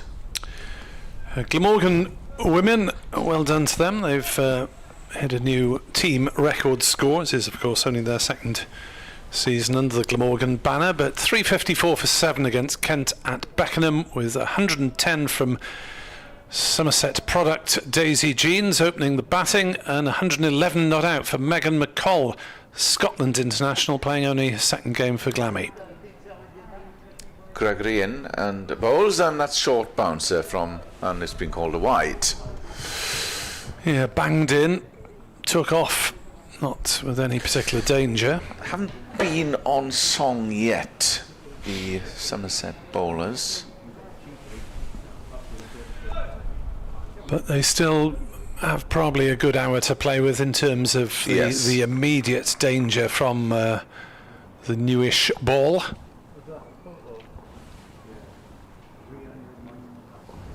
Gregory coming in and bowls to Tribe, who punches that towards point, and there's no run. End of the over, and Glamorgan into the 40s, 44 for no wickets. Yes, perhaps on screen that is the gentleman of whom we speak. Anthony, is that your favourite supporter? Oh, no? No, it's another gentleman with a Somerset maroon sun hat on, but today it's more like keeping the glare of the floodlights away from the eyes, as in comes Overton and bowls, and Ul Hassan pushes forward very uncertainly, and that one has... Did he play it close to the stumps, or did it go straight through? It ended up next to keeper Roo anyway. Looked rather uncertain there, Zain Ul Hassan. It was a bit of a half-hearted effort. Nearly, very nearly played on. Yeah. Very close to the off stump. Yeah. Overton is in to bowl, and they're appealing for everything there. LBW or court, and Overton gives it the double teapot to bemoan his fate and wonder why he's a bowler and not something easier to do for a living. So Overton getting interested, certainly in this over against Ul Hassan. The replay of that one shows it struck the pad just outside off stump. He was playing a shot, the ball flew to slip, so they appealed for that as well, just in case it was given out court. Overton in, bowls to Ul Hassan, who gets on top of that one.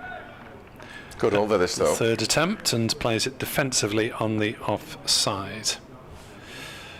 It's definitely worth a scribbled note in my book near played on to Overton on 19.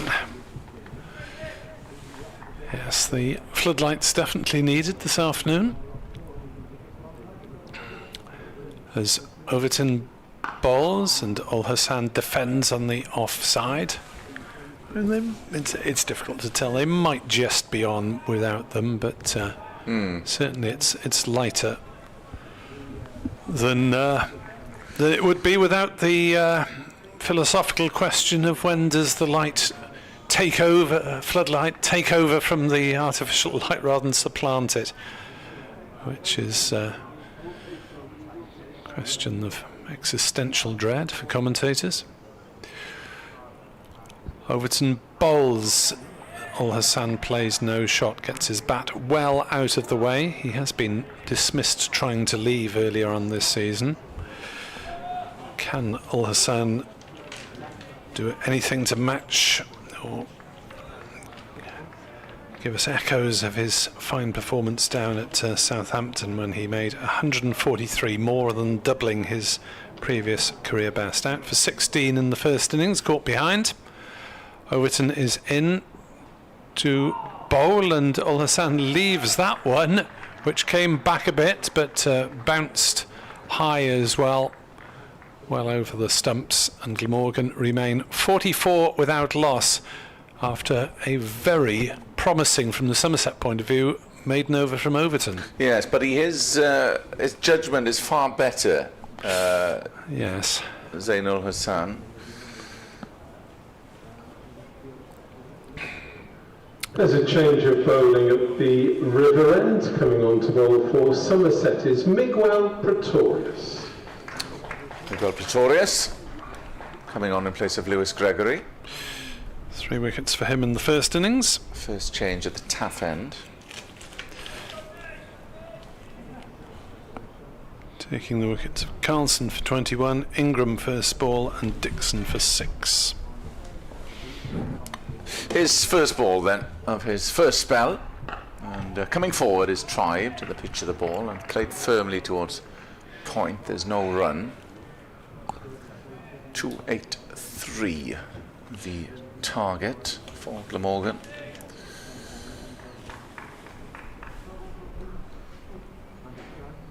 And every result was possible after, well, incredible scenes yesterday. From young Tom Norton. Pretorius in, bowls, and that's played nicely down to third man by Tribe. He'll pick up a single. Credit to Norton. It's usually, quite often in the heat of the moment, players can't remember the dismissals, but he could actually remember all 3 dismissals without too much prompting, and said he just couldn't remember the celebrations. Well, he went charging off with the old aeroplane arms down to third man, got most of the way to the boundary before he was engulfed.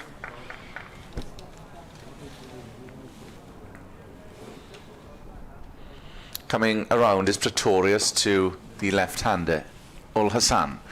In, and bowls, that's, well, nicely played, nicely stopped as well by Pretorius. Played very firm by Ul Hassan. Gareth Hill says, nice to hear the mention of Brains Beer, the only brewery to honour an ordained Methodist brewer, the Reverend James Buckley, as in the Buckley's Brewery family. The South African Pretorius coming in, bowls, and that's squares Ul Hassan slightly. And Gareth, who I think is bidding to become our ecclesiastical correspondent, if I can say it, was a Llanelli Methodist minister who earned a reputation as a man who could guide a congregation on Sunday and oversee a thriving brewery during the week. What a combination. In is Pretorius, bowls to Ul Hassan, and again a similar one to the other ball. Is partially stopped by Pretorius, but there's no run. Catering to his congregation's spiritual and material needs. Miguel Pretorius, well, he's been around the block in terms of teams, hasn't he? Played spells at Durham. Well, he played cricket in different guises all across the world, and he comes, and that's left outside off stump by Zainul Hassan. Yes, Edward Cooper, on mention of the floodlights, says now they just need to work on the heated seats, especially in the period from April to September. Thank you, Edward. Well, we did have a good innings weather-wise last year. It wasn't bad, was it? Yes, Pat Pocock is suggested by one of our social media as the Welshman who took 7 in 11. Overton over the wickets to Tribe, who's fishing at that one outside off stump and is beaten. Well, as Somerset found on the first morning, the art is not to hit those. As Tribe goes down the wicket for a prod and a wander. This is more of an examination. Craig Overton. Oh, there's a way swing there. Yeah, movement off the pitch and in the air, to be fair to the big man.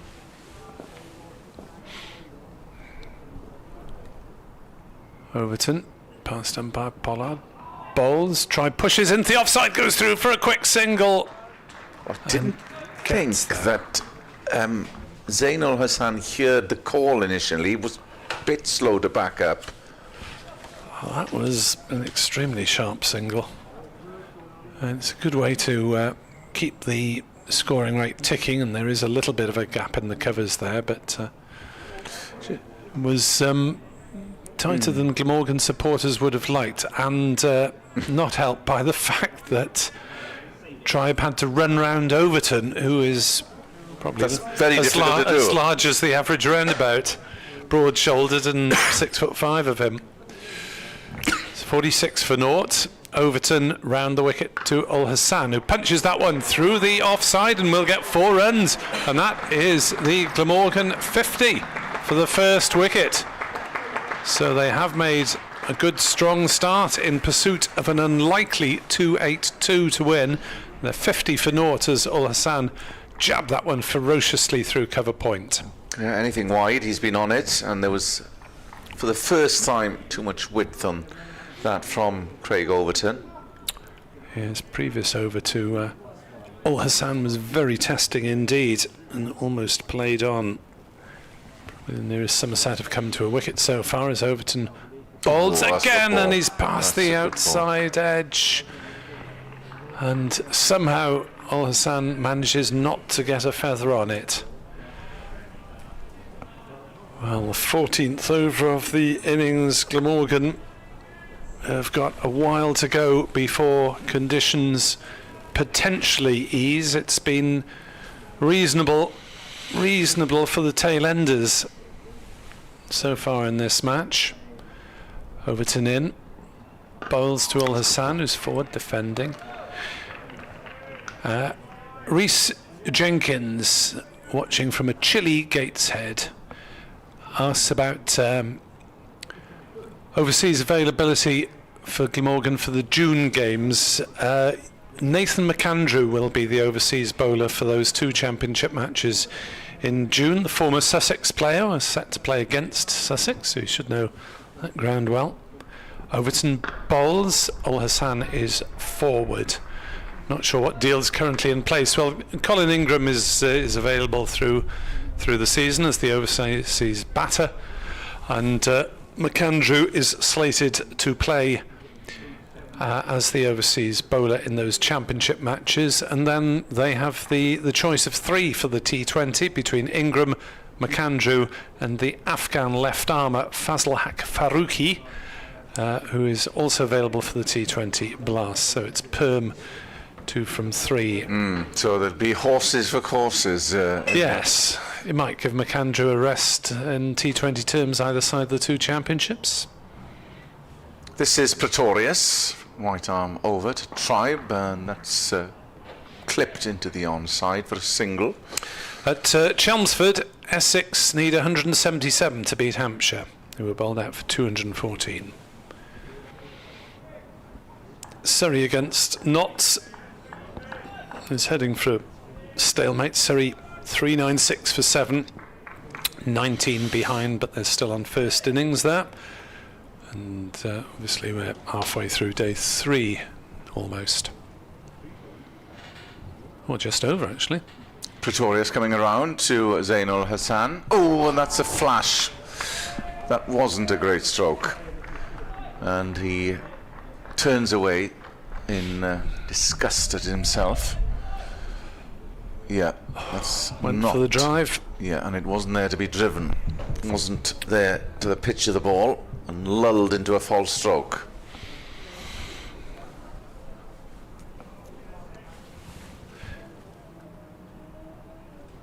Pretorius. 2 slips in for the South African, coming in and bowls, and that's defended into the offside, and it's a dot ball. Reminder of the email to contact us on: glamorgancricket@bbc.co.uk.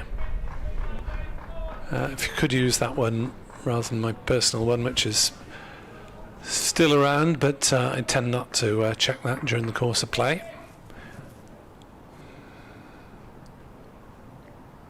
Pretorius in to that's a cracking drive and should make it all the way. Yes, it will. All along the ground for 4. Just slightly over-pitched by Pretorius, and nice looking shot from Zainul Hassan. Just evaded past wide-ish. Given a good chase by Lammonby there. Yeah, made off. As he moves to 27.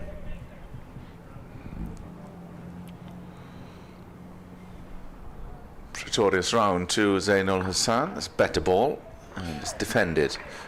I think the point to make for Somerset listeners in particular is don't give up, because it hasn't been an easy pitch to score runs on, even when you're apparently well sat. How does it compare to because that was a turgid pitch, the Leicestershire game? Chalk and cheese. Yeah. In is Pretorius, bowls, and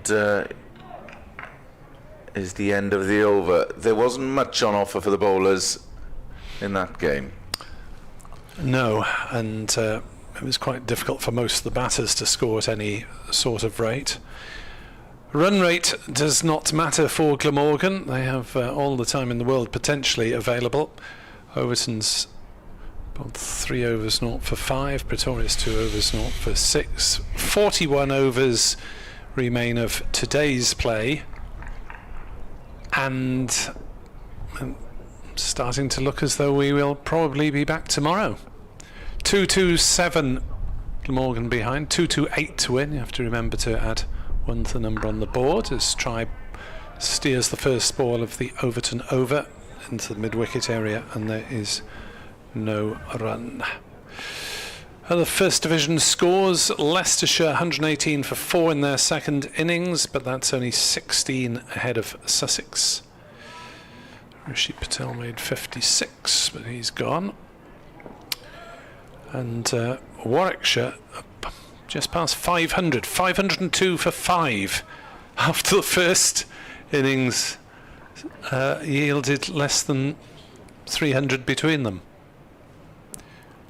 As forward comes Tribe to defend, no run. Glamorgan's next opponents, of course. Yeah, indeed. Sam Hayden, who Anthony was waxing lyrical about his home form. Well, he's hit 138 not out so far, half centuries for Barnard, and for Zen Malik, the man who was made an offer by Glamorgan after a very successful second team spell.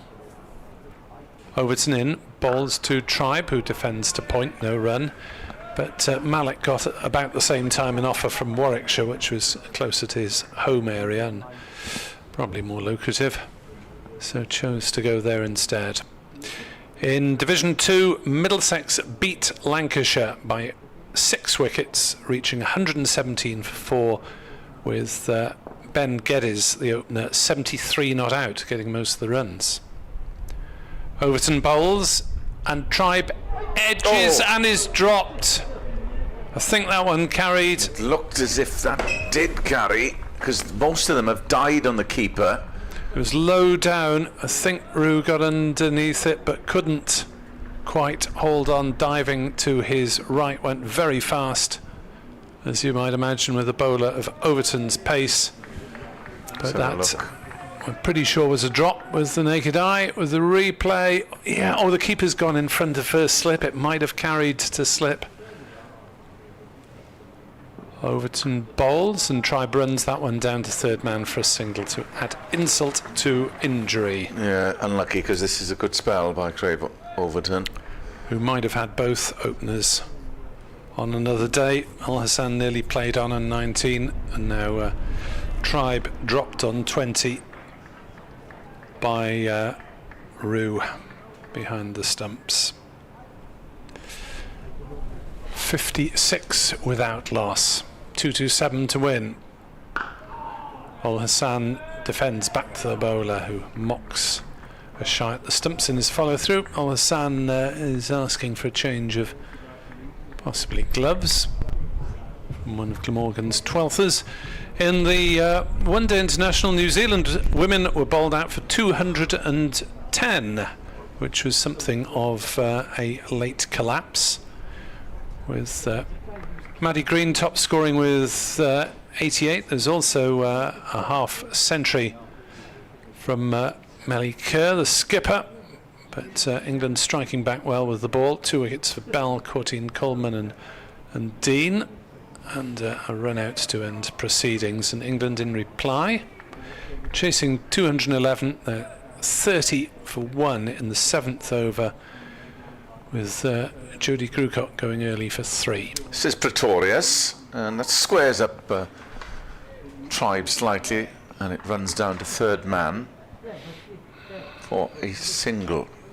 Moves to 22.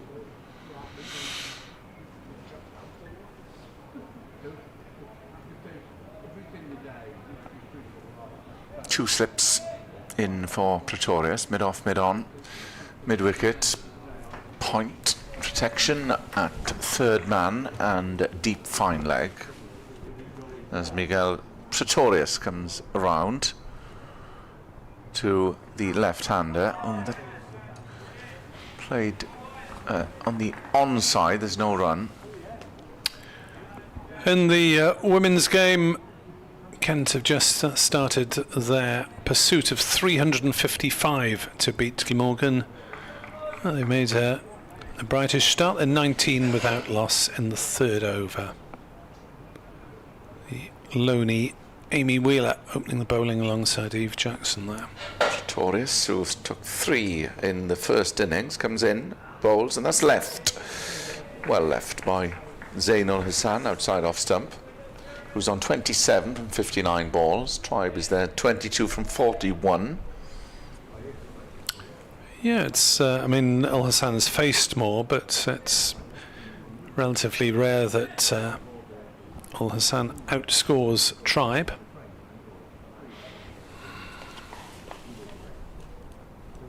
Coming in from the tap end is Miguel Pretorius, bowls, and that's left.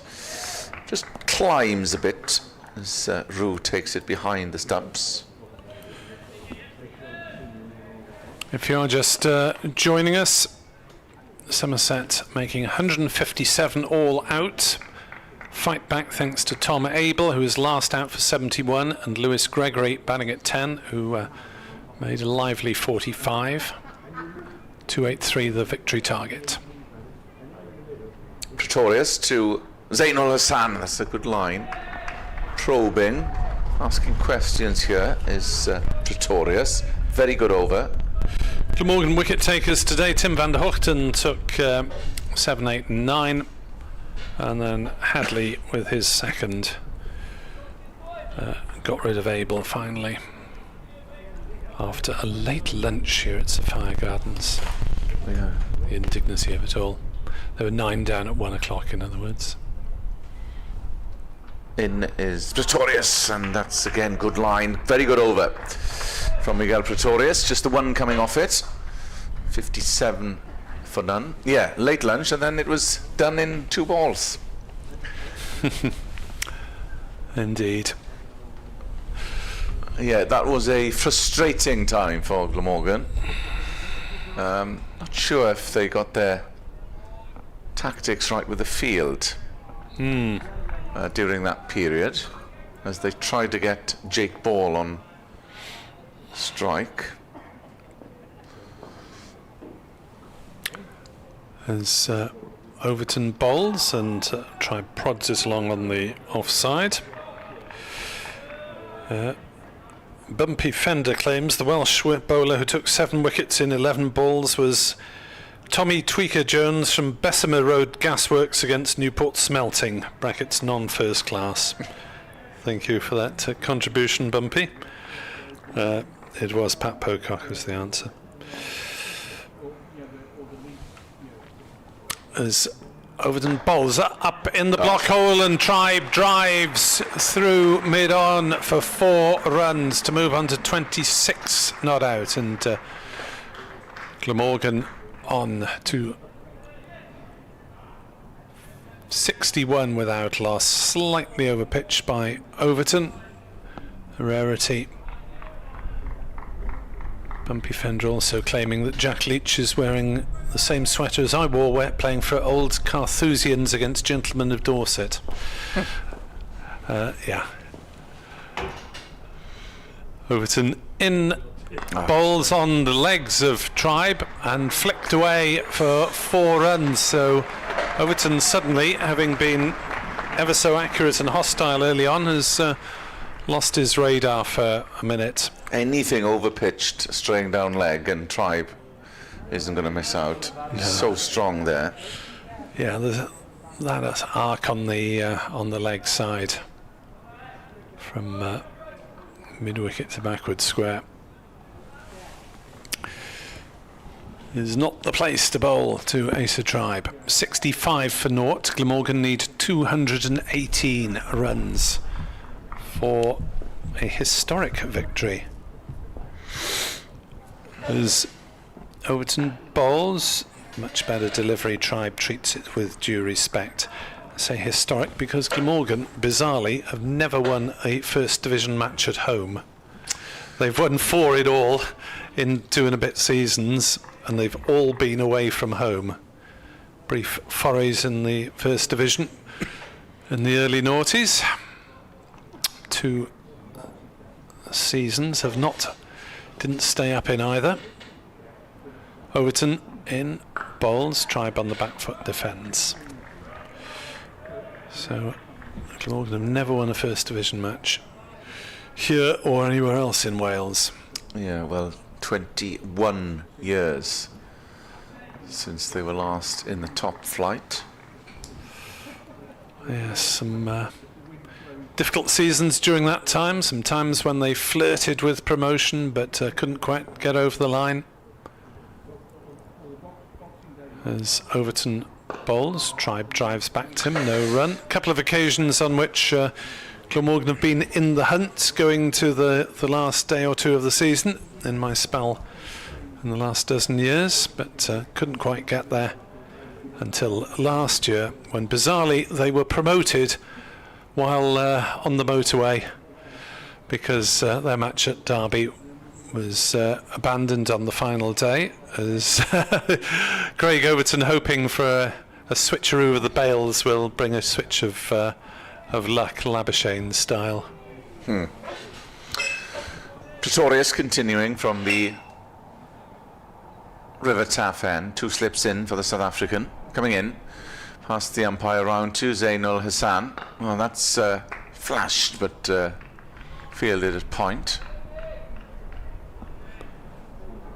Slightly wide, that one, from Miguel Pretorius. Few minor gaps of blue sky over well, to the sun the did northeast. appear for a short period of time after lunch. as Pretorius wheels round. Coming in to Ul Hassan. And there's a shout there, big appeal, but they come through for a single as it runs down to third man.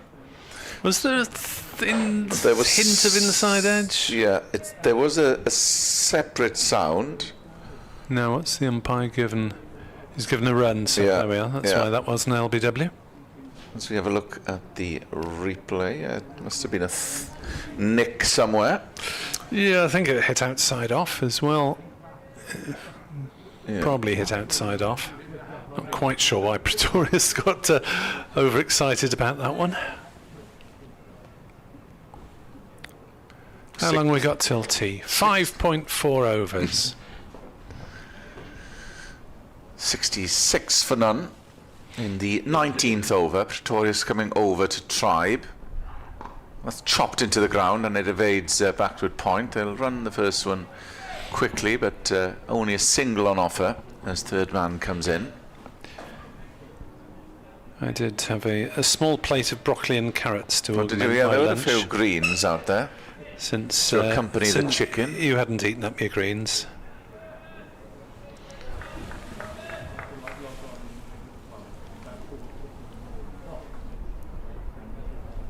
As Pretorius starts his run-up, coming into Zainul Hassan, and that's left.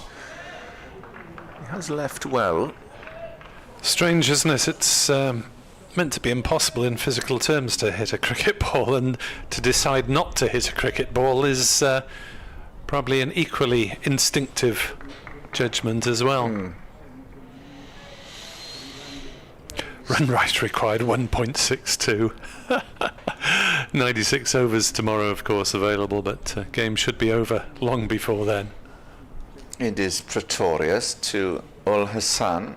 Squares him up slightly, and has played. I think he was trying to play on the onside, but ricocheted on the offside to point. He's looked okay as Ul Hassan so far. 67 for none. He's on 28. Tribe 31 as we're near tea here on the third day at Sophia Gardens. Floodlights still on here in Cardiff. Pretorius in to Zainul Hassan. That's just prodded into the ground towards backward point. End of the over. And well, we presume tea is within 32 overs left. I don't know whether it alters at all because of the late lunch. Otherwise, it'll feel like quite a short session. Hopefully, Dr. Hignell will come on the PA and inform everyone in central Cardiff. It's that loud.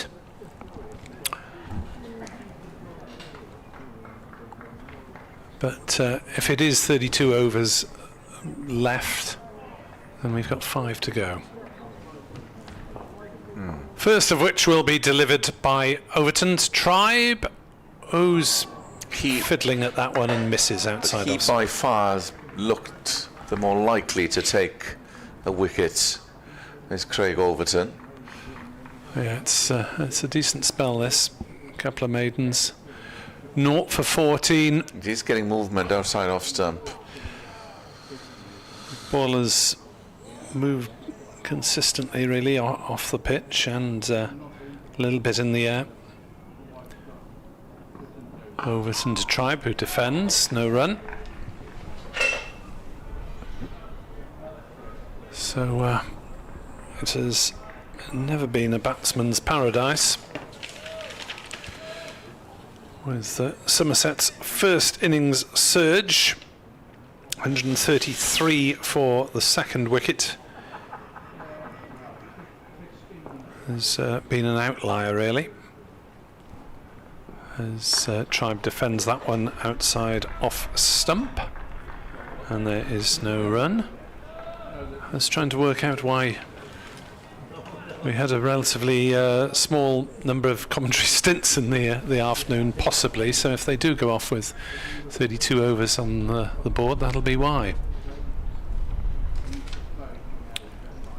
67 for naught. Glamorgan still needed 216 to win, as Tribe fences at that one rather and misses outside off stump. He's still continuing to come down the wickets. There is a distinct pace forward and nearly all the time from Asa Tribe. Cut down the dangers, but obviously it gives him less time to make contact as well. Overton in bowls, and it's blocked by Tribe on the onside, so 5 dot balls so far. Can Overton finish off his set, but it's a W that he needs rather than M in the scorebook. 2 slips, 5 saving the single, fine leg and third man out. As Overton bowls, Tribe is safe to leave that one through to Rue, and in many ways each dot ball is a Glamorgan triumph really. Here we go. Taken today when there are 32 Here we are. overs You were right. remaining. So it is a short Once again, session. You're very welcome to go out to look at the pitch, but if you are venturing onto the outfield, please don't take any food or drink with you, and please don't walk over the used wickets. No chips at deep square leg, no beer dropped on a length. None of that. You've heard the warning.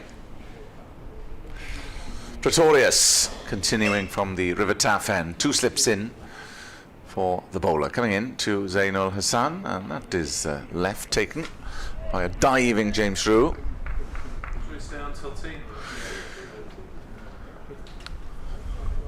But, it's wide from Miguel Pretorius.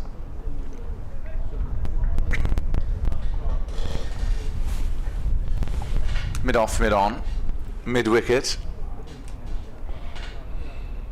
Point, 2 slips as Pretorius charges in, and that's left. That was closer to off stump. He has left well on length. Zainul Hassan.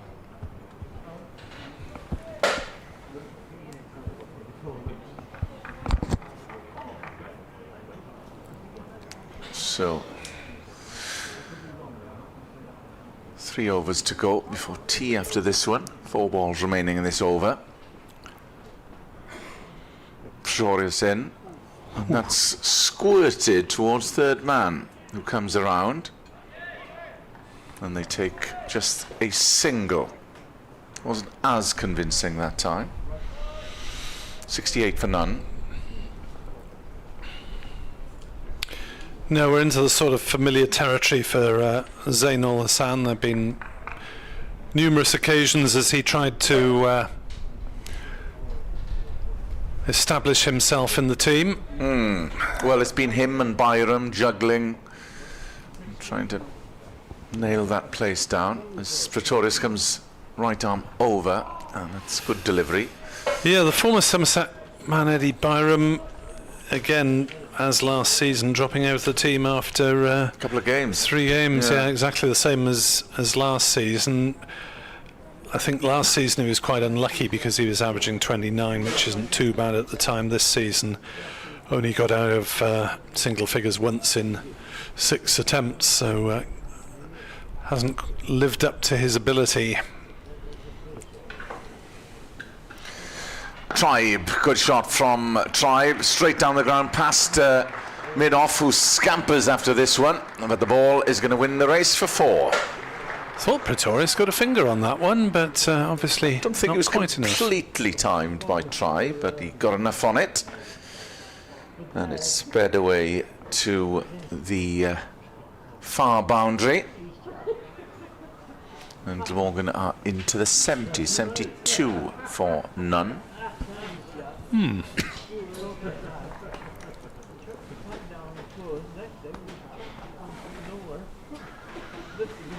Pretorius to Tribe. That's played resolutely by Tribe. End of the over.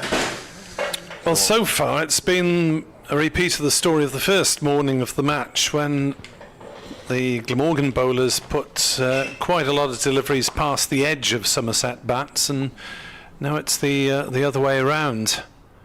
Somerset not quite finding the edge despite beating the bat on numerous occasions. So a second spell from Ball before tea rather than a couple of overs of twill from Leach. Yeah, probably didn't get his arrows right, Jake Ball, earlier in his first spell. Is that the sun peering through the clouds, I see? I'm trying to make a... It's usually behind us by this time of day. It's in the wrong place if you can see the sun directly. No, just seeing the glare coming through. Yeah. No particular shadows visible in the middle at the moment. So Ball bowls and Ul Hassan defends on the offside, and there is no run. Are we going to be in a squeaky bottom situation overnight, I wonder? Well, Glamorgan will be more than satisfied with this start if they can get through to tea unscathed.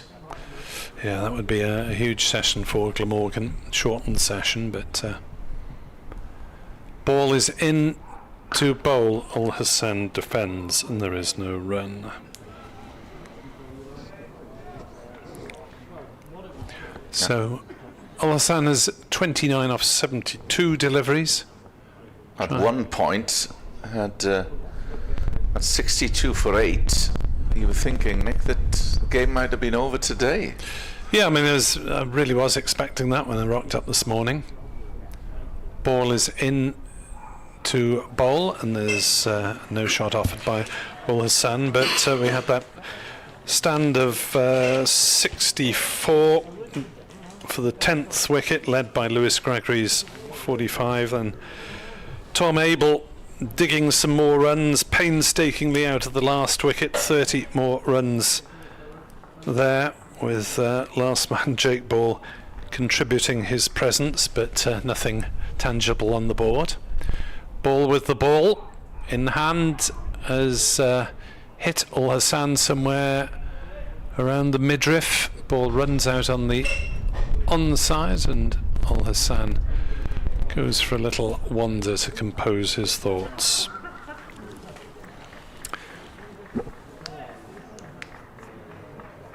So, tall figure of Jake Ball, not to be confused with the Welsh Rugby International. He was also a tall figure. And was also a cricketer. Yeah. For Western Australia under 19s. Bit bulkier. As, that's straight through Ul Hassan. How has that missed everything? Ball doesn't know. I don't know. I don't think Zainul Hassan knows either. Well, that was close to the edge. It was close to the stumps, and I think the off stump must be minus a coat of varnish. Beautiful delivery, beaten all ends up. Probably deserved a wicket. It wasn't far away from that bail on the right hand side. As the left-handed Ul Hassan waits, and Ball bowls. That one's on leg stump, tucked away into the leg side, diving half stop at mid-wicket. Oh, they thought of a second one. Tribe didn't want to know. Well, it probably would have got there. Probably, but it's not worth the risk at this stage. Not worth the risk, no. Ball cannoned about 3 or 4 metres away from the fielder. It did well to stop it going through. End of Ball's first over back. 0 for 15 next to his name on the board. Glamorgan 73 for 0, needing 210 more runs to win this absorbing county championship match. Going along nicely at the moment. A bit of a conflab between two batters, Tribe and Ul Hassan. 2 to go before tea. And the goal now will be to get there unscathed. In his Pretorius, continuing from the tap end of the ground. Oh, and that's just wafted at that outside off stump. And he's cross with himself as Zainul Hassan gives himself a good talking to, because that would have been a poor decision to get out to that ball. Wide, didn't have to go after it at all.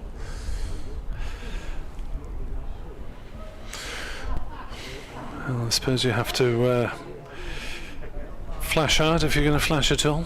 In is Pretorius, and that's left that time, judged well by Zainul Hassan. It's a remarkable skill, isn't it, working out whether to play or leave in that fraction of a second you get. Yeah. And by and large, he's done well in this second innings. Trailing by 209 at Glamorgan. Penultimate over before the tea interval. Pretorius in, and that's shout, and I think he was straying down. It was a half-hearted shout, I think, from bowler and wicket-keeper.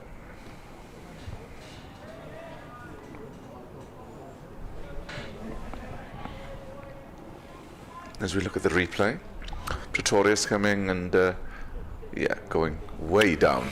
Yeah, it's quite a bit of angle Pretorius is bowling with. He's firing them in from quite wide of the crease, bowling round the wicket. In is Pretorius, and that's bowled, and that's a better ball, and the tucked up Ul Hassan comes up on the offside. It's a dot ball. Good over though from Miguel Pretorius.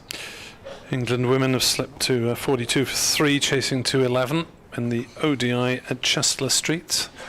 Those two teams, England and New Zealand, are here next Saturday.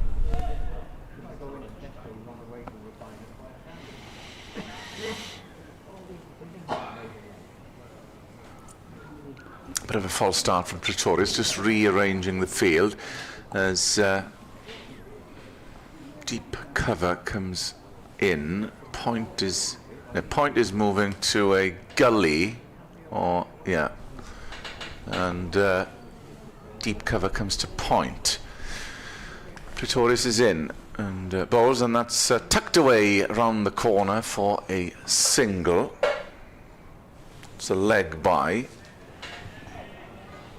indicated by the umpire.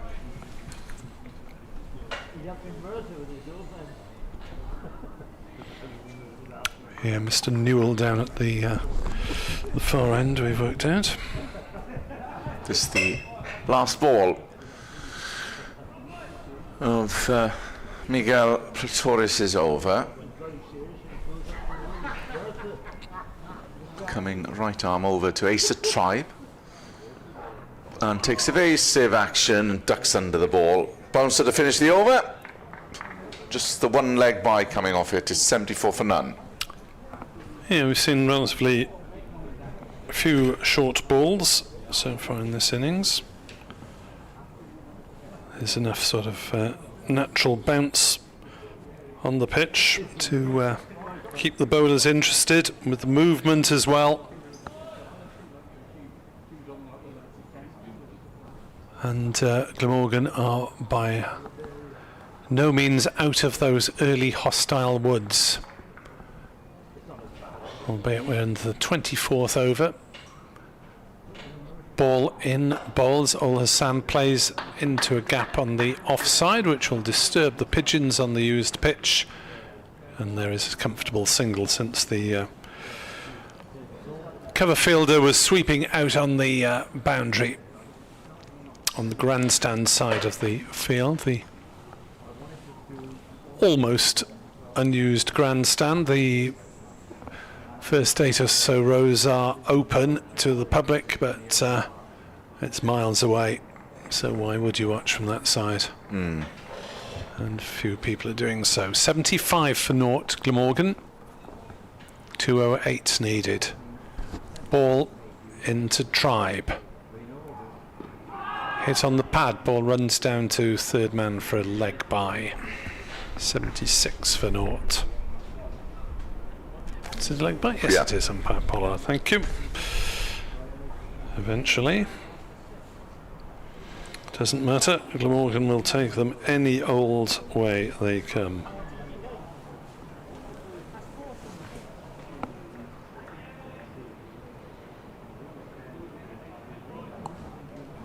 Ball on his way. Ul Hassan defends into the leg side. So a very relatively brief afternoon session of just over an hour 40, because they resumed at 10 past 2. 10 past 2. The tea and That is sun, Nick. There we are. I'll buy that. Yeah, that's sun. Illuminating the arena briefly. And then it's gone. As Ul Hassan is forward defending back to ball. Yes, for a moment, for about 30 seconds, we could see the shadow of the floodlight pylon. And then we couldn't. But it has been Glamorgan's afternoon, if they can negotiate these two last deliveries. Took 2 balls after lunch to get rid of Tom Abel for 71. The target 283. Glamorgan at the moment 76 for naught. As that's a nice straight drive. It's beaten mid-on, and that'll run away for 4 for Zain Ul Hassan. Just slightly overpitched, and Ul Hassan is starting to drive with a little bit of confidence. He moves up to 35. Tribe is on 35. And there are 10 sundries. So last ball before tea here on BBC Sport Online. We look forward to bringing you the remaining overs from around 4:12 onwards. Ball is in, balls to Ul Hassan, who defends it back to him, and Gleamorgan take tea in the healthy position relatively of 80 for naught, still needing another 203 runs. Glamorgan very marginal favourites at this point, so whisper it very quietly, more like 50-50 I think. 51-49, and you can decide which way according to your allegiances. We'll be back in 20.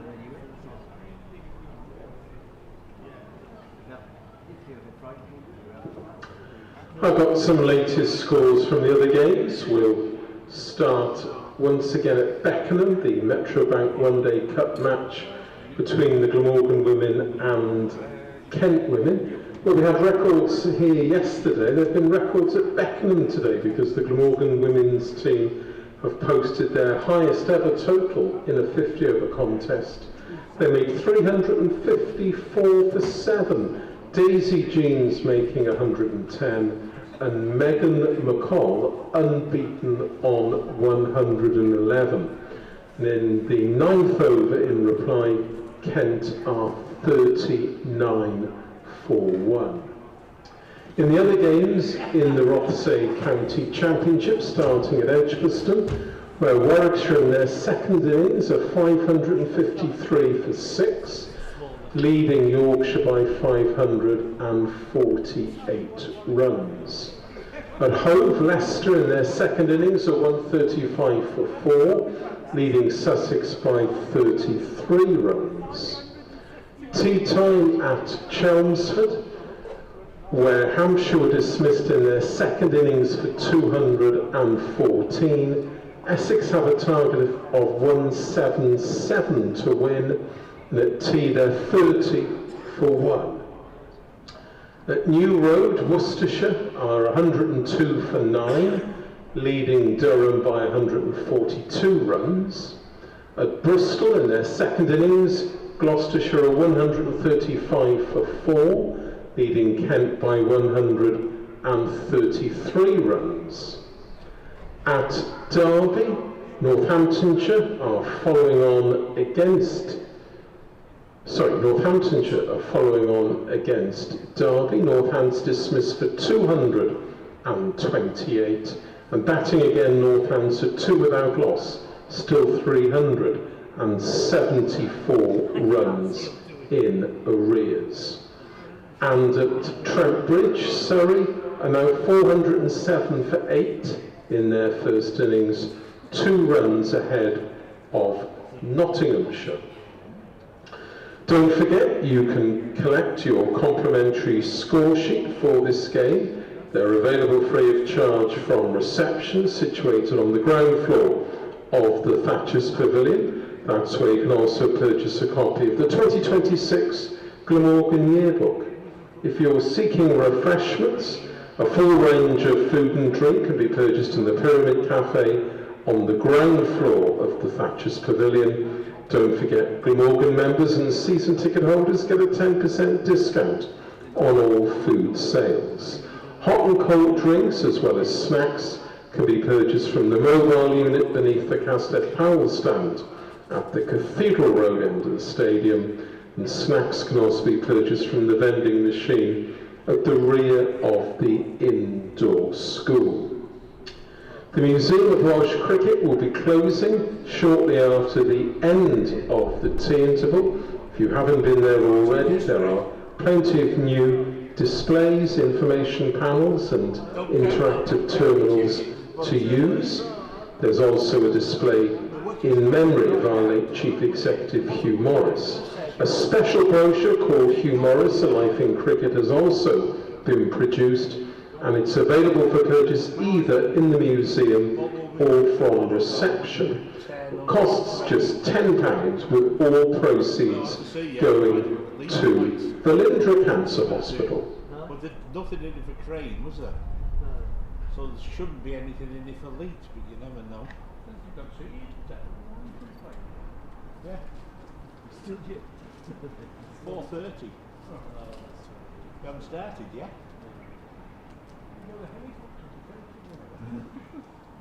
No, I'm watching every day in the championship this year.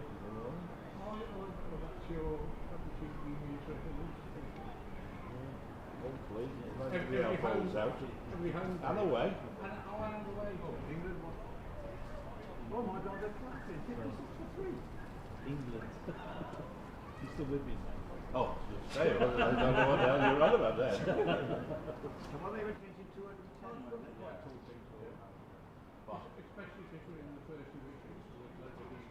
Hopefully next season we'll be in the first division as well. Well, let's see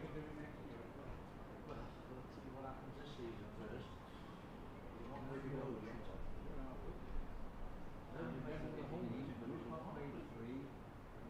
Heather Knight's out for 19,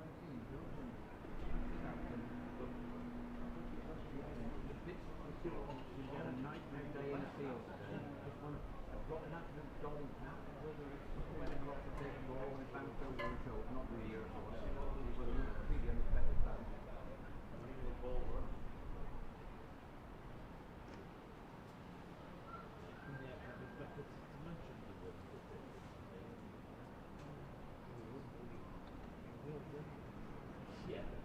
Yeah, it's stage year next week, isn't it? It's year next week, so you can get them. I like Shadeen in that match. He never met much of an action. When is it? When did you finish? This morning. I know he never announced. I know it is.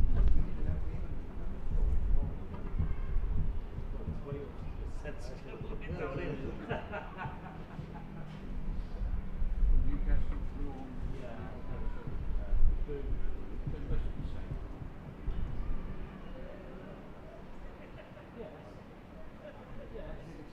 Spurs and West Ham, that's it.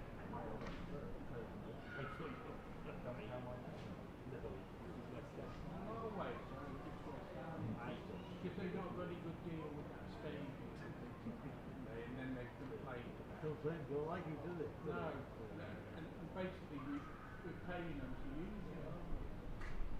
It's a weird deal because winning on the level play. West Ham were in the Super League, the only women's team in the Super League. They never played in the home stadium.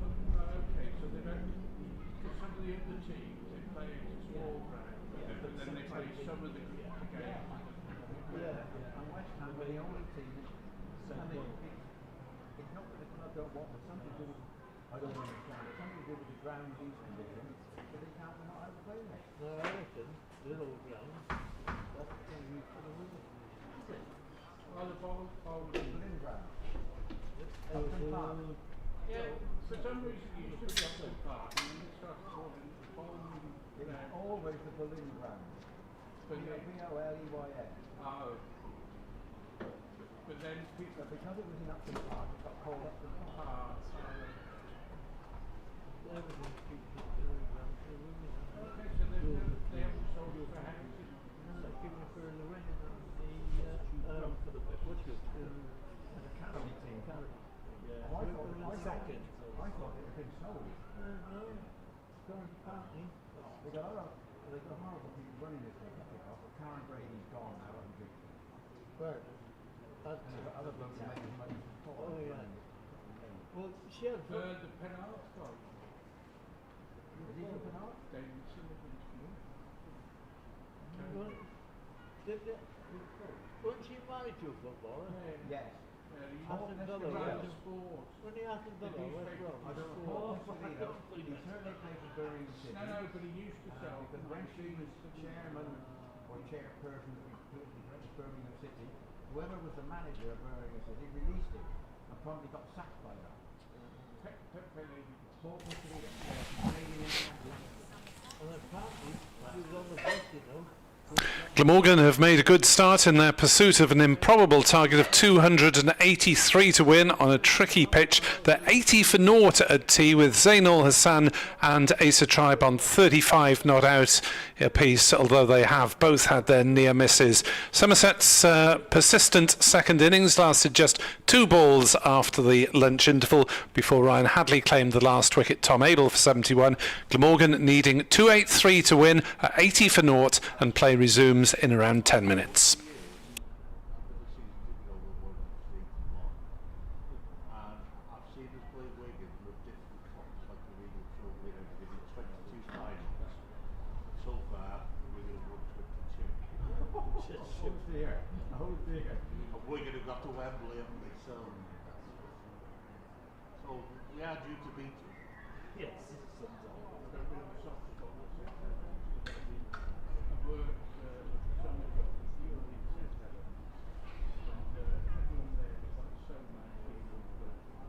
Oh, it's a monitor, they do all the league towns, don't they? Nothing else.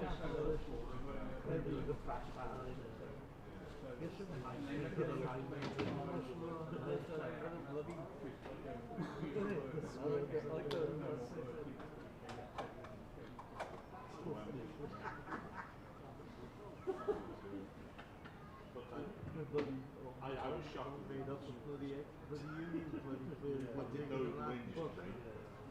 But to win 34-0 stuff in the end.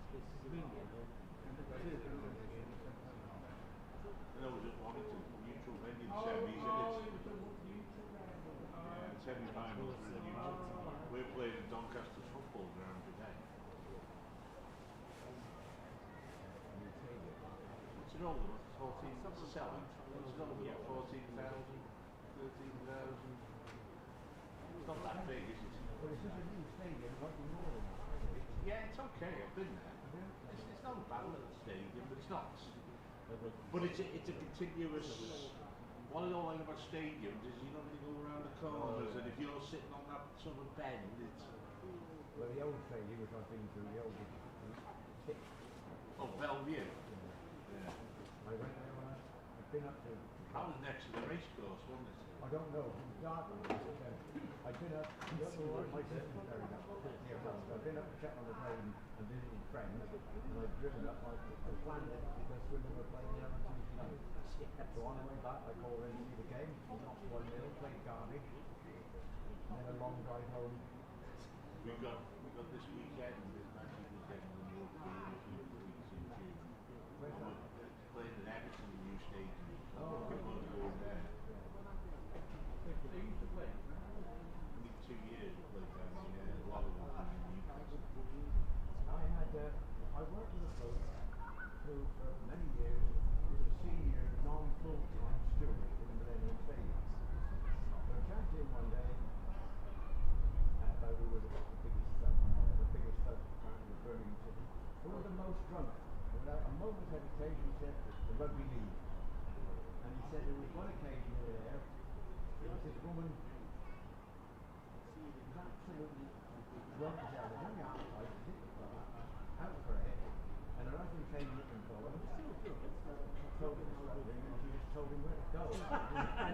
they asked me to sort it out. When I go to the south of France, one of these trips, like what we take about the first few years it's about 4,000 there, but the last few years it's dropped off to about 1,000 or 8,000. It's still a lot, but they don't go to Perpignan. They go to these Spanish resorts like Rothesay, and they bus them in on the day. Oh, and they're all coming. They're all. They're just not pleasant. But the trouble is they don't go to the regular home matches. They just go for the. Oh, it's a holiday in Spain.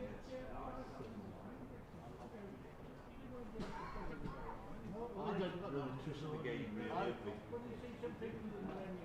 I've backed it, so I've backed it going to the Welsh games here. They're up and down, up and down, up and down. They're not even watching the bloody match. And then we were sat there, me and the missus there, and this chap was about 2 minutes. And he went down the back of this kid's neck. And I said to my missus, that's the last time I'm bloody coming. But that happens hundreds of them. They're not watching the match. To be the Soviet side of football, you don't get people going out to the match game. You get them. But you were to Warrington. We got seats in Warrington. Oh, the back of the club, 4 or 5 pints, and they have to go to the toilet, and they go for another pint, and they got to go to the toilet. I think there should be a rule. So if you go to the football, I don't mind that, no, but so you don't need a win. You're allowed to drink half time, you're not allowed to drink at half time. oh, that's so good. You'd be tired of not in the damn thing, aren't you? But I don't think. Then you can have as many drinks as you like when it's sorted. I don't think you should be allowed to take alcohol to the seats. I think if you drink in the bar under the stands, fair enough. But you shouldn't be allowed to take it. Well, at the Millennium Stadium, the trick is to go in the family. Well, I reckon that's a lot. When we I went, reckon they're sneaking it into that. no, we took the grandchildren to a game, and it was much better because like, yeah, no one was drinking in the shop. I've checked it in with the better down. So, They even bought those pretty big buckets in the Millennium Stadium. They're not like pints things, they were like 2 pint things. Oh yeah, they do. I mean, one yeah. 2 pint glasses. But that, They're not base drinking. I like a drink. Yeah, but don't get me wrong. It's not like that. I got the back and go to watch it. Yes. I was a season ticket at 20 years at Leicester Tigers. I used to go back up and down and come back down here. It's just now that Sky's done it. You know, another 3 o'clock because it's got to 7, 8, 9 o'clock, 2 o'clock. In the end, you know, it's drive up, drive back, winter time, then in the end, get the train, stop there for night. yeah, but I've always got to sport. I'm going to watch sport. Yeah. I'm going to drink. No, If I want to drink, I'll go to a pub. It's like cricket. I sit all day and I never go. Oh, I've got to go to the bar, but I'm going to Like you're having a If I want to drink, I'll go to a pub. 2020s like that. Oh, I never come over. I'm involved in 2020 anyway. And I would imagine the others even worse. It's worse up here too. So. No, but if you sit here for the 2020, it's very little drinking goes on. I mean, obviously drink. Yeah, but don't you get all the balloon ends? To resume the Glamorgan second innings after tea, Asa Tribe and Zainul Hassan, and to resume the bowling for Somerset at the River End, Craig Overton.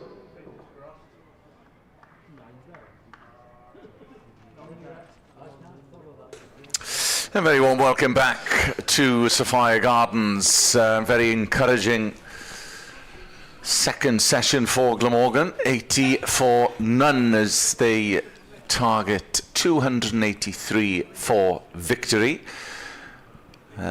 Largely untroubled were Zainul Hassan and Asa Tribe. It's a partnership worth 80. Well, Hassan is 35, as is Tribe, and it will be Overton from the tough end of the ground. He was the pick of the Somerset bowlers earlier on, caused a few issues and had some movement from bowling from the Cathedral Road end. I would suggest, Anthony, that the others perhaps weren't as effective as Lewis Craig Gregory didn't Overton. bowl as well as he did in the first innings. I thought Jake Ball bowled pretty well without much luck. In is Overton to Tribe, who nips that round the corner to fine leg, and they will take a single. And Pretorius was accurate without being particularly threatening. But Somerset seamers didn't really get the rub of the green in that afternoon session. And it didn't help with Asa Tribe being put down off Craig Overton. Yes, James Drew coming across probably would have carried to first slip, although ball has been dying through to the slip cordon, and that's gone. That is Lewis gone. Gregory. And he's struck. First over, and we mentioned that Zainul Hassan had been effective leaving outside off stump. That time, it's flirted with the outside of the bat and was taken. Somerset strike first over after tea, and that is a blow for Glamorgan. 81 for 1. Yeah, good catch from Lewis Gregory, taken low down. He's a very good slipper. And that's just the start to the evening session that Somerset would have been looking for. They'd have probably been a bit down in the mouth after that afternoon session when, as I said, they bowled well without much luck. But, that's just the fillip that they needed.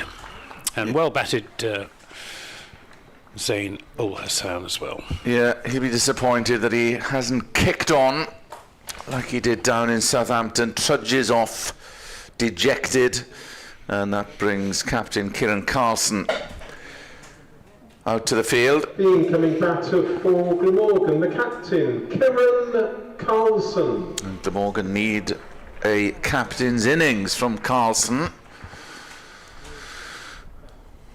So Somerset needed something to happen, and it's been provided by Overton. He was looking the likely of the bowlers to strike, and he's done so. Yeah, he's deserved that wicket, has Craig Overton. Plugged away in the second session. Caught at first slip, Lewis Gregory off Craig Overton, who switched to the River Taff end. Taking guard is Kieran Carlson. So it's an interesting game.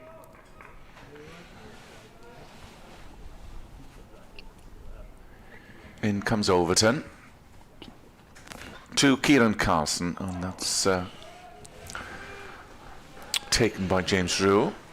Quite significant lateral movement, but much too wide, and Overton just giving Kieran Carlson the benefit of his advice.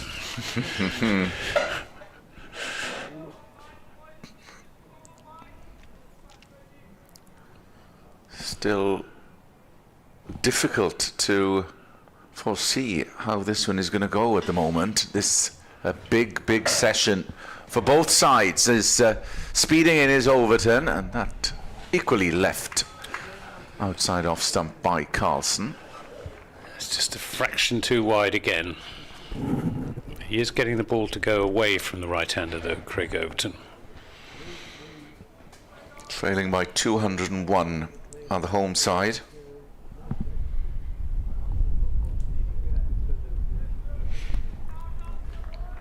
Just getting back to his mark. Starting his run up now is Craig Overton. Brilliant over this. Coming in and left. Closer though. That time brilliant end of the first over after tea. A wicket taking one for Craig Overton. They've got the breakthrough of Somerset. And Glamorgan are 81 for 1. And it's going to be Jake Ball from this Cathedral Road end. Floodlights are still on, but plenty of blue sky overhead now. Yeah. Still fairly chilly out. Have you ventured out? I ventured out during the tea interval just to have a wander round, and it is parky. But the spectators all well wrapped up. Jake Ball, who I thought bowled pretty well, past the outside edge on a good many occasions, and a couple of good LBW appeals turned down. One in particular. Yeah, there was one that was very, very close. Here he comes. He's in and bowls to Tribe, who turns that away down to Tom Abel, who is patrolling the deep square leg boundary. Normally expect to see Tom Abel either at extra cover or in the slips. Yeah, that shout, I can only imagine, Anthony, was down to height, because it seemed to straighten up. It did. Asa Tribe was the batsman. Kieran Carlson on strike, though, as Ball is in and bowls, and Carlson gets bat onto ball for the first time. The last 3 deliveries he faced from Craig Overton didn't need to play a shot. Carlson, after his mammoth double ton down in Southampton, which went a long way, obviously, to secure victory against Hampshire. 21 in the first innings. Sun is out. First time it's been properly out all day. Ball in and bowls outside the off stump, and Carlson lifts his bat out of harm's way. 3 saving, 1 on the offside, 2 on the onside. Men out at third man and long leg. And just the 2 slips. Lewis Gregory with his hands in his pockets, and Craig Overton with his hands on his hips. Legs wide apart now, hands on knees, a la Ian Botham. This is turned into the onside. Tom Abel will pull it in. They'll come through for a comfortable 2 runs. 84 for 1. So the target now is below 200. 199. Glamorgan need. Somerset need 9 wickets. And they would like to have at least 4, if not 5, down by close of play this evening. But a long way to go before that. As Ball is in and bowls, and Carlson plays that up to Lamonby. We were deliberating in your absence, Anthony, myself and Nick, if Glamorgan were 2/3 down, depending on the score is at stumps, it marks for an interesting conclusion. It could be a close finish. Could be a very exciting day tomorrow. Ball in, bowls to Carlson, who plays that defensive shot with a little jump as he responds to the extra bounce that Jake Ball can extract. Plays it safely enough. End of the over, 84 for 1. Yes, so Craig Overton, without doubt, the danger man here as far as Glamorgan are concerned. They are in a... They just see him off if they can, but he's bowling well. Struck in the first over after tea as Ul Hassan departed, and in he comes from the tough end of the ground. 2 slips in for Craig Overton, steaming in, bowls, and that's left by Tribe, who is unbeaten on 37.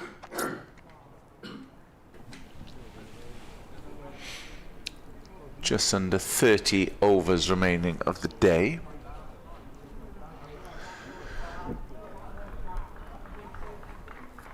So it's just about digging in here from a Glamorgan perspective as Overton charges in and bowls.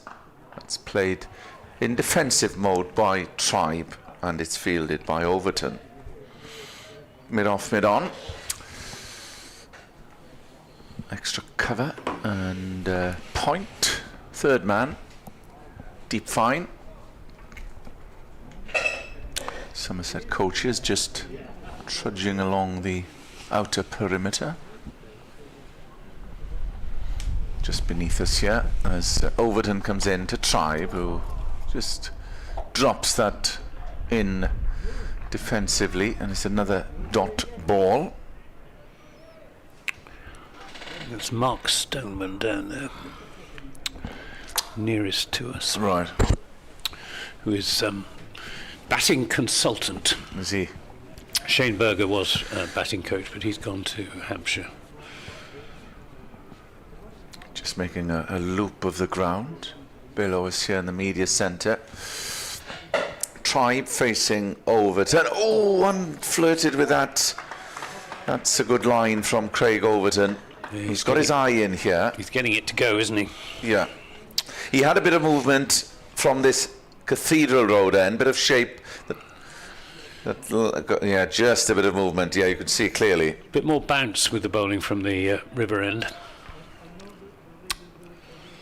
Yes, good ball, good delivery from Overton, who's in the groove, in his rhythm, coming in to Tribe, who plays that on the full, and there was a shy back because Tribe started to dance down the pitch, and he had to be quick, smart to backpedal.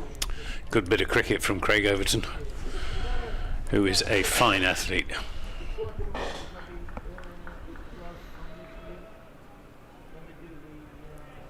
Probably the second best fielder in this Somerset side after Tom Abel. Last ball of the over.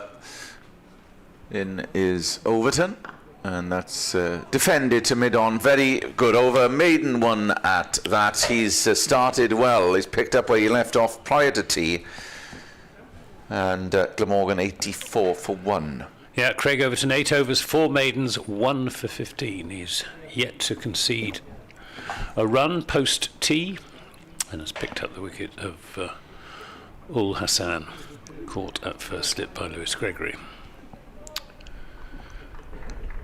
It's going to be another over from Jake Ball to Kieran Carlson. Jack Leach just swinging his arms, maybe just to remind Lewis Gregory of his presence. This takes Carlson midships, probably onto the thigh pad again. Bit of bounce there from Jake Ball, who makes good use of his height. He's got that high delivery point. He's been bowling well this season, Jake Ball. Doesn't play every game for Somerset. He's one of those who's a candidate for rotation. He's in and bowls to Carlson. That one goes through waist high to James Rube, but too far outside the off stump. We had a question regarding Carlson's availability for the 100 in the last home match against Leicestershire. I'm slightly surprised that he hasn't had the call, given the 137 that he scored. Well, there is that, and obviously he would be excused. His ball in and bowls to Carlson, who plays that to Leach. He'd be excused for not playing the one-day cup. I mean, Glamorgan won a couple of years back. Indeed. Obviously, you wouldn't want to prevent an opportunity of such. I mean, Kellaway were played last year for the franchise. Ball to Carlson, who has just 2 runs. This is pitched right up and played away square of the wicket. It's going to be cut off in the deep by Josh Thomas, coming around from third man, and they'll take 2 runs. Crane, another one who's been in and around that squad. What's umpire Pollard doing? Is he signalling one short? It looks as if he it was the signal above the shoulder, the arc that is that. Well, score says 86 for 1 as ball is into Carlson, and again too wide of off stump. It's gone back to 85 for 1. It has, so there was one short. So we were right. That is a rarity. First time this season I've seen that. Batsmen are usually fairly punctilious when it comes to grounding their bats as they turn. Ball it is again to the Glamorgan captain, Kieran Carlson. He's in, bowls a Yorker, which is driven to Tom Abel at extra cover. It's the end of a decent over from Jake Paul, who's got figures of 8 overs, no maidens, none for 24, 85 for 1, 3 to Kieran Carlson and 37 to Asa Tribe. He's certainly a batter, Kieran Carlson, that his style suits. 100 cricket, he scores heavily in T20. He was the captain of that format, even when Sam Northeast was the 4-day captain, as Overton continues to Tribe, who squares him up and is played down to point. And that is a competition, I'm sure, Kieran Carlson, if there's been a blot on the copybook here in recent years, it's that Glamorgan haven't managed to get through to the knockout stages since 2017, a long time of asking. Now, whether the change in format will improve their chances remains to be seen.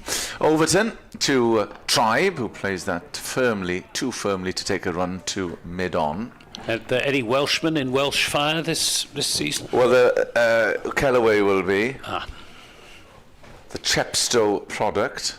Just Welsh then. Just, well, you can see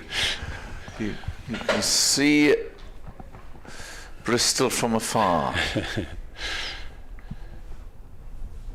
As Overton comes in, bowls, and that's left. Wide. Yeah. So is he the lone Welshman in Welsh fire? Yeah. Well, and you've had Yorkshiremen in Welsh fire. Oh, I know, yeah. Johnny Bairstow, yeah. Steve Smith was here last year, although he didn't have a good 100 campaign. No. And of course, Tom Abel captained them for the first 3 seasons, I think. Yeah. Without much success. In is Overton, bowls, and that is played defensively. Of course, it is difficult, as you mentioned earlier on, for some to get on board with the concept, although obviously it means money through the coffers, so to speak, and games have been popular here. Last year we had some good weather as well, which helped. It is introducing a new audience to cricket. Yeah, certainly true. Overton in and defended by Tribe.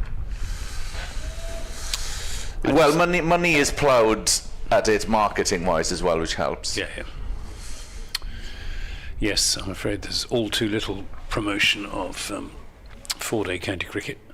Surrey lead the way, setting a very good example, and they get the crowds as a reward for it, as a cormorant flies across the ground on the far side. Overton to Tribe, who's again able to leave outside off stump. That is the end of another maiden for Craig Overton, who started well, took the wicket in the first over after tea of Zainul Hassan, which was caught at first slip. Lewis Gregory off the bowling of Overton. 85 for 1. Yeah, just 5 runs in 5 overs since tea. But this is the kind of period Glamorgan will have to see through and negotiate. Jake Ball to bowl to Kieran Carlson.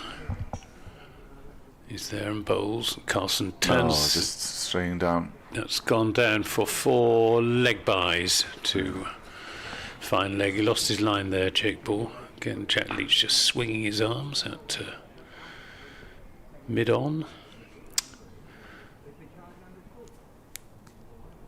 The ball has disappeared into between the sight screen and the covers.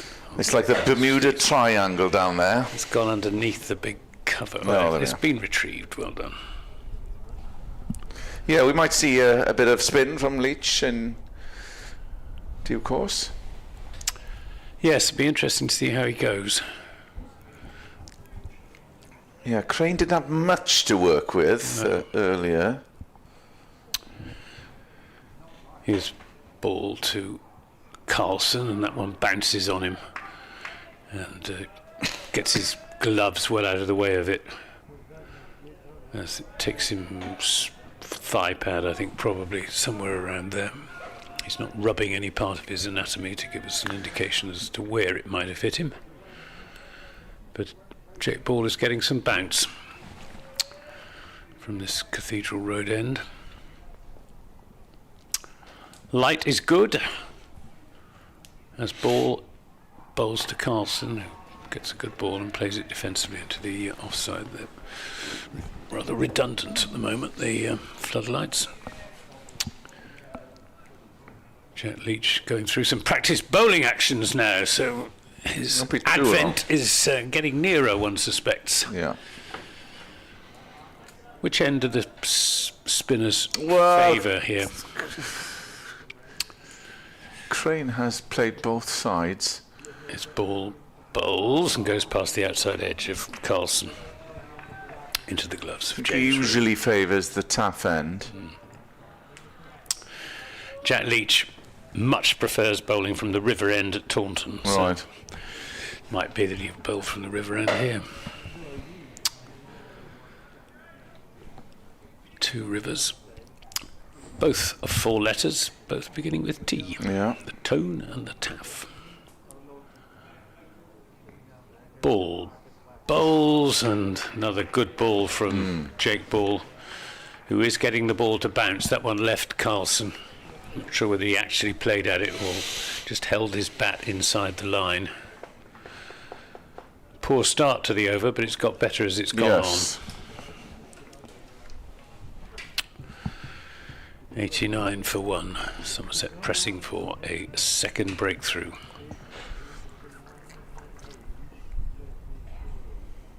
Ball bowls to Carlson and takes him on the pad. Appeal for LBW. Didn't think had much going for it, and umpire Pollard not impressed. Signals leg by.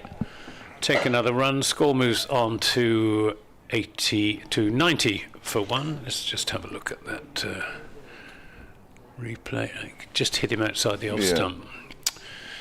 Might have been a little bit high as well. But good over from Jake Ball, and 90 for 1 at the end of it. Well, what's Lewis? Is Lewis Gregory? Has he turned his ankle over? Somerset could do without losing their captain, unless it's. This is a bit of cramp. I was watching the I replay. didn't see what happened there. He's back up. Don't know what that was. Very strange. He looks all right. He's marching back to his place at first slip. He's given something to umpire Pollard. Overton, pick of the Somerset bowlers coming in. Right arm over to Carlson, who leaves just too wide that time, and an easy leave for Glamorgan's captain, who just needs to steer. He needs to steer the ship here to calmer waters.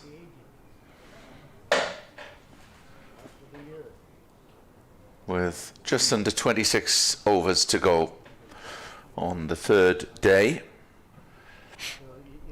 Wheeling round is Craig Overton to Carlson, and that's chopped down to the offside. It's another dot ball. Very good spell here by Overton. 1 for 15. Played that well, Carlson, because it bounced on him. Managed to keep it down. 2 slips in for the bowler. Protection with the man sweeping on the onside, deep backward square. There's the third man in place. And there's a man at long leg. Here is Overton, and that's left again, but closer that time. There was a few oohs from the slip cordon. Head in hands from Overton. Let's see how close this was. Yeah, closer. Well left, though. Well judged by Carlson. He's the supporting act to Tribe at the moment, who's unbeaten on 37. Overton in. Oh, and that is... There's a big shout, and they must have heard a feather, but nothing doing from the umpire. I wasn't... I hit something, but... Was it one of those that skimmed something, but not the bat in the way? Let's have a... Oh, it did, yeah. It hit his, yeah, there was a noise, thigh. but it was the thigh guard. Yeah. As we see on the replay. Good decision by the umpire. But he's bowling well, he's in the groove, he's in a good rhythm here, is Craig Overton. He's posing questions. 90 for 1. Glamorgan. This is the penultimate ball of the over. Overton. And that's played, and it evades backward point. They'll try for 2. No, they won't. They'll think otherwise. And just a single on offer for Kieran Carlson. First run that Overton has conceded since the tee-in. Yeah, he's been brilliant, to be fair. Line and length have been superb. They had that breakthrough in the first over after tea.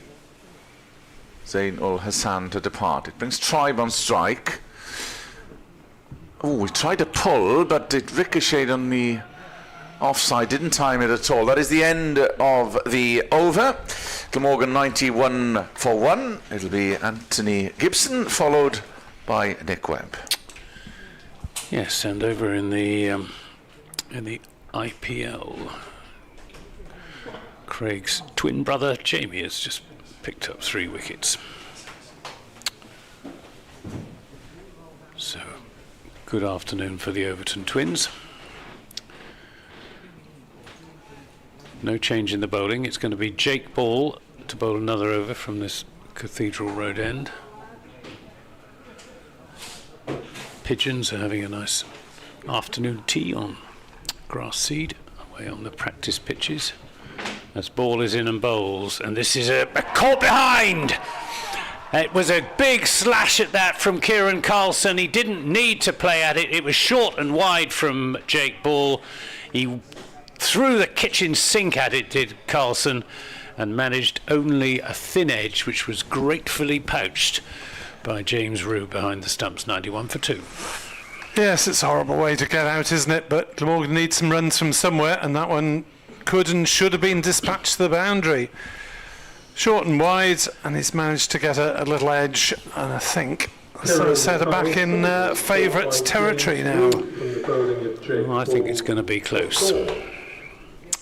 That's a big wicket though, because Carlson in prime form. He's been a thorn in Somerset's side before, admittedly in a different form of the game, but even so, in 2 different forms of the game, in the One Day Cup 50 over format and in the 20 over format.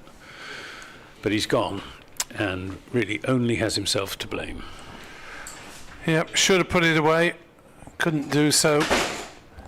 First wicket for Jake Ball, and a nice catch for James Rue. Waist high, not too much movement needed from the keeper. Went with the natural movement as Ben Callaway comes in at 4 for Glamorgan. It's a position he's only been batting in the last couple of games, as previously tended to bat at 6 most often, occasionally 5. So they have high expectations of young Ben. The 2 England Lions players, the young guns of Glamorgan, getting 2 22-year-olds now coming through at the same time, really making their mark in the county game last season. But now this is Division 1 boys. Yeah, Jamie Overton took 3 for 36 for the Chennai Super Kings, who beat the Lucknow Super Giants. The Super Derby. So, as I said, a good afternoon for the Overton twins. Well, it's a shame that Jamie isn't playing red ball cricket, for the time being at least. Here's Jake Ball then to the new batsman Ben Callaway. He's in and bowls, and Callaway Place that with a solid defensive push out into the offside. It's one positive aspect of the Glamorgan side, which has at times had a rather senior air to it. That it's got a top 4 all under 30, and in case of 2 of them well under 30. His ball in, bowls to Kellaway, full length delivery, which is just steered away through the offside and will go for 4. Not even Tom Abel is going to overhaul that. Just using the pace on the ball there. Ben Kellaway transferring his weight into the shot, not trying to hit it too hard. Beautifully timed, 4 runs, 95 for 2, and a nice way to get off the mark. I think it was the attempted Yorker. It became more of a half volley. Ball kicking up his heels. That's defended by Kellaway. Umpire Pollard signals to his colleague that was the 4th ball of the over. We had a 1 short signalled by umpire Pollard just after tea, which is a very rare occurrence. Who is the offender? I missed that. On well, I'm not sure. It was as ball is in and bowls, and that's defended. I think it was when Carlson and Tribe were batting together, so one or the other, I'm not sure. But if it was signalled, it would have been Carlson, because he ran 2 and he was running to umpire Pollard's end. Okay. So it would have been Carlson. 95 for 2. As ball is in and bowls, and there's a run here as it goes down to Josh Thomas at 3rd man. 96 for 2. It means that Kellaway will keep the strike. He's on 5. Asa Tribe, who hasn't had much of the strike since the tea interval, he's on 37. Gareth, who contacted me on Blue Sky, have absolutely no say in what figures are displayed on the bottom of the screen, and yes, I agree, it would be better to know how many overs left tonight than the run rate required, which in this context is irrelevant, but 24 overs remain. There we are. It's on the scoreboard. Yes, he was talking about the yes, they do on the strip. strip. They do put the overs remaining from time to time. But yeah, it's largely automated, I think, and obviously in most circumstances the run rate would be relevant. Here comes the menacing Overton then. Successful from the River Taff end, is into bowl, and Kellaway leaves, playing no shot outside off stump. Couple of emails. The other one, Jonathan Twig, good afternoon from sunny Haverfordwest, he says. Asked what has changed for this game in terms of result pitches. Is it weather conditions, pitch conditions, better bowling, poorer batting? Pitch conditions fairly significantly. Overton bowls and Kellaway plays late, that one, defending it out on the offside. An intriguing game at present, he said, which could change with a few dismissals. Well, I suspect we've had those 2 dismissals since Jonathan sent that email. Yeah, pitch conditions, I think.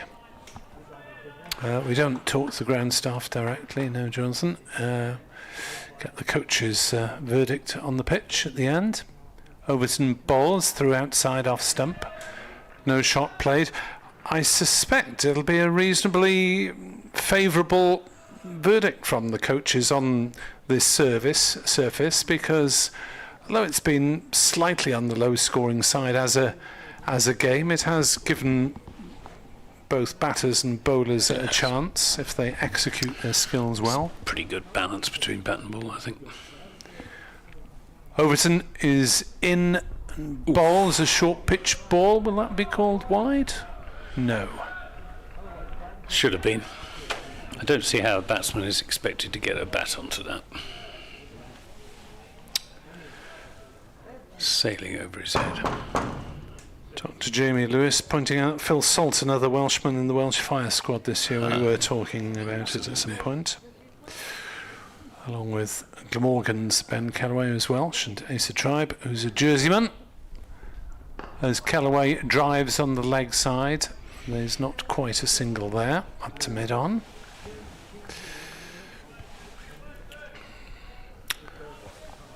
And 96 for 2.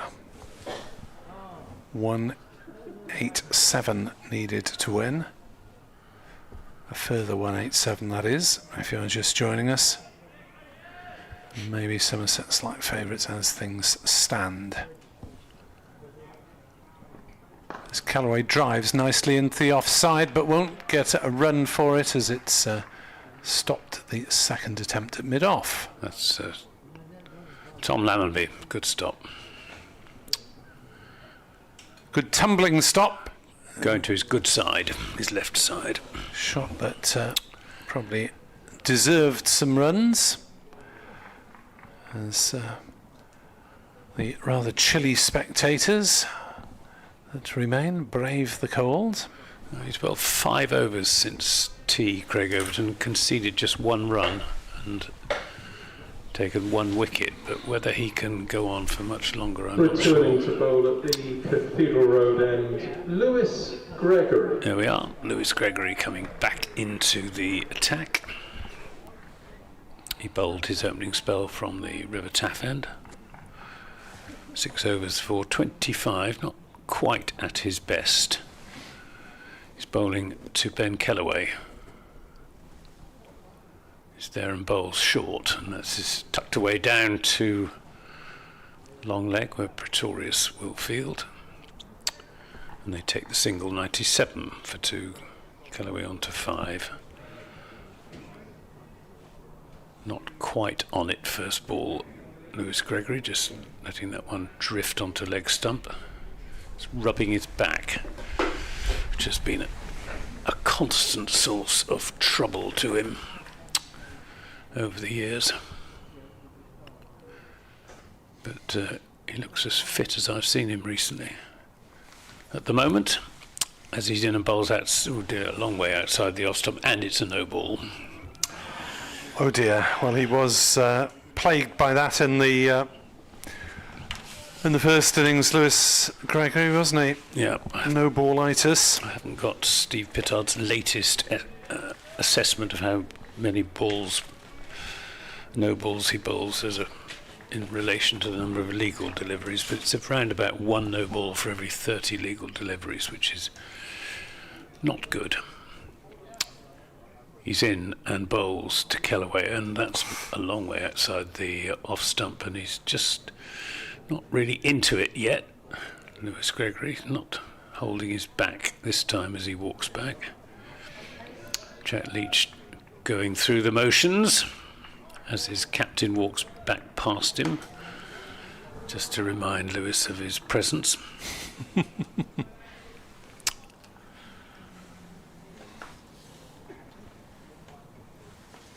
Two slips are Tom Abel and Craig Overton. Gregory in and bowls and almost gets his man. That one took off from a good length and past the outside edge of Ben Callaway. Well, 3 pretty average deliveries and 1 absolute snorter. Yeah, that could have got any batter at any time, couldn't it? As probably moved a bit too much, that one, as Callaway practices getting his bat out of the way. Well, we're in the 34th over and the ball is still doing a bit, which will be encouraging for Somerset. Gregory into Callaway. This is too wide again outside the off stump. That was pitched up a little bit more. Well, I think whatever the result, it's a game that will produce a positive result either way, and it's a game which both sides have had their moments on top. Somerset more so than Glamorgan, but Glamorgan last night and maybe at 64 for 8 this morning, and Somerset have got back on top. Glamorgan 80 for 0, now 2 down. Gregory to Callaway, and he gets on top of the bounce, plays it into the covers, and Tom Lammonby fields. For the, yes, it's the swung neutral, one way and then the other. For the neutral, if any such beasts are listening or watching, then it has gone both ways in the last few sessions. Yeah, it has. Which is good county cricket. And as you said just now, Nick, Somerset probably just about ahead. But plenty of Glamorgan batting to come, and the pitch gets easier as the ball gets softer outside the off stump from Gregory. Well, one good ball in that over, and 4 indifferent ones. 99 for 2 at the end of it. Glamorgan going along at 2.9 runs and over. They need a further 184 runs to win. And maybe I could suggest that they would, in a perfect Welsh world, look to get there before a second new ball, but that will need a slight increase in scoring rate. But I'm sure they'd be glad to just keep wickets in hand and hang the scoring rate. Here comes Overton then. In, balls outside off, and Tribe makes a late decision to leave. He almost left his bat there, didn't he? Craig Overton thinks he almost left his bat there as well. Shuffling across and then leaving. Ooh, just got his hands above the ball. Might have deflected it downwards if it had made contact with the glove, but he was perilously close. It was a very late leave. 99 for 2. Glamorgan, as Overton is into bowl, and Tribe blocks it back to him. And Overton follows through slightly and possibly aims a word or two at Tribe. Wouldn't swear to it in the follow through. He certainly had a few words for Kieran Carlson. I expect the pair of them have got a bit more history between them than Overton and Tribe. Yes, who wouldn't have been at each other much apart from in the 20 over format, if at all. As that one has Tribe almost cut in half, just managed to get on top of it. Terrific spell this from Overton. It is. Stephen Pepperell emailed, we're playing Spot the Spectator now. Watching on the stream, he saw Glamorgan member Jeff Thomas in the crowd braving the cold. Jeff played for Newport County in the 60s and early 70s before injury forced him to retire. Then played cricket for Cross Keys with Stephen's late cousin Lynn Pembry. As in comes the next delivery that's hooked by Tribe. Played it down and down to fine leg, and just the single that brings the ripple of applause for Glamorgan, reaching 3 figures. 100 for 2, needing 283 to win overall. Yes, being applauded by the Somerset contingent in the crowd as well. Yes, Reverend Gareth Hill thought he'd spotted your tractor driver mate earlier on. Could have done. As Callaway works one off his legs down to fine leg. That'll be another single, 101 for 1. On the grounds that he had a Somerset hat on and was the loudest person in the vicinity. Well, he's certainly loud, Tractor. Does he go have on, Somerset, go on, boys. Does he have a real name, or is he only known by his... Mike Salis, he's called. He's a very nice chap. And the keenest of keen Somerset cricket followers. We need those. As Tribe is beaten there by a ball that climbed on and a little bit, went back past him chest high, and Tribe goes down for another little prod, and that delivery... Well, he actually Tribe played that pretty well. Seemed. Yeah, he just dropped his hands as he saw it rearing at him. But that's a tremendous spell from Overton. How long's he been bowling for in this spell? Can we get rid of him soon, from a Welsh point of view?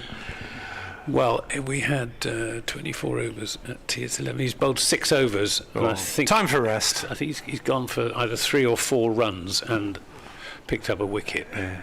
I think it's 3. Yeah, 12 overs, 6 maidens, 1 for 18. It's Lewis Gregory though to bowl the next over to Ben Kellaway outside the off stump through to James Rue. Tom Abel appreciates that delivery, clapping his hands there at first slip. Yeah, some Somerset mood on some of the Facebook, not Facebook, the website reactions to our reports, where you can have a have you say at the end of the day. Seemed a little bit gloomy, just on account of, you know, maybe a few poor sessions and a couple of poor sessions in this match and a couple last week. Oh, we're a pessimistic lot. This is good straight delivery, nicely played by Ben Kellaway. I think we've wounded by so many near things. Yes. In the last 25 years. Well, not even the last 25 years, the last 16 years. 2010, 2016, 2019 there are dates. But at least you're in the frame. Oh yeah, I have been in the First Division since 2008.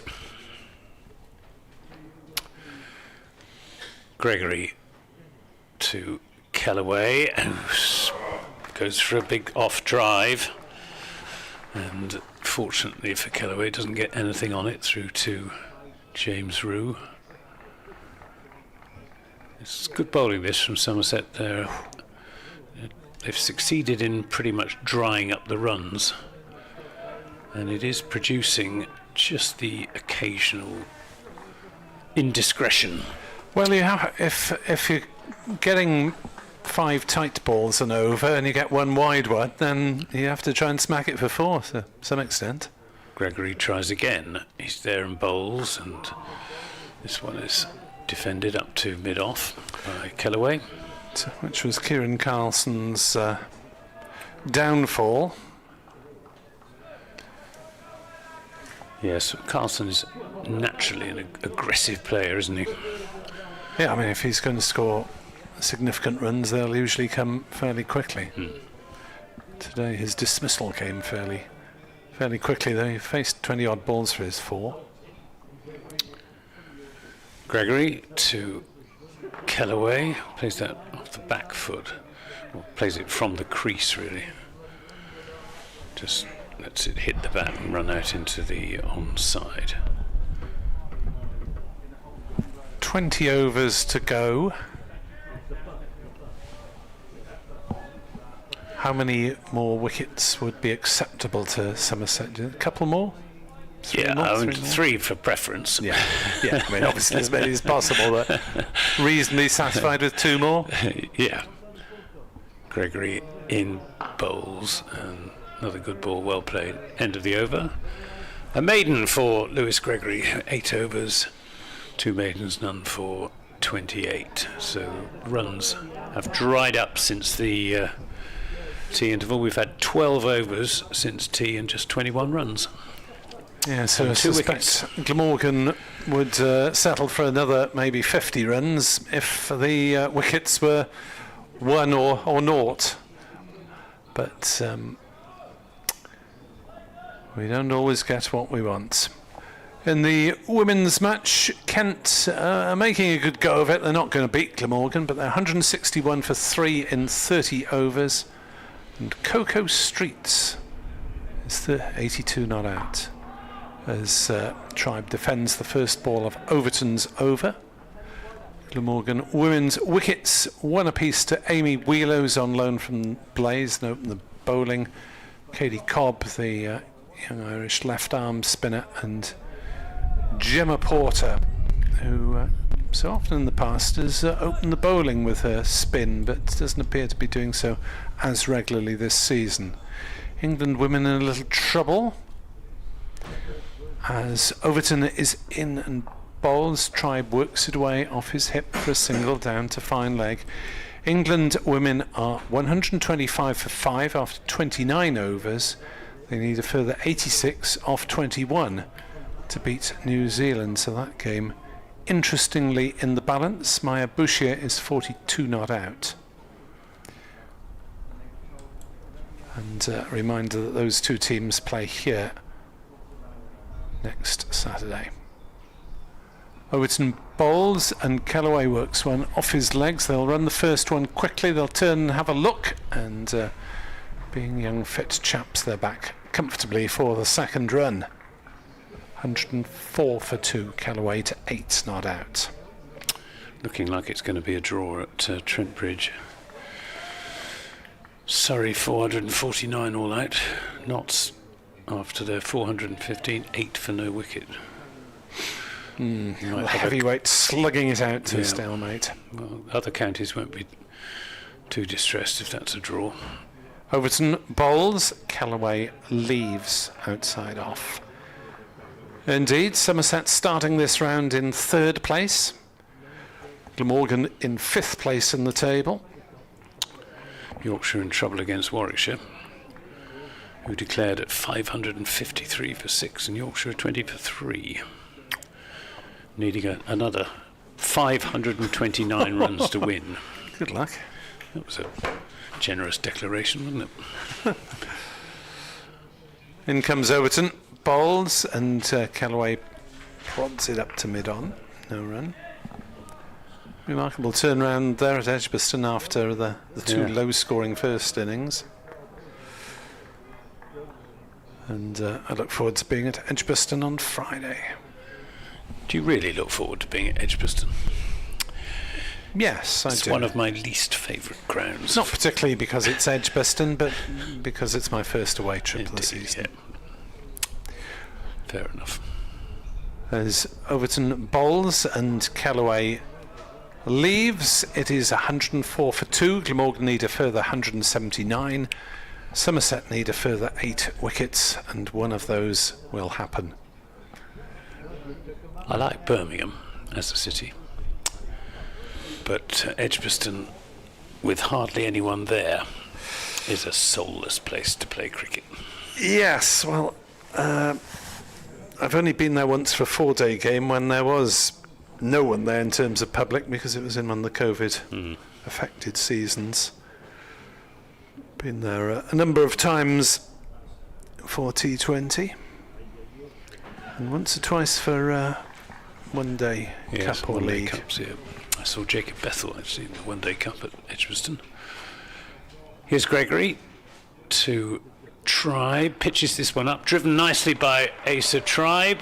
And I think the ball is going to beat Jake Ball. No, it's not even Jake Ball. Yes, it is. It is Jake Ball, yeah. To the boundary. 4 runs to Tribe. First boundary we've had for some long time. Nice off drive. He moves on to 44. 108 for 2. Ball gave his good charge, to be fair to him, but the ball was always beating Jake Ball. It's a pretty flat outfield, this, isn't it? Yes. It's really a slope from one side to the other, or one end to the other. It's flat and quite fast in this match. Gregory to Tribe. Plays that back to the bowler. I saw one day match at Warwickshire, which from memory was Viv Richards' first match for Glamorgan. Didn't contribute hugely with the bat, and then somehow ended up bowling the last over of the match, which went to the last ball. Ooh. The batsman heaved at it, the ball sped away to the boundary. It looked as though Warwickshire had won it, but the umpire's finger was upraised for an LBW, so Glamorgan won by a couple of runs. Ooh. Here's Gregory in a bowls down the leg side, and well taken by James Rue, moving quickly to his left when he saw the direction that ball was heading in. There's an occasion where I think the force of Richards' will undid the umpire, because sweep shot looked to be going down leg side, to be honest. But you don't say no to Viv Richards. No. And also, if you attempt to sweep and miss it, you're almost inviting the umpire to give you out LBW. I think that also goes for the reverse sweep. Gregory in a bowls and Tribe defends. Also remember a game here in the limited overs competitions where Glamorgan looked to be losing and the opposition needed, I think it was Sussex, needed about 30 to win with 5 wickets left, and Richards actually went round everyone in the Glamorgan field, geeing them up, saying, "Come on, boys, we can win this." And they duly did. He enjoyed his last few seasons at Glamorgan, didn't he? After being spurned by Somerset. Here's Gregory. Bowls outside the off stump to Tribe, lets it go through. Yes, I remember him playing one of his later games for Somerset against Glamorgan at Bath, and it didn't look hugely happy. No, it was a very miserable time that for Somerset cricket. Badly mishandled right from the start. It was the anniversary of his debut a couple of days ago, I believe. 42nd, then 52nd, then 52nd, 52nd, yeah. Gregory in and bowls, and this is turned away down to deep backward square leg, where Miguel Pretorius, as Andrew Hignell would call him, does the fielding. As a single is taken, 109 for 2, 8 to Callaway, 45 to Tribe. And we're going to have a bowling change from the taff end, and it's that man Pretorius who will come into the attack to replace Craig Overton. Tremendous spell since tea from Craig Overton. Yes, I mean, he could have got both openers out before he did get Al Hassan out. There's Somerset entourage trying to walk a wicket. 7 overs, 1 for 6, I think his figures since tea, Craig Overton. So Pretorius, lights still on, but a bit of blue sky probably not needed, but easier and more consistent to leave them on. Pretorius, 3 wickets in the first innings. Nothing so far. Can he change it? Bowls driven straight back past him as he stooped to try and get a hand to it. It's being chased down to the boundary, and this one will be intercepted by a pair of Somerset fielders, and it'll be a couple of runs. Tribe to 47. Total to Nelson, 111 for 2. Yeah, good piece of fielding that. Just trying to see who it was. Tom Lammonby flicked the ball back, and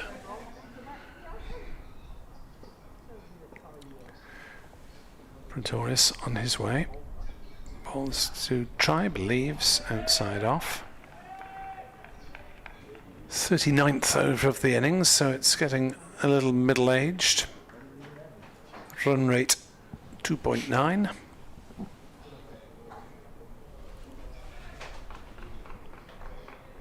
That was Craig Overton, that's why. No, it's not. It's a subfielder. It is Josh Shaw at mid-on. So the next delivery is defended by Tribe back to Pretorius. So I can be excused for not recognising him. Yeah, number 5. He's on in place of Craig Overton, who's gone for a rub down after taxing a very effective post-tea spell. Pretorius following in his footsteps, literally, as bowls to Tribe, who chops down late on that one, and we'll get a single for it on the leg side, but not much bounce there. Shaw picks up.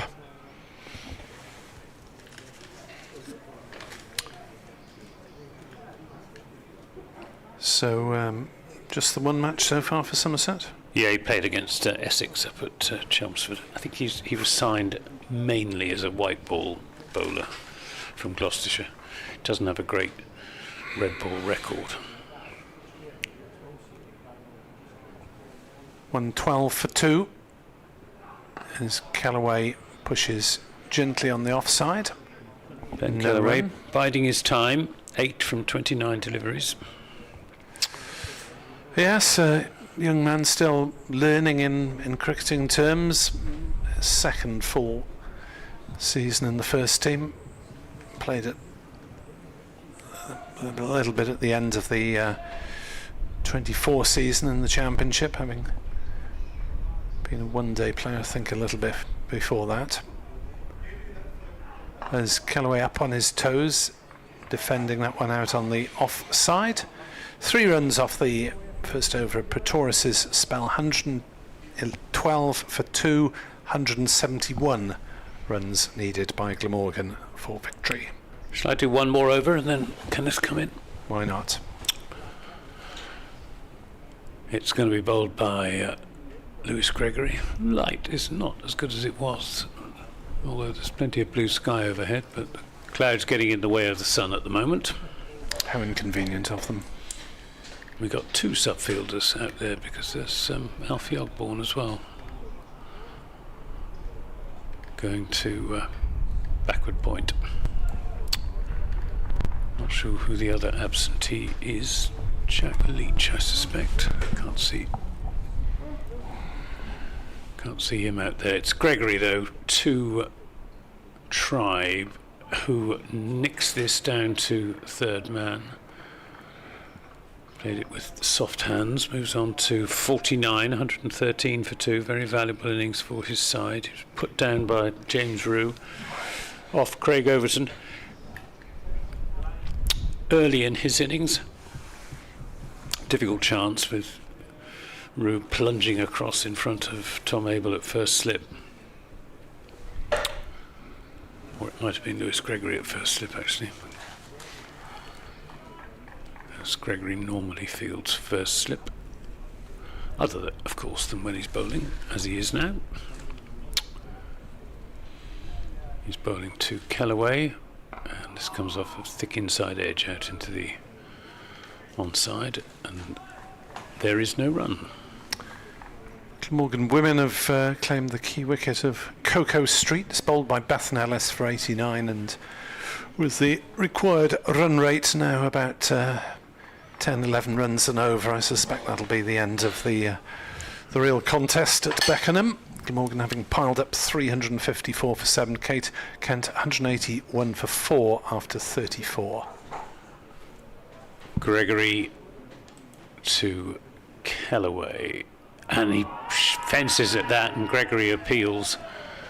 But umpire Pollard not interested. Didn't seem to me as if there was any deviation. And we've had a Steve Pittard super stat.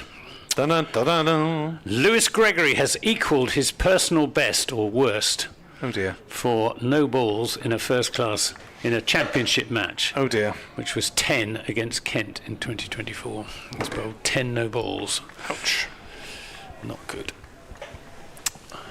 And I forgot, in all of the excitement about all of those wickets last evening, to ask Steve Kirby about why he does it. This is turned away down to deep backward square leg for 4 runs. Nicely played again. And that takes the score on to 117 for 2. Kellaway on to 12. Lewis Gregory just losing his line there. Thank you, Steve, for that. I think that was relieved Welsh applause on that occasion. Yeah, runs have been hard to come by since tea, just 37 in the space of, well, it's nearly 16 overs, so we've had nearly an hour's play since tea. 2 wickets have fallen in that time. Ul Hassan for 35 and Carlson for 4. It's Gregory to Kellaway outside the off stump, and no shot from the big right-hander from Newport. More Chepstow. Oh. Born yes. in Newport. Born in That's Newport, yes. That's where the hospital is. Yeah, exactly. One often makes that mistake. It's like Lewis Goldsworthy, born in Truro. Well, he doesn't come from Truro. He comes from Praise-and-Beeble, which is near Camborne. Gregory in, bowls to Kellaway, who plays that firmly into the offside. It's the end of the Gregory over. He's bowled 10 overs for 38 runs with 3 maidens. And Glamorgan 117 for 2, still need another 166 runs to win. Thank you, Anthony. Kenneth Davis will come in alongside me. Good job, there's no doubt as to Tom Norton's provenance. Born in Abergavenny, went to school in Abergavenny, played for Abergavenny, and now representing Glamorgan. As on his way is Pretorius, and Tribe defends back to him.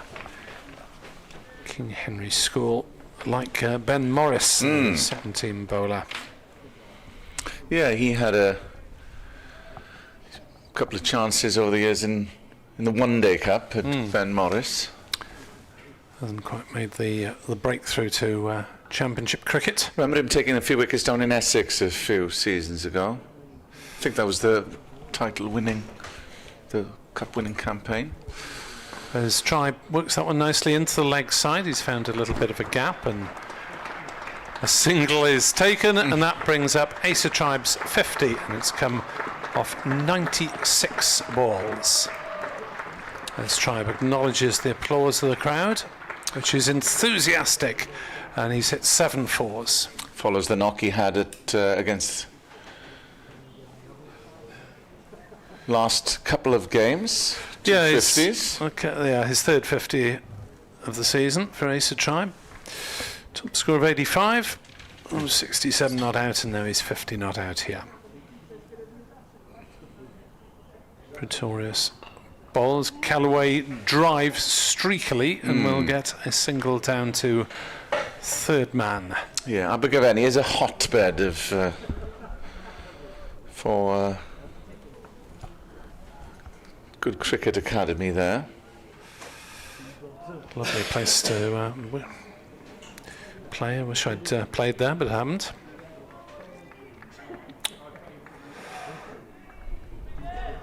Played on Ebbw Vale, which has been a county ground occasionally. Yeah.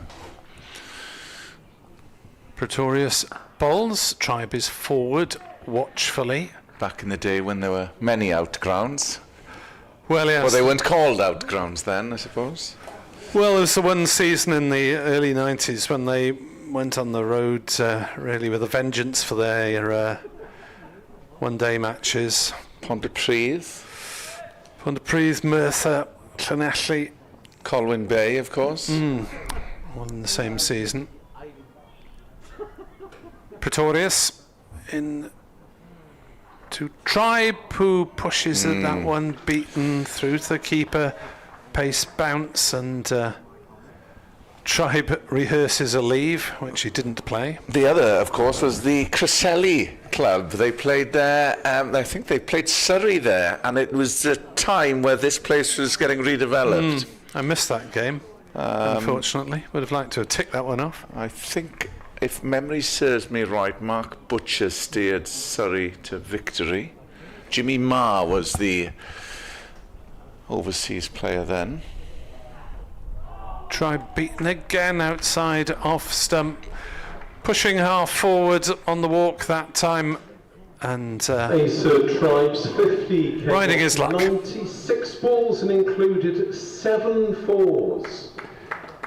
So roughly a run every other ball. It's an average sort of strike, probably below average for Asa Tribe, but you have to be hugely selective on this pitch. Returning to bowl, Jake Ball. 164 to win. Have to add 1 to the number in the top right of the screen. And Jake Ball will have another go as Somerset continue to rotate their seamers as they can afford to do, really, with an over rate of +3 at the most recent interval. 15 overs remaining of the day. So, as we were mentioning, if Glamorgan can get near that 150-ish mark, still just 2 down, they definitely will be interesting tomorrow. Jake Ball coming in from the Cathedral Road end, and that is left outside off stump, 2 wide that time. Callaway leaves, who's on 13. It would make for an interesting final day, or final morning. Well, we might even get lunch in tomorrow.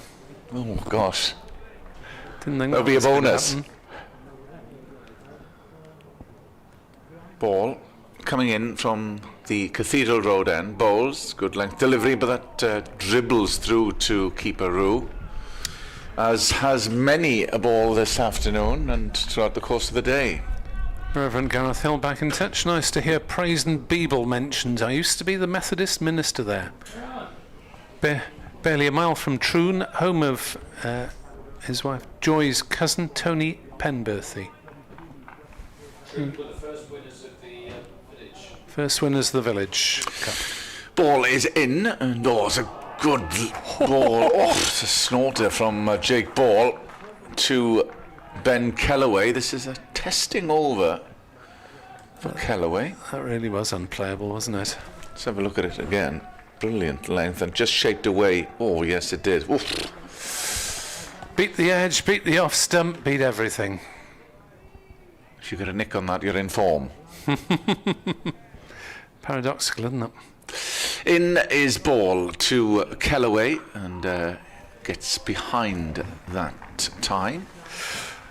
It is a mental battle, isn't it? Batting on these conditions. Just have to be able to completely shut off the times that you're beaten as a batter. It's been tough since tea. Yeah, 39 for 2 since the interval. In comes Ball to Kellaway and then wafts outside off stump. He's just getting slightly frustrated here at the lack of scoring opportunities. Just has to be wary. Just has to tell himself that he needs to dig in the period left until stumps. Yeah, it's a real test for these youngsters, isn't it? 4 decent fast bowlers and a tricky pitch. Ball coming into Kellaway, and that's better. It defensively prods that into the offside end of the over. Good over as well from Jake Ball. First of his spell, and Glamorgan at 119 for 2. They trail by 163. We've got 14 overs left today as the sun comes out. Indeed, to go with the floodlights. We might get a reasonably early finish. 14 overs, another 50 minutes, 6:15, 6:20-ish, which is probably slightly earlier than the average. Bright sunshine, will that have any effect on the pitch? I think it'll need a bit more than the brief appearances the sun has made today to affect conditions. Pretorius, 0 for 19 off 8. In to bowl to Tribe, who drives into the offside, goes through for a quick single. Safely home. No. It'll need 2 to back it up, but luckily they're alert on the leg side as Shickham came in from Lammonby. The wickets at the non-striker's end, which was fair enough to have a go. Close enough to be of interest. 120 for 2 are Glamorgan, chasing 283 to win this match. And a real test of Glamorgan's Division 1 credentials. As, that beats Callaway as he comes forward. And I think Anthony has been saying it's a test of an important game in Somerset's season, having lost last week, and obviously hoping to challenge for the title again. Glamorgan may have more modest ambitions overall, but winning a First Division match at home for the first time ever would be quite the feat. Pretorius bowls, a bish. Callaway drives, no run. That was a bish for a while.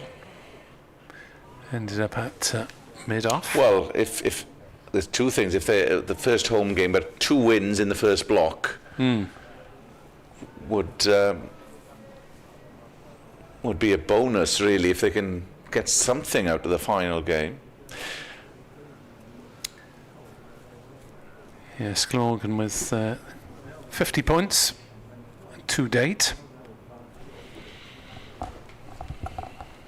As Callaway drives sweetly into the offside, but well intercepted by Vaughan at cover, and there's no run. If Glamorgan kept going at their present rate, but of course they've only got the 3 bonus points from this match, it's not likely to be a draw, so yeah, likely to move up or down the table.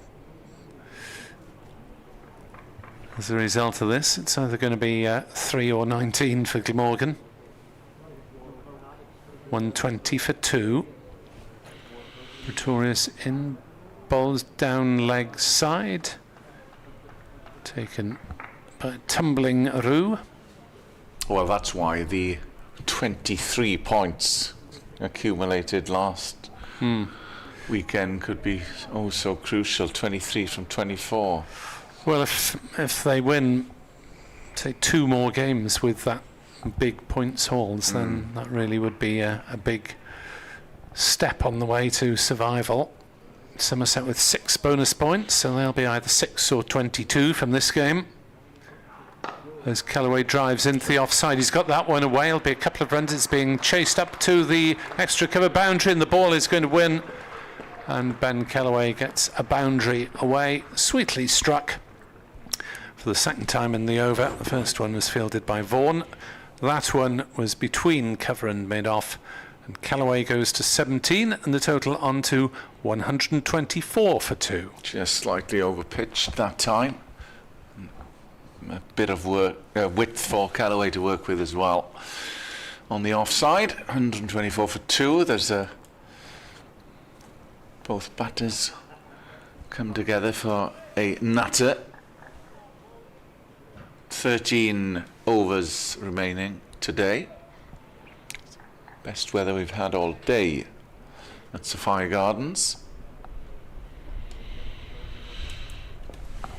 In comes ball to Tribe, and just climbed on Ace of Tribe, who's on 51. Ball 1 for 29. Took the wicket of Carlson after tea. Carlson will look back at that. It was there. It was a Carlson shot to be hit. Ball in. Ball's fuller that time, and that's well stopped because got away with that. Did Jake Ball on the half volley, and Tribe crossed with himself. Just didn't place it as he would have liked.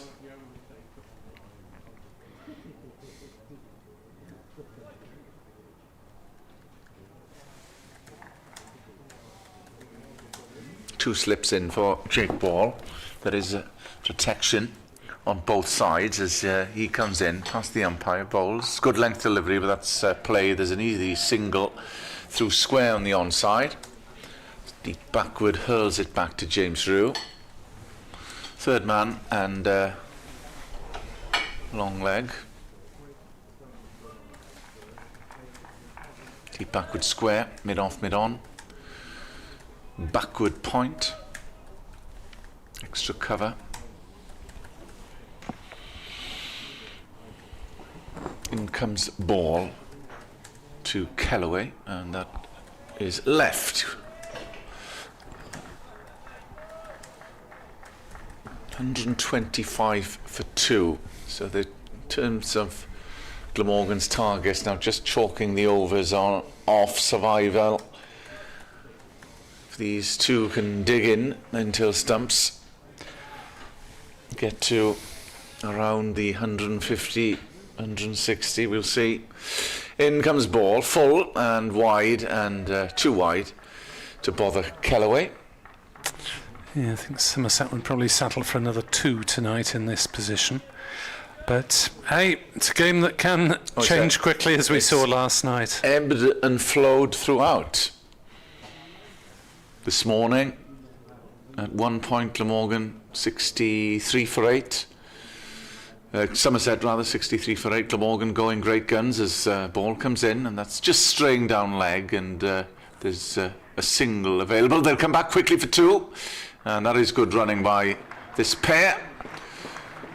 Callaway scampers home. Yeah, they'll obviously have batted together a reasonable amount, but Callaway having previously batted 6, maybe not so much with Tribe opening the batting as Tribe sheds his sweater, and umpire Pollard is obliging. Both on the England Lions tour of Australia, of course, and Tribe made a ton against Australia A. Yeah, I'd expect Tribe to be on England Lions duty fairly shortly, and we'll probably miss some of the T20 blasts as a result. Tribe on 52 not out, faces up to Pretorius in the sapphire sunshine, and is beaten. Oohs and ahs from the Somerset slip cordon. Yeah, well, you'd expect Will Smale to feature at some point. Alex Horton as well was used as a pitch hitter last year. Yeah, probably Smale, Horton, Dowthwaite and Leonard to come in at least from the second 11 into the T20 squad. Yeah, Leonard might have, well, he would have featured at some point, you'd have thought. As, that is defended by Tribe on the offside. Is he going to be fit for the start of the T20? Looks like it. He made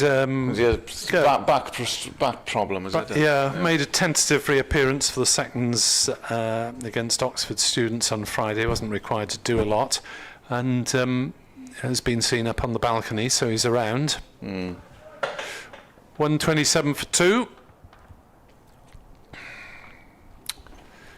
Pretorius pounding it.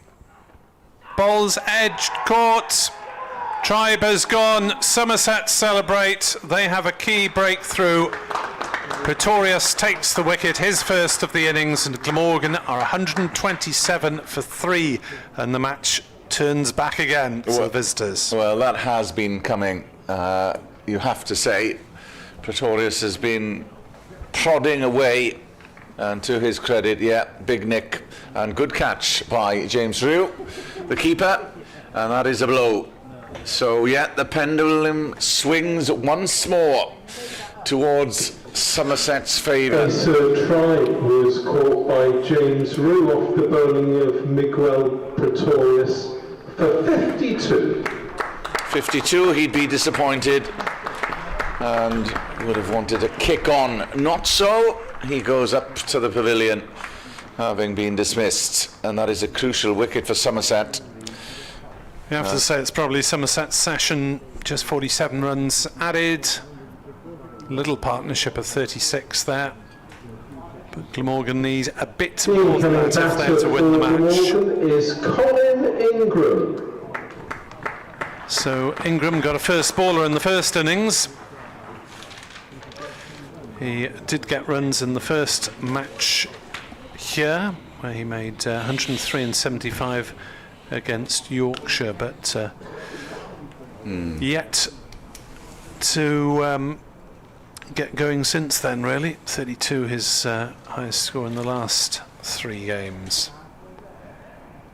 So it'll be interesting to see what approach he takes as he discusses it with Callaway. Yeah. And presumably Ingram will be, both been watching most of the pictures and working out what the ball is and isn't doing. They've just been bogged down, haven't they? It's been good bowling. It's been top stuff from Somerset, and they really can, with any more wickets, get something of a grip on the game. As Pretorius comes round the wicket, and Ingram survives a king pair as he defends on the offside.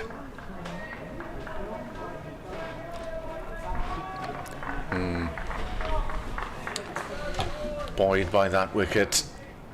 Plenty of encouragement out there now for Somerset. They know how crucial another wicket would be before the close. Glamorgan going nowhere really in terms of scoring rate. It's dropping 2.84 at the moment. As Pretorius is in and bowls down leg side. Ingram makes no contact. So he looks to knock it away. Enthusiasm among the Somerset players and among the supporters, some of whom will have migrated up to the far end because it gets a wee bit chilly in this Castell Howell stand when the sun goes off it later in the day. Pretorius in to Ingram, wide outside off stump, no shot played. Maiden, wicket maiden, crucially for Miguel Pretorius. It's 127 for 3. Callaway, sorry, Miguel. Yes, catching the Spanish or Portuguese or whatever it is. Miguel, thank you. I'll just call him Pretorius. Safer. 127 for 3. 11 overs to go of the day's play. Yeah, the signs were there that a wicket may have been in the offing. He's plugged away, has Miguel. No, that was good bowling, and ball will continue from the Cathedral Road end. It's left outside off stump by Callaway. It's an interesting period. Just 11 overs to go. Yeah, and 47 in the runs in the session is 21, 22 overs is really slow going when you're losing wickets as well. In his ball, full at that time. Yeah, because they started the session after lunch. It was a reasonable rate, wasn't it, Yeah. in the afternoon? 80 for naught, but 3 wickets for 47, very much Somerset's session, following patch of pattern really of this game where the impetus swings back and forth. Check ball, wheeling round, coming in past the umpire, bowls, and still climbed on Callaway as it's taken by James Rue. Yeah, Callaway needs the height, doesn't he, that he has got to try and get on top of things or get his bat out of the way. Target is 283, another trail by 155. Ball coming in full that time, and Callaway defends, and it's a dot ball. Good period this for Somerset, and they're working well in tandem at the bowlers.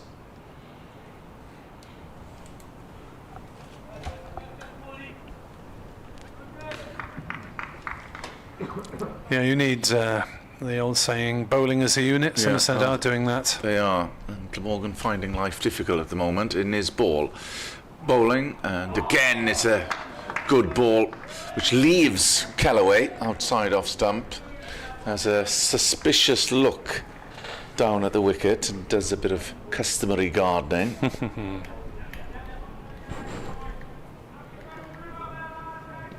Good delivery once more, and again there's a bit of zip there for ball.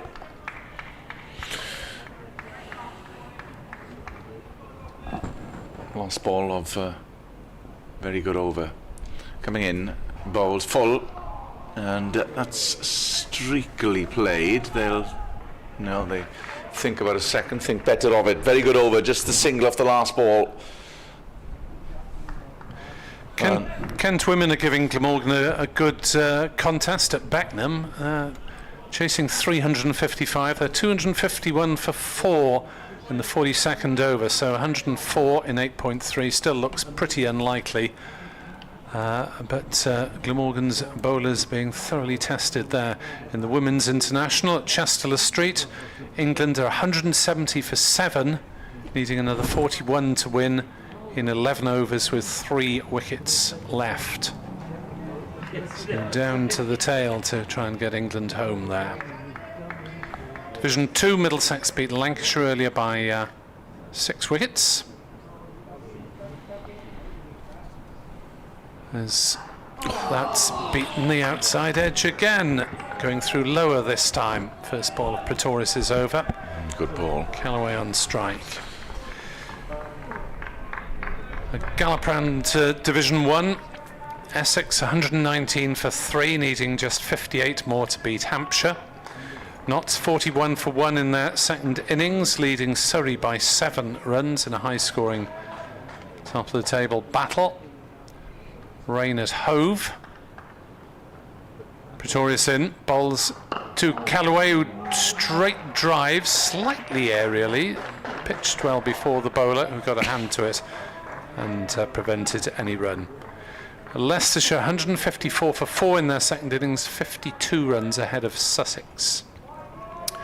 And at Edgbaston, Yorkshire 63 for 3, needing a mere 486 more runs to beat Warwickshire, for whom Sam Hain scored 164 not out. Pretorius bowls, Callaway defends watchfully this time. Division 2, Northants following on, 60 for 1 in their second innings, still 316 behind Derbyshire. At Bristol, good contest there. Gloucestershire 211 for 7 in their second innings, a lead of 209 over Kent. And Durham are on the verge of victory at New Road. Despite the hosts leading on first innings, the pairs were bowled out for 102 in their second innings. Durham 121 for 1, needing 22. Pretorius bowls. Callaway plays it well off his ribs, down to fine leg for a single. 5 wickets there for the spinner, Callum Parkinson, for Durham. Set up that particularly victory charge from Durham. Here, no one's charging anywhere, apart from the bowlers charging in to bowl. It's all very painstaking from the Glamorgan point of view. 49 for 3 since tea, 129 for 3 overall, 154 to win. Pretorius round the wicket, bowls to Ingram, who somehow gets it down to third man for 4, not entirely intentionally. Well, I think he was trying to leave at the very last moment, but yeah, it looked to me as though Ingram accidentally hit a boundary there. Well, maybe he guided it, maybe we should give him some credit. It was a strange movement of the bat, but did get on top of it and I think angled it away. 133 for 3. Ingram is off the mark and off a pair. It's Pretorius into bowl. Ingram drives to mid-off. No run.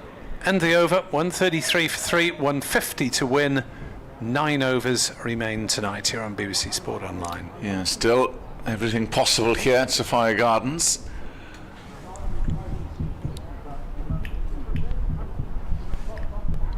Callaway on 21.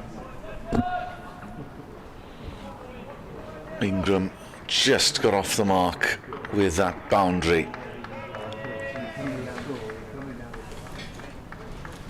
So we've got a interesting 9 overs to go. And as ball continues from the Cathedral Road end. Callaway on strike, ball. And again, he's in a brilliant rhythm at the moment, is Jake Ball. That's another peach of a ball that leaves Callaway. You know, we're deep into day 3 and the ball is still taking off, That's a moving. Keeper's taking that one head high. That's almost a carbon copy of the one he bowled in the last over. Did well to avoid, did Callaway. Charging in is ball, full that time, and it's firmly struck but towards wideish mid-off, and there's no run. Sticky period this for Glamorgan, and a crucial one at that, with 8.4 overs to go.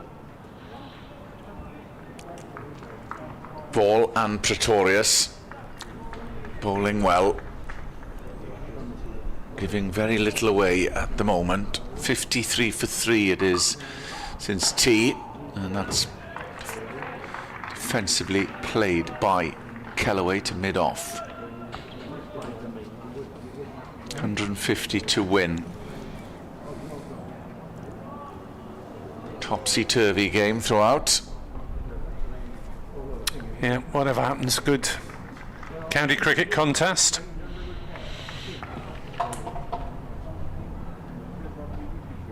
In comes ball to Kellaway again. This a probing length, testing time for Kellaway. Not sure the batters would agree. It's been something of a seamer's deck throughout. Which is in stark contrast to the last home game, Which was a bit of a road. by and large less than fascinating. Ball, penultimate ball of the over coming in, and bowls, and that's played slightly low on Kellaway towards point. It's another dot ball. Very, very good bowling. Piling the pressure on here is Jake Ball.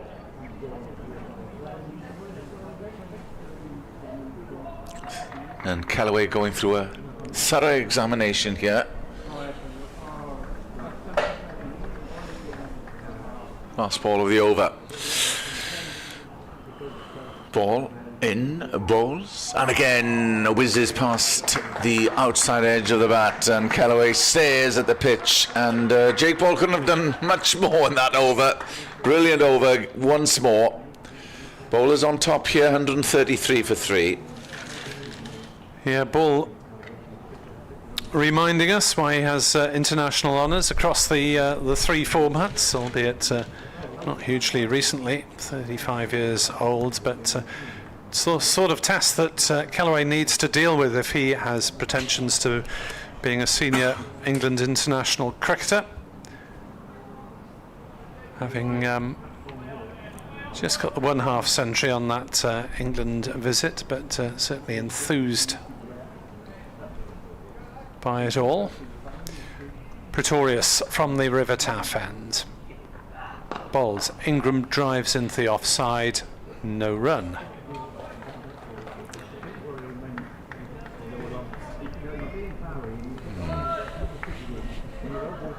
Colin Ingram, an important figure in this Glamorgan lineup over the last decade or so. It's dropped down the order a little bit to 5. Red ball resurgence in recent years, having been a white ball player only when he was suffering somewhat with injury and also had franchise things on. Big appeal, Ingram's given. Pretorius dismisses his fellow South African. Somerset are on top, and Glamorgan are 133 for 4. Ingram has gone for 4. And that is a big blow for Glamorgan as Colin Ingram departs, and it is advantage Somerset now. Glamorgan under a huge amount of pressure. It's been building, and yeah, that looked Colin Ingram was more than a good shout as we watch the replay. Pretorius for 4. I suppose the only doubt is whether it might have gone too much, but umpire deciding it would have struck leg stump probably. And are we in night watchman territory yet with 7.4 overs left? Somerset used one in vain last night as Jack Leach came and went. There's a couple of candidates, Van der Hoogten and Crane possibly. Hadley? gosh, that is a surprise. Well. The number 11, Ryan Hadley, is sent out as night watchman. Ryan Hadley. The problem is, we're in that awkward territory for a night watchman. Still, I'm reminded of Anthony's remark earlier about the change in the Somerset batting order of a sacrificial lamb. Yeah, you wouldn't have expected to see Ryan Hadley walking up at all. It's extraordinary. And he has, well, Glamorgan still have 46 balls to negotiate here. Well, if he's still there at the end, I shall doff my hat and eat my words. He's taking guard. Yeah, Van der Hoogten and Crane have both done solid duties, but perhaps Glamorgan regard them as run scorers rather than cannon fodder. Anyway, here's Pretorius to the unlikely number 6, Ryan Hadley. It's down leg side and poses no threat. Taken by Roux. Well, it's a risk because obviously if he's knocked over within very little, they have to get someone else in, and with less time to contribute, as it were, and more pressure on them. Anyway, Pretorius in, bowls outside off. Hadley plays no shot. At least Ryan Hadley has the height to try and get on top of it. We'll discover whether he has the technique to do so.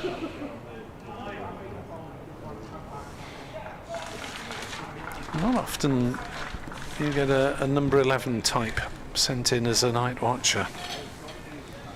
that's bamboozled everybody, I think. Pretorius on his way in. Balls to Hadley, who defends that one. No run. England women need 28 more to win off 8.2 overs with 3 wickets still left against New Zealand. Kent 284 for 5. Kent women 43.5 overs, 71 needed off 6.1 to beat Glamorgan. Having a good go at it. Thought that might be a comfortable Glamorgan victory there, but not so. Pretorius bowls, Hadley beaten. Wicket maiden for Pretorius. About time we heard a bit more from Anthony. I'll have to pop back in a couple of minutes to do a 6 o'clock radio update, but we'll try and do that with the minimum of fuss and minimum of me knocking things over. Anthony Gibson, the Somerset voice on this match, will try and urge them to another couple of wickets in these last 7 overs. Us BBC commentators, strictly impartial, of course. Absolutely. Nothing at all to do from our accents. Here's Jake Ball then, bowling to Ben Callaway, who punches this into the offside and won't get a run. Good comeback this by Somerset since tea. Gleamorgan going in at tea at 80 for no wicket, seemingly not in any trouble at all. They've lost 54 wickets in adding 53 runs in the space of 25 overs. Yeah, it's been a hard slog. So good tight bowling from Somerset and getting their rewards as Ball is in and bowls to Callaway, who has enjoyed plenty of good fortune in the matter of playing and missing, but is still there, a significant obstacle to Somerset. I thought Hadley actually batted. I don't think you wouldn't have seen him in the first innings. No, but he actually batted pretty well for his 5 not out. He lasted 38 deliveries. As Ball is into Callaway down the leg side, tucked away down to deep backward square leg, where Pretorius will field. It was just that awkward period to send out a night watchman, wasn't it? Just shy of 8 overs to go. Yes. And it is a big judgment call. I wonder if would they have asked Sean Dixon whether he wanted to go in? I don't know. I suspect if they had, he would have said yes, because he'd relished the challenge of putting one over his former county. I was musing earlier on today to myself about the possibility of Sean Dixon scoring the winning runs against Somerset. How vindicated he would feel. His ball to Hadley outside the off stump. Need to bowl at the stumps with the tail ender out there as night watchman. Somerset re-energised by the 4 wickets that they've taken since tea. But Glamorgan bat deep. We've got Dixon in next, and then Chris Cook. Batted well in the first innings. Tim van der Hoogten, ditto. This is a better ball from Ball, which is met with a solid defensive bat by Ryan Hadley. Hadley, I beg your pardon. Yeah, but that finishing line seems an awful long way away at the moment. 148 more Glamorgan need with 6 wickets in hand. Well, I said Somerset would be happy with 5 wickets by the close. They've got 4. Ball in to Hadley.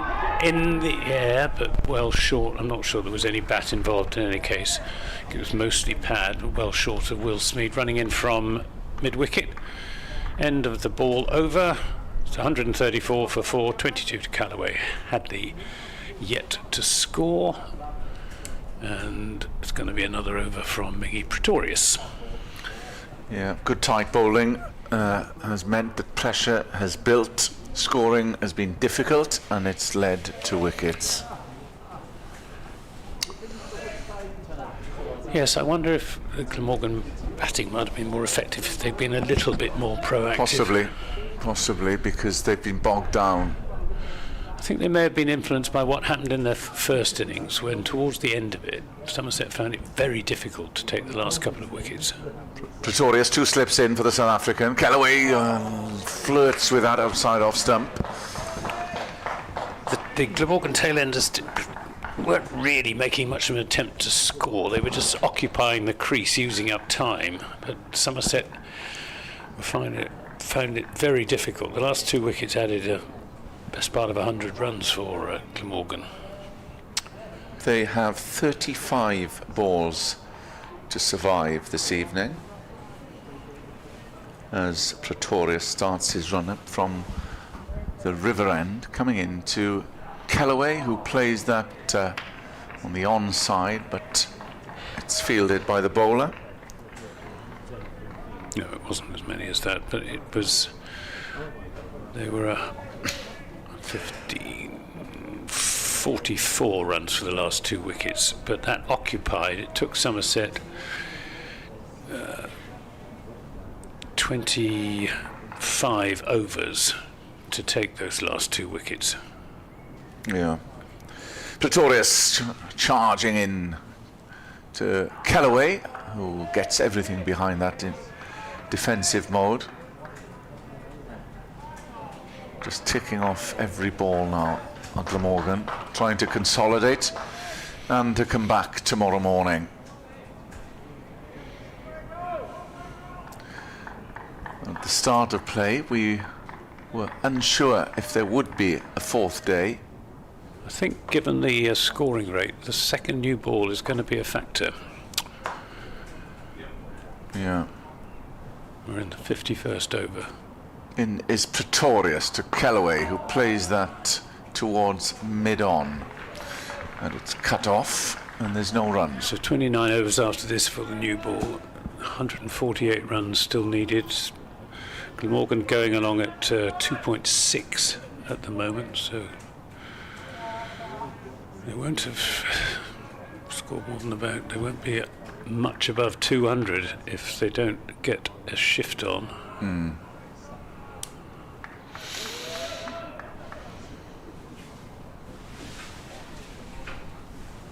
Pretorius coming in to Callaway.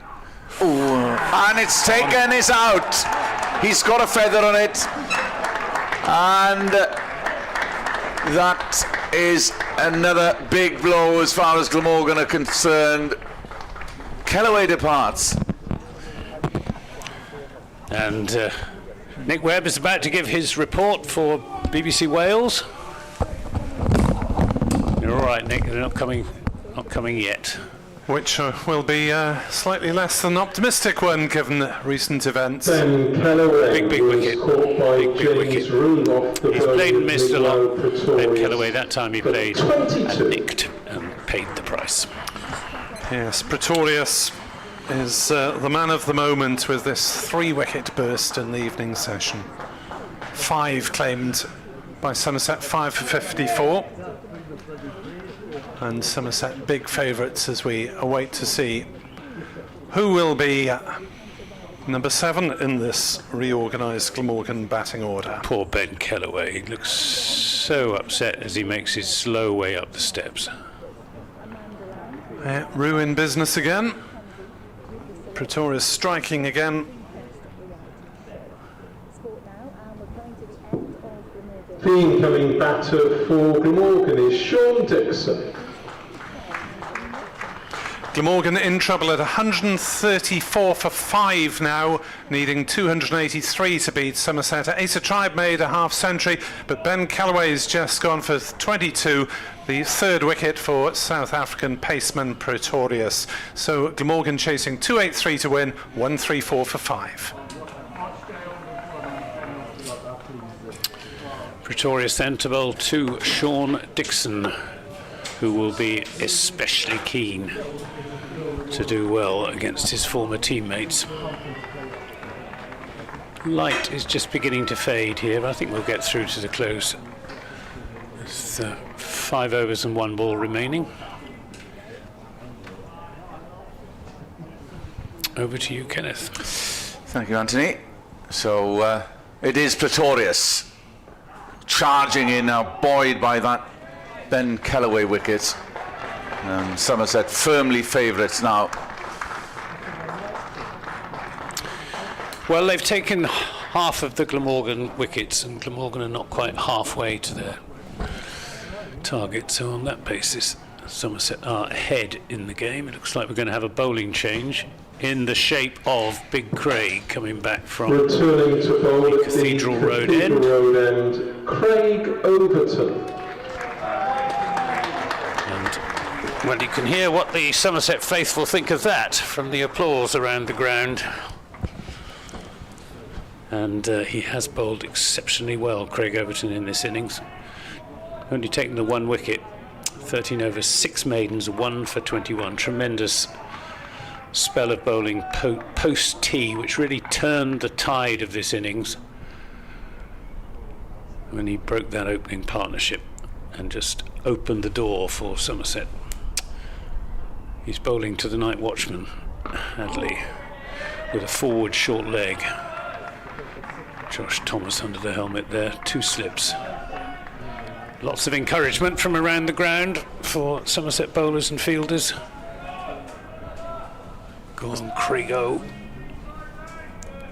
as he's known.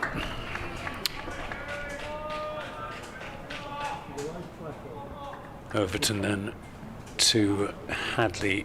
He's in and bowls 2 wide outside the off stump and bounces twice before reaching wicketkeeper James Rue.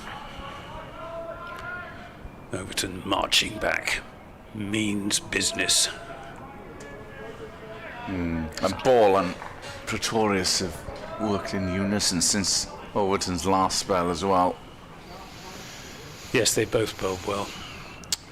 Overton in, bowls to Hadley short and past the outside edge through to James Rue. Hadley just puts his hand on his helmet, wanders away towards the square leg umpire, just telling himself, concentrate, don't chase anything outside the off stump. If it's bouncing at you, try and get out the way. Overton into Hadley, down the leg side, appeal for a catch behind. This time umpire Pollard is unmoved. He gave one against Mason Crane down the leg side in the first innings, which the consensus of opinion was Crane got nowhere near. But Somerset trying it again. Haven't seen the replay on that, but I'd be very surprised if there was anything on it from in the way of bat. Overton to Hadley, and this is turned past short square leg. Should just be a single, which means that Hadley will keep the strike, as he should do as night watchman. So Overton will just have the one delivery at his former teammate, who is taking an off-stump guard from umpire Pollard, which for my money makes him an LBW candidate as they shuffle across their stumps. It's probably a bit irritating to the bowler not being able to see the stumps, or more than one stump. Overton into Dixon, plays and misses, one outside the off stump. Hands on head from bowler and slips, but no wicket in that over. It's 135 for 5. Hadley on 1, Sean Dixon yet to score. And he did play at that, Sean Dixon. Well, I don't know. Maybe he just tucked his bat in behind his pad. Let's give him the benefit of the doubt, as he lives in the same town as I do. Oh, well, there we are. Langport resident, Sean Dixon. 24 balls to navigate then for Glamorgan. There's a magpie in the seats down below us. Good morning, Mr. Magpie. Not sure to which side he might be signalling ill luck. That's Tractor we just heard. Go on, Mickey! In full voice, and why not? Pretorius coming in. Oh, that got lifted on Hadley. Actually played it very well down to third man. Not sure if he knew much about it. Well, he takes the single, which exposes Sean Dixon to his fellow South African, Miguel Pretorius. Vicious delivery from Pretorius. He's got his tail up. Bowled better than he has done all season in this spell since tea. Pretorius to Sean Dixon bowls, and that's played down to third man. It's sped down, and they take a single. Dixon will be very relieved because he is a bit of a candidate for ducks. He's been out twice for a duck this season, and he's been dismissed for ducks 14 times in 64 innings in Division 1 cricket, which is a worse duck ratio than anyone with any batting credentials. But it'll be Hadley on strike. Pretorius charging in and takes evasive action. Played it well, did the tall Australian. He's getting a lot of lift with this old ball from this wearing pitch.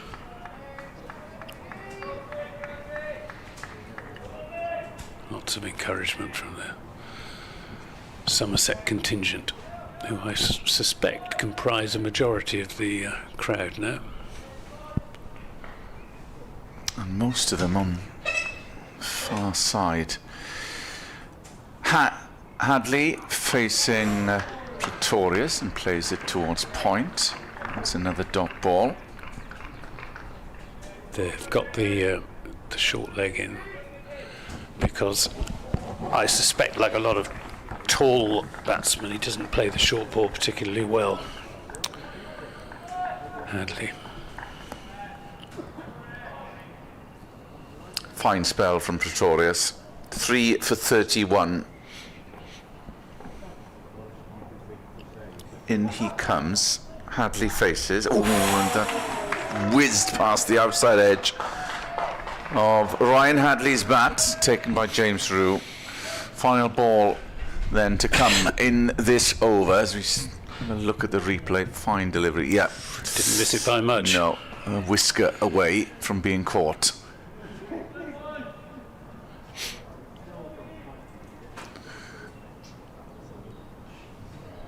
Turns round. 2 slips in as Somerset target 6th wicket coming in, and that's left that time. And that is the end of the over. So 18 balls remaining of this third day. 18 balls to survive for Glamorgan.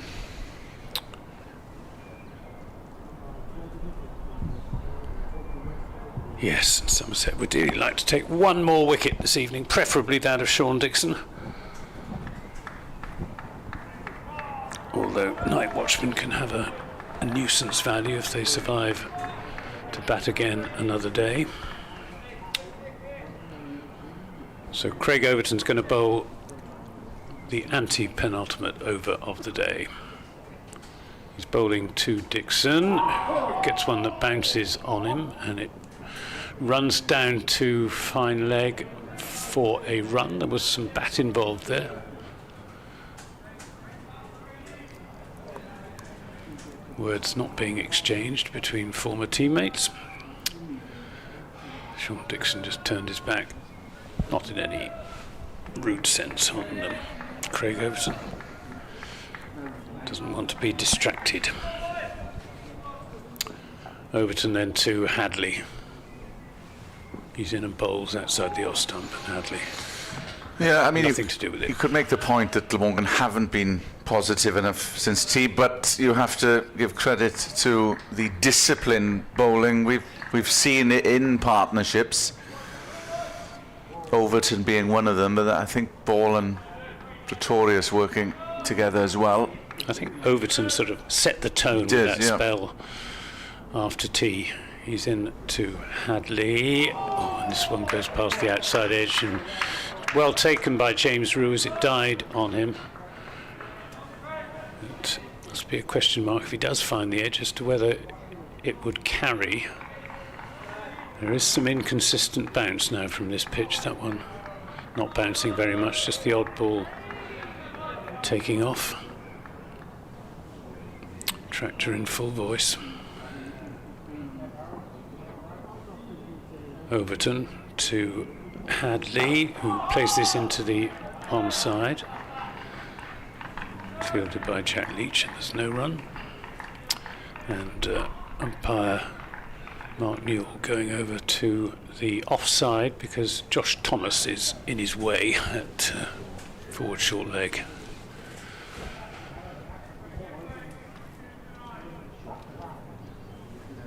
Overton in again. Hadley is dropped. Dropped. Did it carry? Did it carry? I'm not sure if it did. No, let's have a look at the replay. No. No, it didn't, no. Well short. Well short of Tom Abel. Didn't take it cleanly, let's put it that way. And, well, the question I posed after the ball before has just been answered, because it didn't carry. Overton in bowls, and this time with bat angled down. Hadley gets that all along the ground out into the offside. He survives another over. He's batted already for 22 deliveries for his 2 runs, so he's doing exactly the job that his side would have wanted him to. 138 for 5, 145 more needed for Glamorgan. Yeah, that is a long way away at the moment. It's just about survival. 12 balls to go this evening.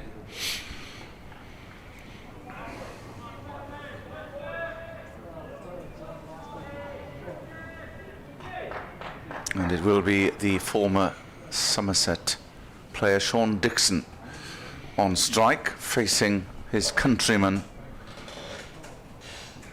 Pretoria. So just left.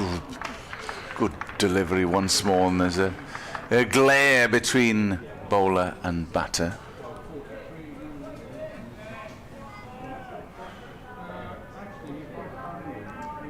I think they're all still good mates. Sean Dixon, his former teammates. He went down to a testimonial dinner the other day. Oh. Sean Dixon, Nick Webb just saying Sean Dixon went down to Lewis Gregory's testimonial dinner the other day, which is a good sign. Is Pretorius, and that's jabbed into the offside by Dixon, and there's no run.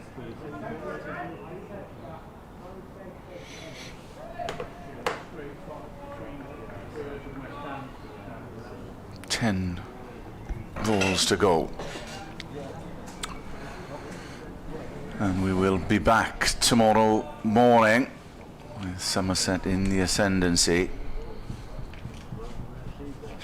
Charging in is Pretorius, bowls, Dixon plays, and that's played down to fine leg. That brings Hadley on strike.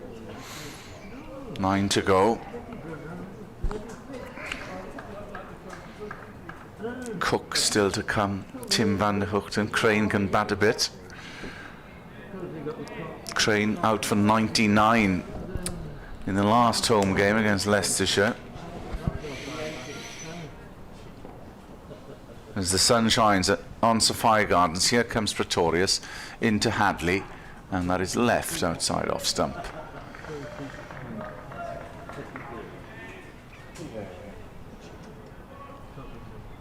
So an intriguing day's play, and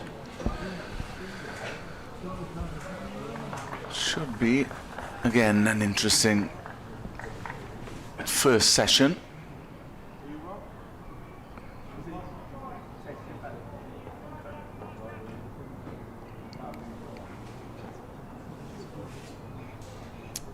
Pretorius is into Hadley, and that's well played down to point. Final ball of this over. Hasn't dug one in this over yet, which makes the forward short leg a little bit redundant, but maybe he's just there to plant seeds of doubt in the batsman's mind, thinking that he might get a short one. It's been all seam for Somerset. We haven't seen Jack Leach. Thought he might have come on at one point, but it is Pretorius to Hadley, who plays that well defensively. Just the one off the over, and Pretorius takes the plaudits from his teammates, and justifiably so. Yep, I think taking in the round, Somerset have had a good day, starting this morning at 32 for 6, but going on to make 157. So 125 for 4, effectively. Tom Abel starring again with 71, and a very valuable 45 from the skipper Lewis Gregory. And then Glamorgan made a very good start to their run chase, as Overton is into Dixon, plays that defensively into the offside. 80 without loss at tea, and Glamorgan at that stage on top. But since tea, Somerset have come roaring back, picking up 5 wickets at the cost of just 59 runs. In this will be the 32nd over of the session.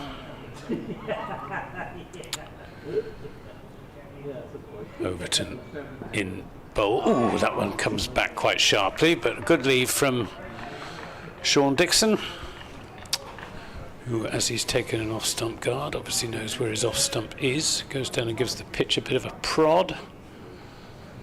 Reflection of the fact that that ball did jag back towards his off-stump.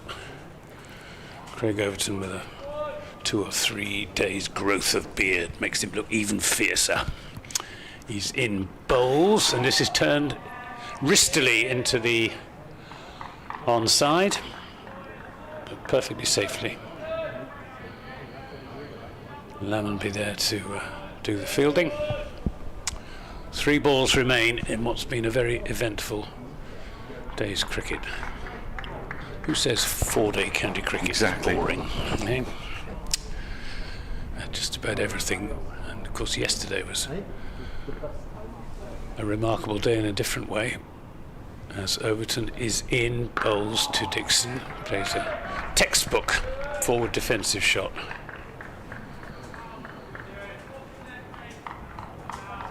Dixon has 2 balls to survive. Overton has 2 chances to put the cherry on the top of a good day for Somerset. Shadows lengthening as he's into Dixon, and Dixon goes for a pull shot. I think that's just pad probably, or was there a bottom edge? Yes, there was a bottom edge. Bottom edged into his pad out into the onside. They take the single, which means that Dixon will survive to fight again another day. It's 140 for 5. The last ball of the day is coming up. Lots of encouragement from the Somerset supporters here for Craigo. The slip cordon is reinforced. There are 3 of them now. Hadley looks around the field. 3 slips and a forward short leg. Just backs away because looks like there may be another field change. No, all is set.